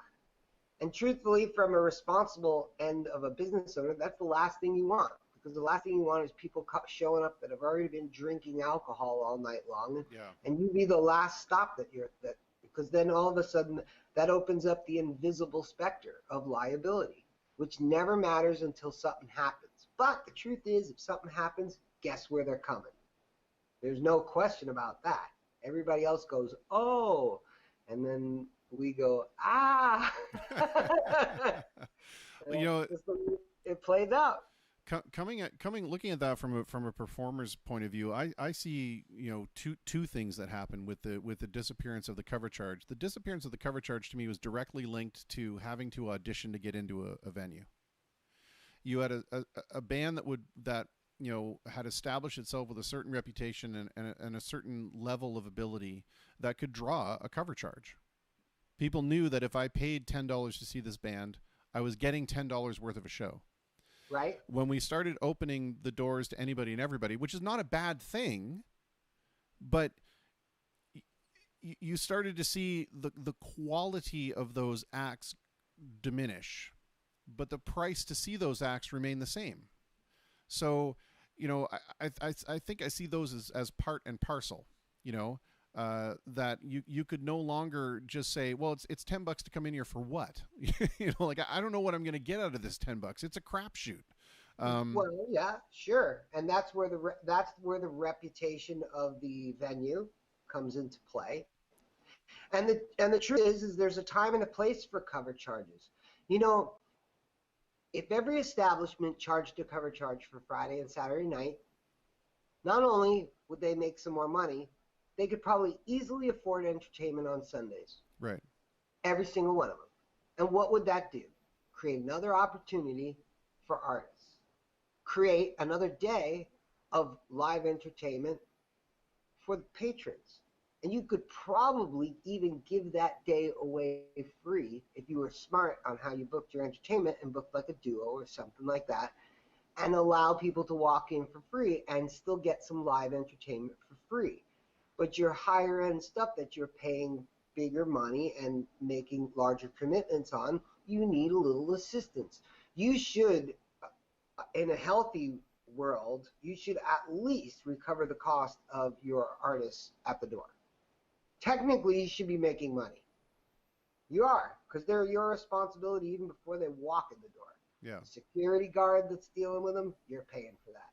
The floor they're walking across that's going to get cleaned later, you're paying for that. They take a right turn and go to the bathroom, you're paying for that. And then whatever else comes in the door, you're paying for that. If something gets broken, you're paying for that. Yeah. If there isn't enough room in alcohol, you realize that if you sold somebody 4 drinks, you'd be lucky if you made $4 off of them. And you combine that with the fact that attendance, even at a bar, regardless, attendance at bars is going down. Attendance at bars is on a decline. So the fear there is that if you start to add on a surcharge to go someplace where people are already not going, it's another incentive for people, to kind of stay at home.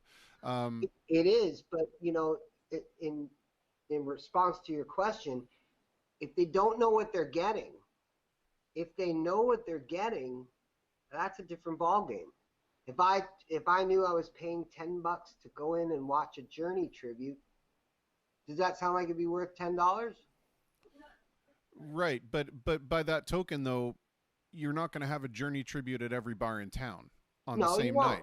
And so you can't ask, you can't say bar A has a Journey tribute, so it's going to be a $10 cover charge. Well, what am I getting at a $10 cover charge at the bar down the road, right? And so the bar down the road is going to go, well, why am I going to have a cover charge? Well, I mean, and again, that's their choice. But the point I'm trying to make is if the groups get more into a situation where they're marketing a specific product, you have a better opportunity of drawing people than just going off your name, unless you already have like legendary reputation around town. Yeah, like if you're a big wiggle, for example. But let's say I'm new. I always think from new guy on the doorstep, not guys that have been, know everybody, has played everywhere. That's a different game. That's a totally different game. Talking about I'm a new person and I want to get a gig before the next guy. And what my advice is, sell something specific. And it can be a wide specific. It could be a tribute to the 1970s, which is, that's wide. That's pretty big. That's really big, right? But it's a tribute to the 1970s. So Joe over there, who loves the 70s, is probably more likely to spend the $5 or $10 to walk in the door because he's already won over because he likes the 70s. That's the logic that I think people need to apply. Is unfortunately they have to brand themselves a little bit more rather than just saying, hey, yeah, we're a band that plays a little bit of everything. Plus, everybody's been doing that a long time. How many times people have watched a band play a little bit of everything? It's just, after a while, it loses its glamour, unless the band is really, really good. Now, when you're really, really good, if you decide to market yourself and you can rope that crowd in, well, then you could do whatever you want, once the heads are in the door. But from a guy sitting on the other side of the desk that's going to give up one of his prime nights in the hopes that you're going to bring a crowd around, I need to hear what your angle is, other than the same spiel of what's going on right down the street. Sure, yeah. Because that's just rolling the bones, and we're not here to roll the bones. Everybody has responsibilities. I mean, venues have people that work for it that have children and all that other stuff. There's always a responsibility. That's the hard thing too with venue too, is they think everything's a good time because you're there hosting the party, right? It's like you party all the time. And it's like, no, not even close. You usually party with the mop after you're gone. That's right. Sean Fathers pops in, and I don't know how much of this you want to answer at this point, because you're kind of, understandably keeping the whole virtual stage thing a little close to the vest at this point, because there's still stuff to work out. But he says, what do you think of the virtual wall and cover, and then people can come to the bar or stay at home, and you're still paying to view the band? Oh, absolutely. Well, that's the idea. I mean, the virtual stage will always stay at Rockstar, because it's foolish once we're able to have people show up in person to not offer the other avenue as well, so that people who are out of town can't be there on a work trip, family that doesn't live in the area, why shouldn't they have an opportunity to see these artists? And most importantly, why shouldn't these artists have an opportunity to sell them a ticket so that they can increase their compensation for what they do? Because let's face it, if you were to ask me my opinion, are artists getting paid enough? I'd always say no. It's true. Sorry. It's true. when a groups do really well at my place, and they do an event and make, sometimes I've seen them make thousands of dollars in a single afternoon, that makes me happy. When I got to pay them $100 a man, you know, and sometimes I've had to chunk it right out of my pocket and I can't give them more, that makes me uncomfortable. Yeah. Because I understand what they put in. I really do. Sure. That's why at our place we tried to take away some of the burden of sound systems and sound checking and all that stuff. When I was playing with the Source, we were hauling big PA to every gig. Yeah. As you know, because you were in it too. Right? Yes. And you know I love my subwoofers. I was hiding behind that PA when we first started, where I first started playing with the Source. Actually, that memory came up on my Facebook wall. I think it was either yesterday or the day before, but it's like, it said, I'm all set up and ready to go. And here I am. And there's like this giant stack of speakers in front of me. It was cool. It was cool. Hey, but you know what? It's like we wanted to bring a quality show at a certain level. Yeah. Not to be loud, you know, and thank God Stacy was around to help haul all those boxes around. And I remember the guys used to complain all the time too. Do we actually need these? Yes, we do. Yes. Shut up. Haul them. What'd she say? She said she was the one that did it most of the time. She was right. Oh, she'd be rolling subwoofers out the door, like pushing them out of the way. Kevin Gagno jumps in and says, you know, Bob Dylan, the times they are changing. He played the local scene in Essex County since '78, and he's really going to miss the way that things used to be. Those days are looking long gone now. But he agrees with you that you need to try to find new avenues to get out to play. And I wish I could be that optimistic. But I think the days are just over. I really think that we have moved past. We have moved past live bands. I think live bands are dead.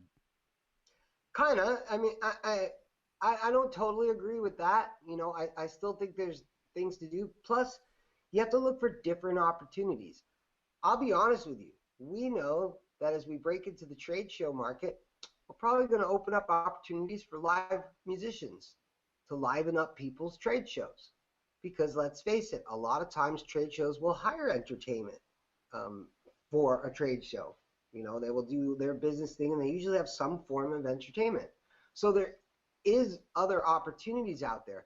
Will they be the opportunities like they were before, where it's mostly that, well, non-smoky bar atmosphere where you could kind of do whatever you want? Not as much. But everything changes. And I still think there's a huge place for live music.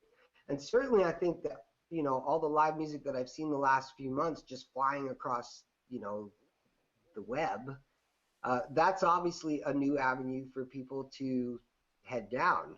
Yeah, but, you know, speaking as somebody who has done live music flying down the web for, you know, 20 years, there is zero money to be made in it. And I mean zero with a capital zero. There is there is no monetary model for that, period. And I'll tell you why. You cannot advertise on the web. You cannot do it because your audience is not local. The audience that's watching you for the most part is not necessarily a local audience. So locally targeted ads don't work. Meaning the only ads that you're going to be able to get and put on are ads from larger venues. And unless you have that audience, unless you have that stream where those, you know, larger like Coca-Colas or whatever are going to advertise with you, it ain't happening. So, you know, the internet is one of those weird double-edged swords. Yeah, it's a great opportunity for me to, you know, plug in all my stuff and play a show and have everybody watch it and have everybody get into it. I ain't making any money at it. Nobody's making any money at it unless I'm a Joe Rogan, right? I hear you. And I hear you.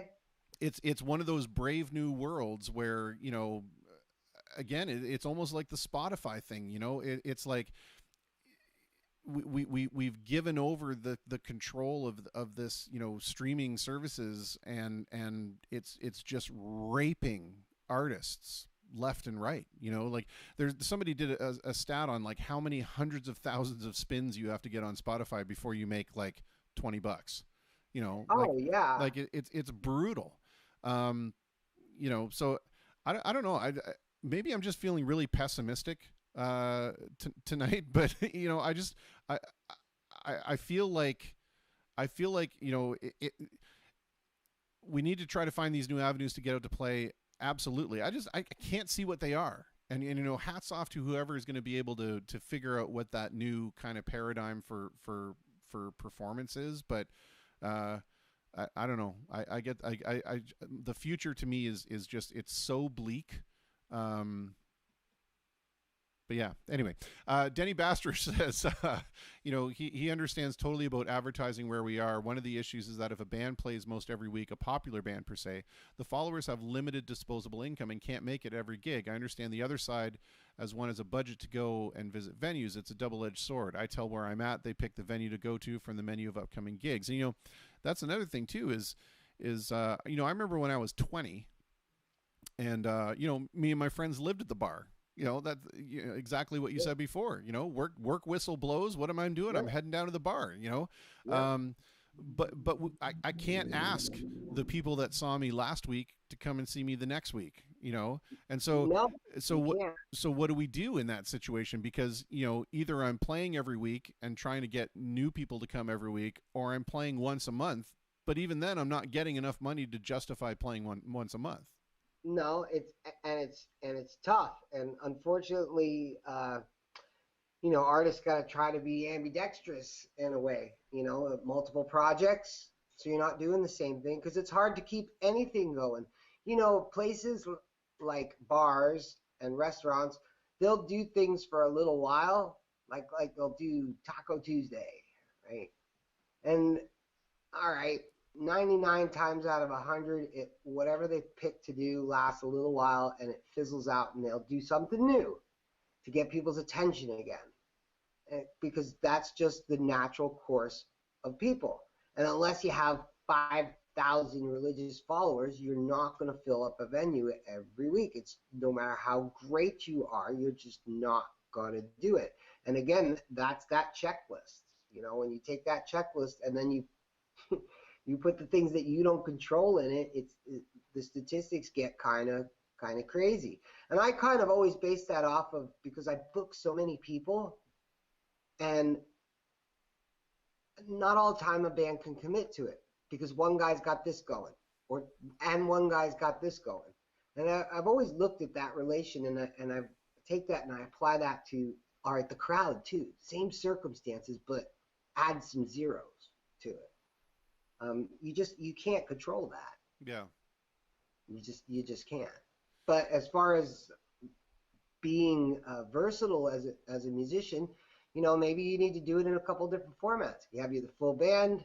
I think solos and duos are going to get some extra work out of this. Sure. Yeah. So if you want to be like the smart musician, that would be my best advice, is become as economical a package that can play. And yeah, maybe you can't play all the time with the big band, but I'm going to go gig on my own a little bit and do it on the side. Sure. You know, but do you think that this is also somewhat of a regionalized thing? And I'll qualify that by saying, you know, one of the guys in our band, you know, he travels between here in Toronto all the time to do, you know, fill-in gigs. He's a session player, right? A player for hire. And, you know, he got a call to go do this gig in Toronto on a Thursday. And he's like, a Thursday? Like, yeah, a lot of hip-hop shows on Thursdays. I can't remember when I would go to see anything in Windsor on a Thursday. You know, like never. And so he's like, I guess. I mean, you know, is there a guarantee? He's like, yeah, definitely there's a guarantee. He's like, okay, well, then I'll go, you know, because I know I'm going to make the money. Well, you know, this place was a 1,200 seat place, and they were charging a $20 cover charge, and it was at capacity. It was packed. And he said, like that. He said, you know, how often does this happen? And the guy at the door, he's like, this is every night. So yeah. How do we compare? You know, is it that, you know, because in Toronto there's 5 million people that live there, and is it? Oh, that makes a huge difference. Yeah. And a guy coming from Los Angeles, I preach that all the time. That so much population, it changes everything. Everything amplifies with large populations. Crime, cars, yeah, patrons, customers, everything amplifies with more people. Windsor is a city have we hit 300,000 yet? No, we're barely over 200,000. Yeah, it's like 233, I think now, or 234. I used to watch that all the time. But think about that. It's under 250,000 people. And out of that 250,000 people, how many people do you think you could scratch off the list because A, they're too young or too old, not interested, right? There's probably a lot of them. Then you start taking all those people and you start divvying them up amongst all the venues. And then that demographic of people, cut it in half at least for all those ones that don't patronize that weekend for whatever reason. Because they can't, because they don't have money, because they have to be at a wedding, because they have a dinner party at home. Okay, and it's just, the numbers they're staggering. If you're looking for people to just mill around for something. Now, if you have a specific product that you're selling and you go after people, that's how you put those types of numbers in. And like I said, we've had hip hop shows on a Tuesday night, 300 people. Tickets were between $30 and $100 a piece on a Tuesday. Yeah. Crazy, right? It's crazy. But think about the economics behind that. Like how many doors that opens up to do other things. Sure. And we just rented out the venue that night, mind you. So I didn't see any of that, right? I got my rental and they made $14,000. Yeah. Whoops. I mean, mind you, we had we sold some product that night, but even if I broke down the numbers, I don't want to just throw numbers out over social media, but you'd cry if I really showed you like what the profit line on that was. And again, that's going like this to the liability. Like, yeah. Okay, let's just pretend nothing's gonna happen, because if it does, I'm in the red. So yeah, it's tough, but people are different now too. It's a different society. I mean, I have a son who's 15 years old, and and he's actually watching the show right now. Hi, Michael. And I wonder when he's 20, what's he gonna do? Like, is he gonna go home and stick his head in some virtual portal helmet, or is he gonna go out and do something cool? Hovering skateboards, because that's what they have at that time. Who can say, right? I highly doubt it'll be hanging off a bar. Can I just put my vote in for the virtual porno helmet? Is that I think that'd be awesome. Yeah. Okay. I'm starting to work on that idea right now. Good. I'll come over. I'll help you out. That's don't tell me my business, devil woman. Speaking of the young Michael Alexander Schiffinelli, he says, "What do you think is?" And I'm not sure who this question is directed to, so maybe we can both take a stab at it. He says, "What do you think is the main thing that has caused live music to attract less people, in your opinion?" So I don't know. Do you want to take a crack at it? Do you have an opinion? I have so many opinions, David. Okay, you give yours first, and then I'll give mine. Okay, what has attracted, or what has caused live music to attract less people? Shitty live music. That's one. Agreed. Bands playing exactly the same songs at multiple venues is another one. Totally agree. The removal of people being able to smoke in bars is another one. No. Absolute clampdown on drinking and driving is another one. Painful. The cost of alcohol in the venue, not because it's the venue's fault, but because of the distribution model. Maybe. The wealth of other entertainment opportunities in the home in terms of surround sound systems, movies on demand, giant screen TVs. I can go buy a case of beer for $30 and have 24 beers that I can sit Absolutely. and pound back and go nowhere, and have all the entertainment delivered to me on demand instantaneously whenever I want it. Yep. Just full of friends, not looking for a boyfriend or a girlfriend, most definitely. Yeah. I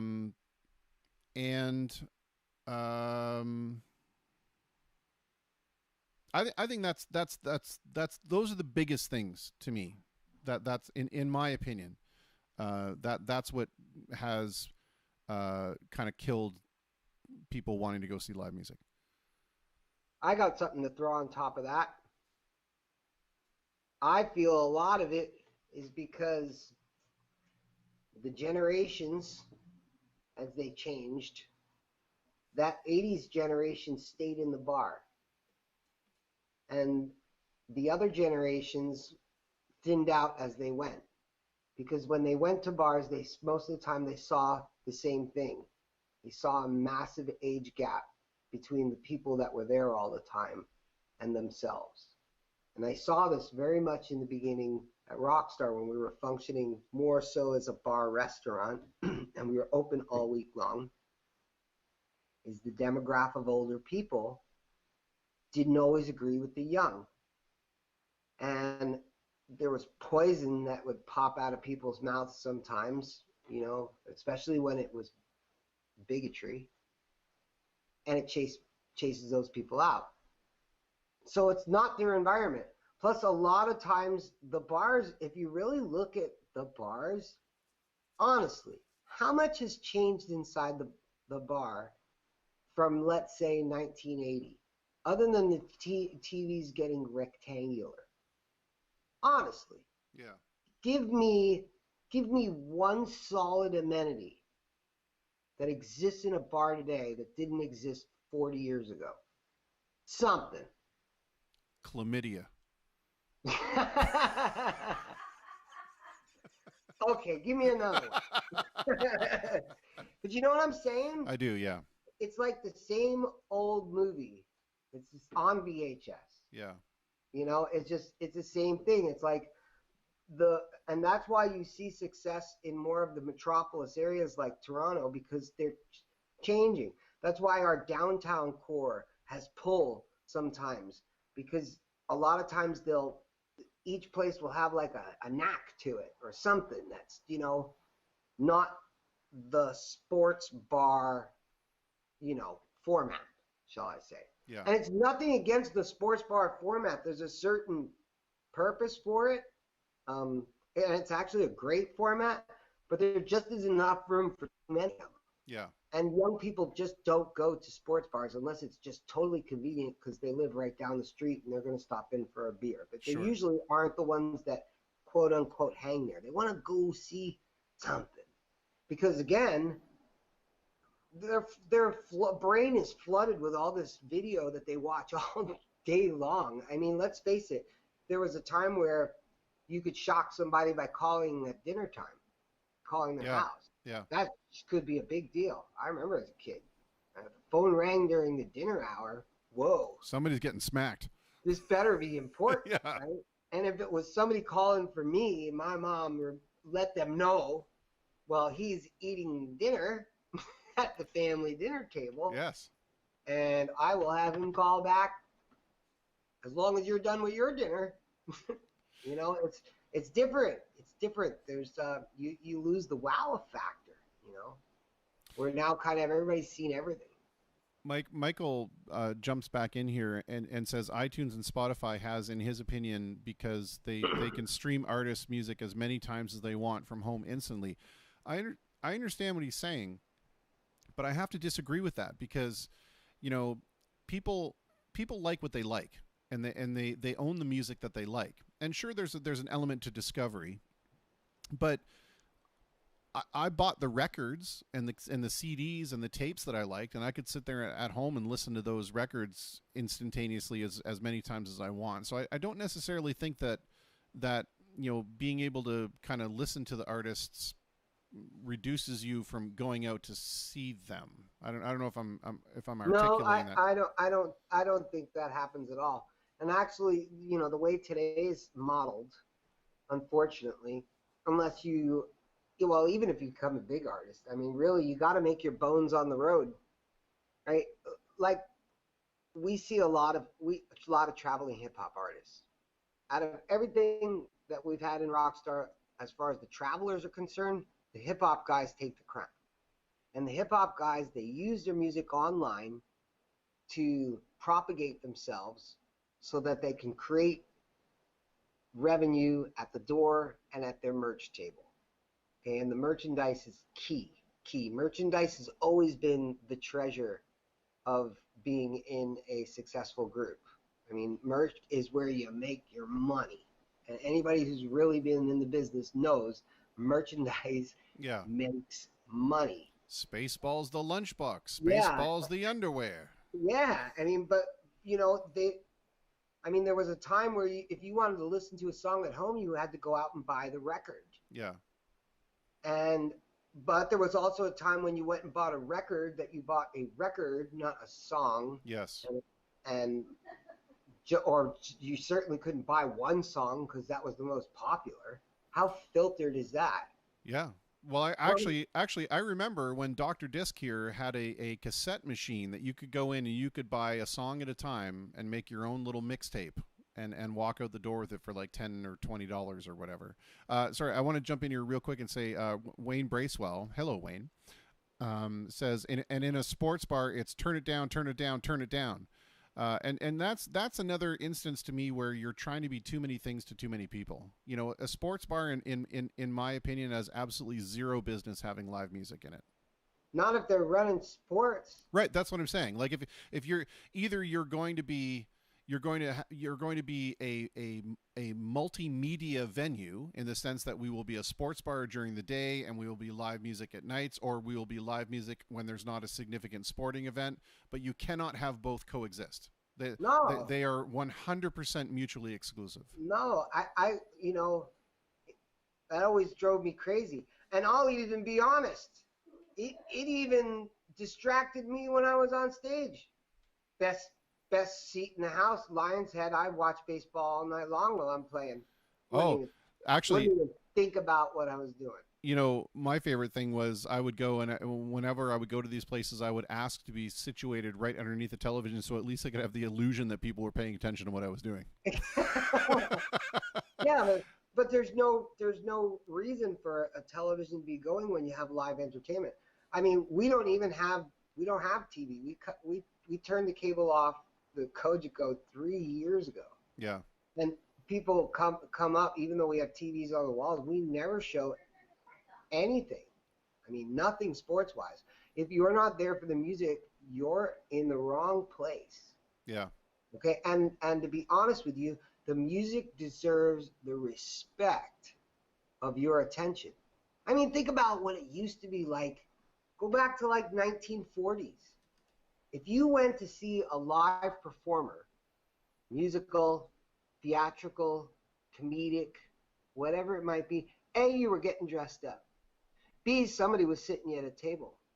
C, if you got a seat in the front, boy, you must have been somebody special or you had a lot of money. Yeah. And D, when the performer was doing their thing, you shut the hell up and show them the respect that they deserve. Yeah. And give them your attention. And there was a lot more respect for the performers. But then in a bar situation where this guy's watching hockey and this one's, trying to hook up and somebody's dancing over here and stuff's crashing over there. And, you think about the chaos.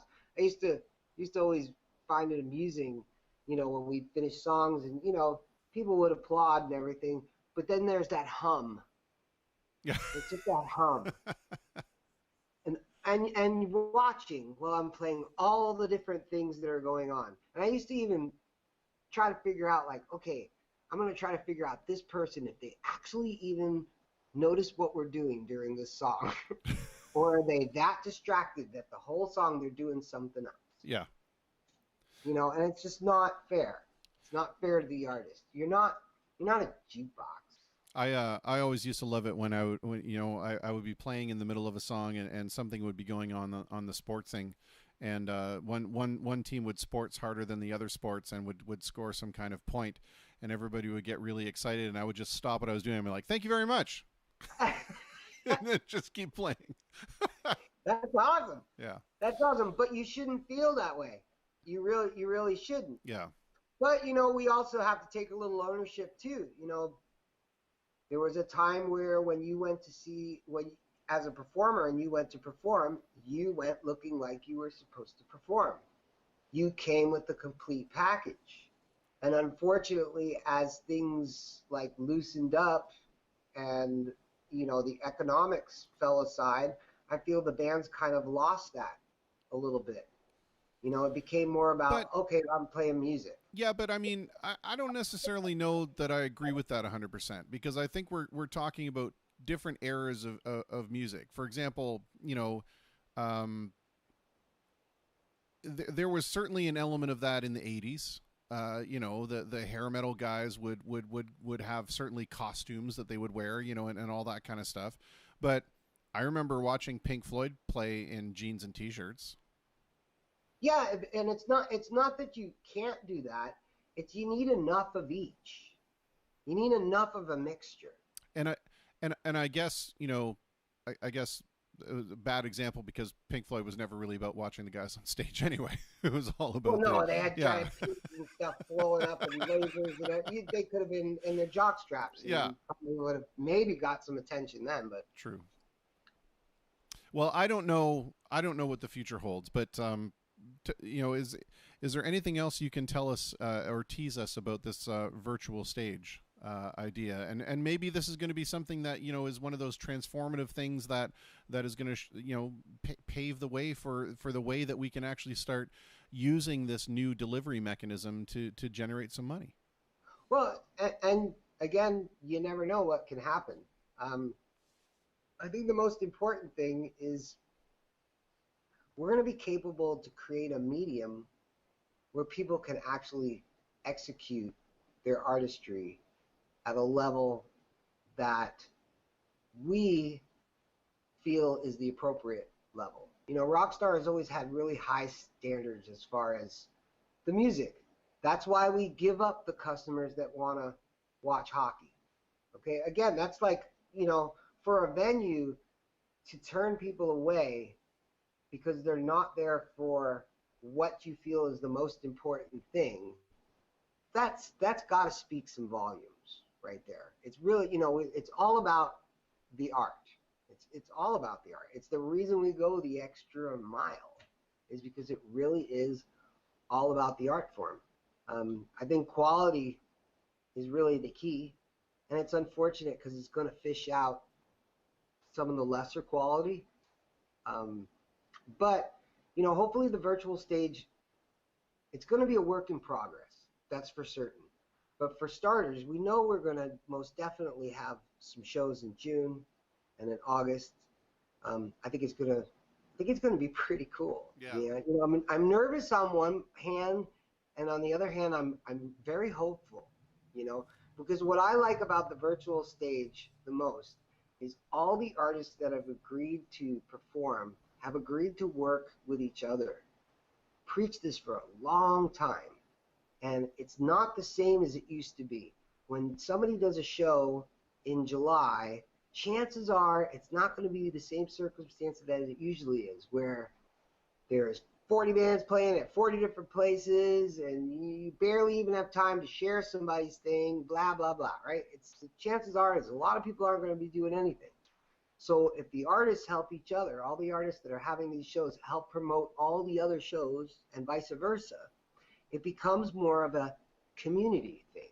See, it's very hard to move the boulder with few bodies. But when you have a lot of bodies, you can move a lot of things. And I really feel that is a key component in us saving our live entertainment culture, is everybody's got to start working together. And the other benefit to that too is that once the boulder breaks loose and starts rolling, you can kill a lot more people. You can at once. especially. Yeah. Oh yeah, I rolled one into a herd of zombies once. It was awesome. Awesome. David, I wish you success with the virtual stage. It sounds like an exciting concept, I'm really eager to see how it shakes out. And I'm gonna try to find a way to feel a little more positive. Hi, Stacy. I'm gonna try to find a way to feel a little more positive about my unfortunate choice of vocation, and see how we can salvage live music. Actually, you're in the best vocation. I mean, once you get back to work, I mean, you, as far as your career vocation that you do during the week, there's tons of demand of that. But as far as your music is concerned, I feel that's far from over. I really do. I hope so. I think we all just have to believe, and I just really think we all need to kind of reach together.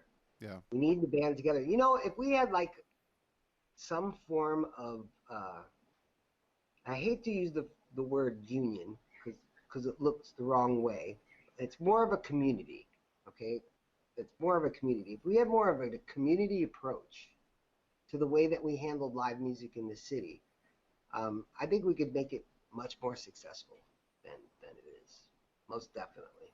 But you gotta. Everybody's got to want to play ball. That's the problem. You gotta want to play ball. You gotta put egos and nonsense. It has to be very much a call in all the banners, and we either all succeed together or we all fail together. I've always said if I had 30 people, 30 musicians that were willing to work together, those people could create so much amongst themselves. Different projects, back and forth, support each other. And you think about what that community could yield. Well, think about all the musicians. We had all the musicians working together. Yeah. But we're very fragmented now because everybody gets paid pennies, and some of them don't even get to play at all. Agreed. Or they play for free, and that's even worse. Yeah, I don't even want to go there. No, don't. I've been playing for virtually free for 5 hours a day for the last 4 months. It's great. Yeah, but you know what? And I'll say it. There's a lot of people that are lucky that you did this. Really, when you think about it. And you know me, hats off to you. And I get it, the labor of love thing. But I look back, especially when I look at your stats, and I think about, how many evenings did Chris make special for how many people in the last couple months? Okay, and although that might not pay the gas bill, but you get to go to bed at night knowing you did that. And integrity is one of the best paychecks that you can honestly get. And the fact that you're continuing to do it and you're able to continue to do it, that's the blessing. As far as making money, well, I'll help you any way I can. Well, my friend, thank you so much for the conversation. No problem. I need to play some music. Yeah, I don't know. What am I going to play? Christopher. Bye, Stacy. What am I going to play? I have a song up here, Oh my good Lord. You realize you never have to play that. Yeah. I realize that there's very few times I should actually ask that question. No, but I have a song up here that I do want to do, but I'm open to suggestions. Okay, I got a suggestion for you. Sure. And then you play the song you want to do. Okay. Because I didn't mention Border City Dance.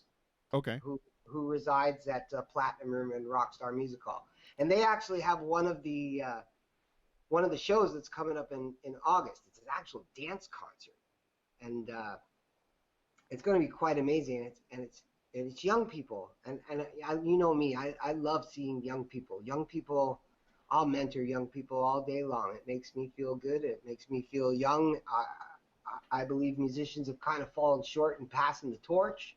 Some of them, more of them could have done it, but play Tiny Dancer by Elton John. With pleasure. And send it out to the Border City Dance Company. Absolutely, I will do that. And Melissa will thank you on Monday. All right. Sounds good. Thank you, my friend. All right. I love you, Christopher. We will talk to you guys later. Love to both of you guys, and be safe. Okay, buddy. Thank you. Cheers. Bye. Well, I mean, how can you refuse a command performance of Elton John? That's just, I mean, I think I would be put to death as a piano player if I did that.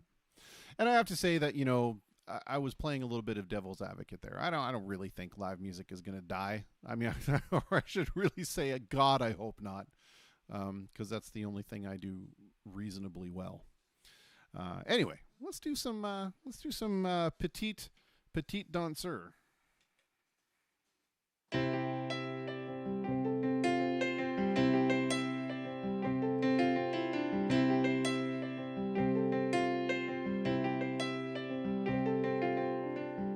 Blue jean baby, LA lady, seamstress for the band, pretty eye and the pirate smile, you marry a music man. Ballerina, you must have seen her dancing in the sand. Now she's in me, always with me, a tiny dancer in my head.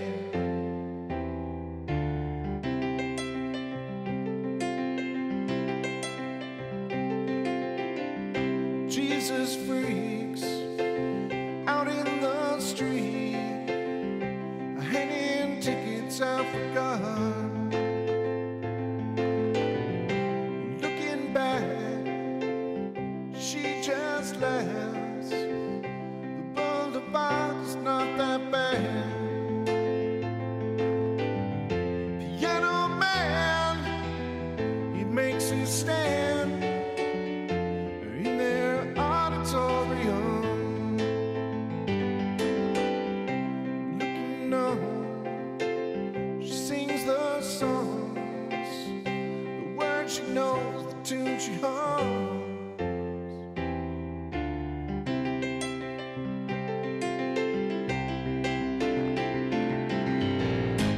Oh, I feel so real, lying here with no one near, and it's only you, and you can't hear me when I say softly.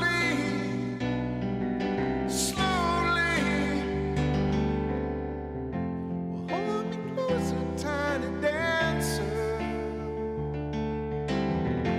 Count the headlights on the highway. Lay me down in sheets of linen. You had a busy day today.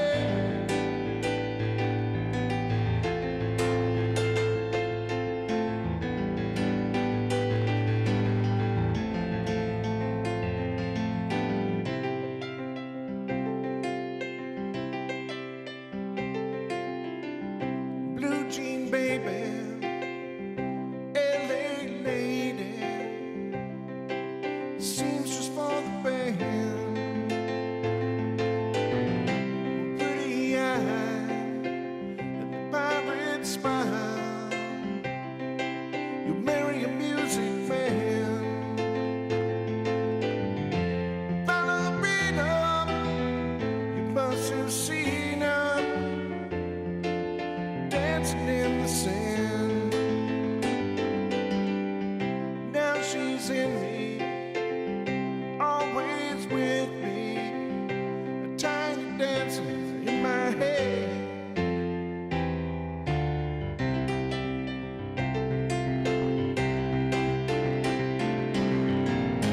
Oh, I feel so real, lying here with no one near, and it's only you. You can't hear me when I say softly, slowly. Hold me closer, tiny dancer. Count the headlights on the highway. Lay me down in sheets of linen.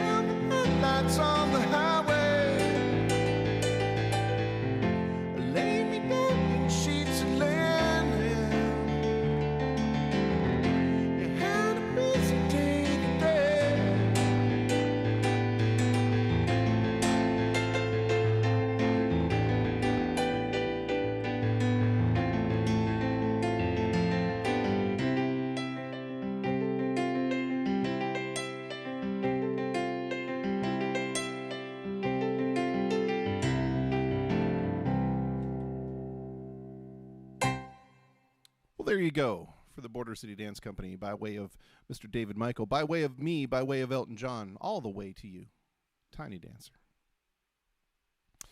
Well, let's do this song. This is this is a plea. Oh, here we go.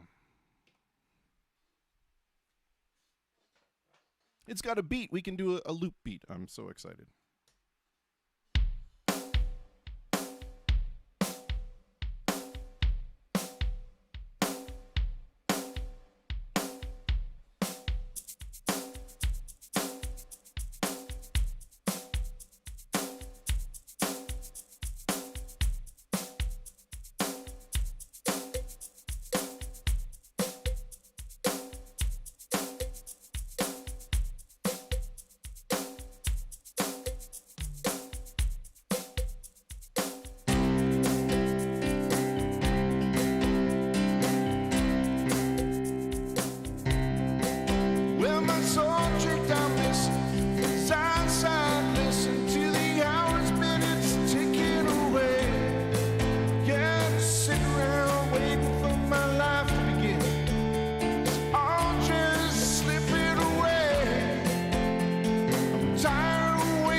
Better days. I think we can all agree that's something we want to see in the relatively near future.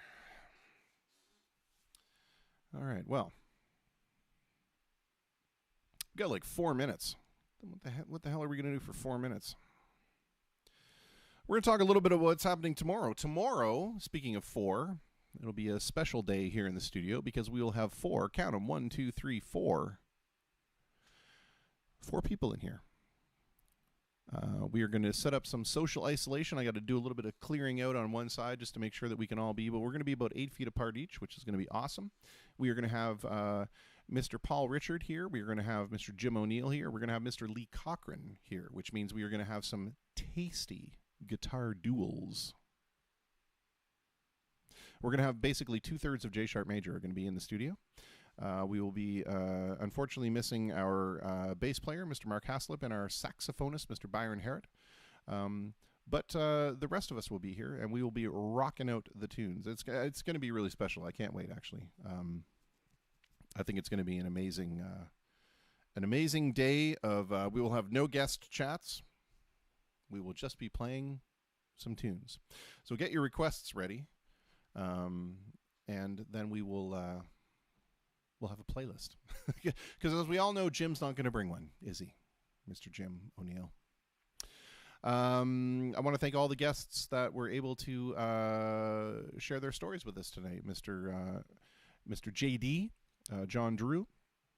That was a fantastically awesome story. And he's got some more stuff that I really want to talk to him about. You know, some vintage guitar stuff, some cool stuff, pedals and whatnot, equipment. I'm a gearhead. I love this kind of stuff. And then Mr. Vince Shepley, we definitely send you our best thoughts and wishes, in the unfortunate health incident, something in the family, and had to be called away to London rather suddenly and in an emergency state. So definitely our thoughts go with you, especially now. It's a really odd time to have to deal with that because of distancing restrictions. I'm not even sure what that looks like in it. Anyway, just our thoughts go with you for sure. But we were joined by, at the very last minute, which was so cool. She stepped up and was willing to be our 8:30 guest, and that was Vanessa Young-Tome, who we had a great, funny conversation with. That was awesome. It was a good chat. And we got to talk some more musical history with our good friend Phil Kane. And then last but certainly not least, Mr. David Michael, sharing with us some exciting possibilities for the future in terms of, not only getting artists back to work, but getting original artists back to work. That's something that, I feel we needed to maybe touch on a little bit more, was the fact that, not only are we showcasing some of Windsor's local talent, but we're showcasing some of Windsor's local original talent, which is a difficult gig. It's one thing to be a bar band, it's one thing to be a cover band, it's another thing entirely to be an original act. So I think that's an exciting thing that we need to look forward to for the future. Anyway, we have reached the point. I want to wish a very happy birthday, if he's still tuned in, to Mr. Kevin Renaud. It's now 12 o'clock, so let's do that. Let's do the birthday greeting in the key of F, the most birthdayest of all keys, of course. But here we go. So this is Mr. Kevin Renaud, Mr. Twitch Cat. Well, that's how we're going to refer to you in the song, Twitch Cat. Here we go. Happy birthday to you. A happy birthday to you. Happy birthday, Mr. Twitch Cat. Happy birthday to you.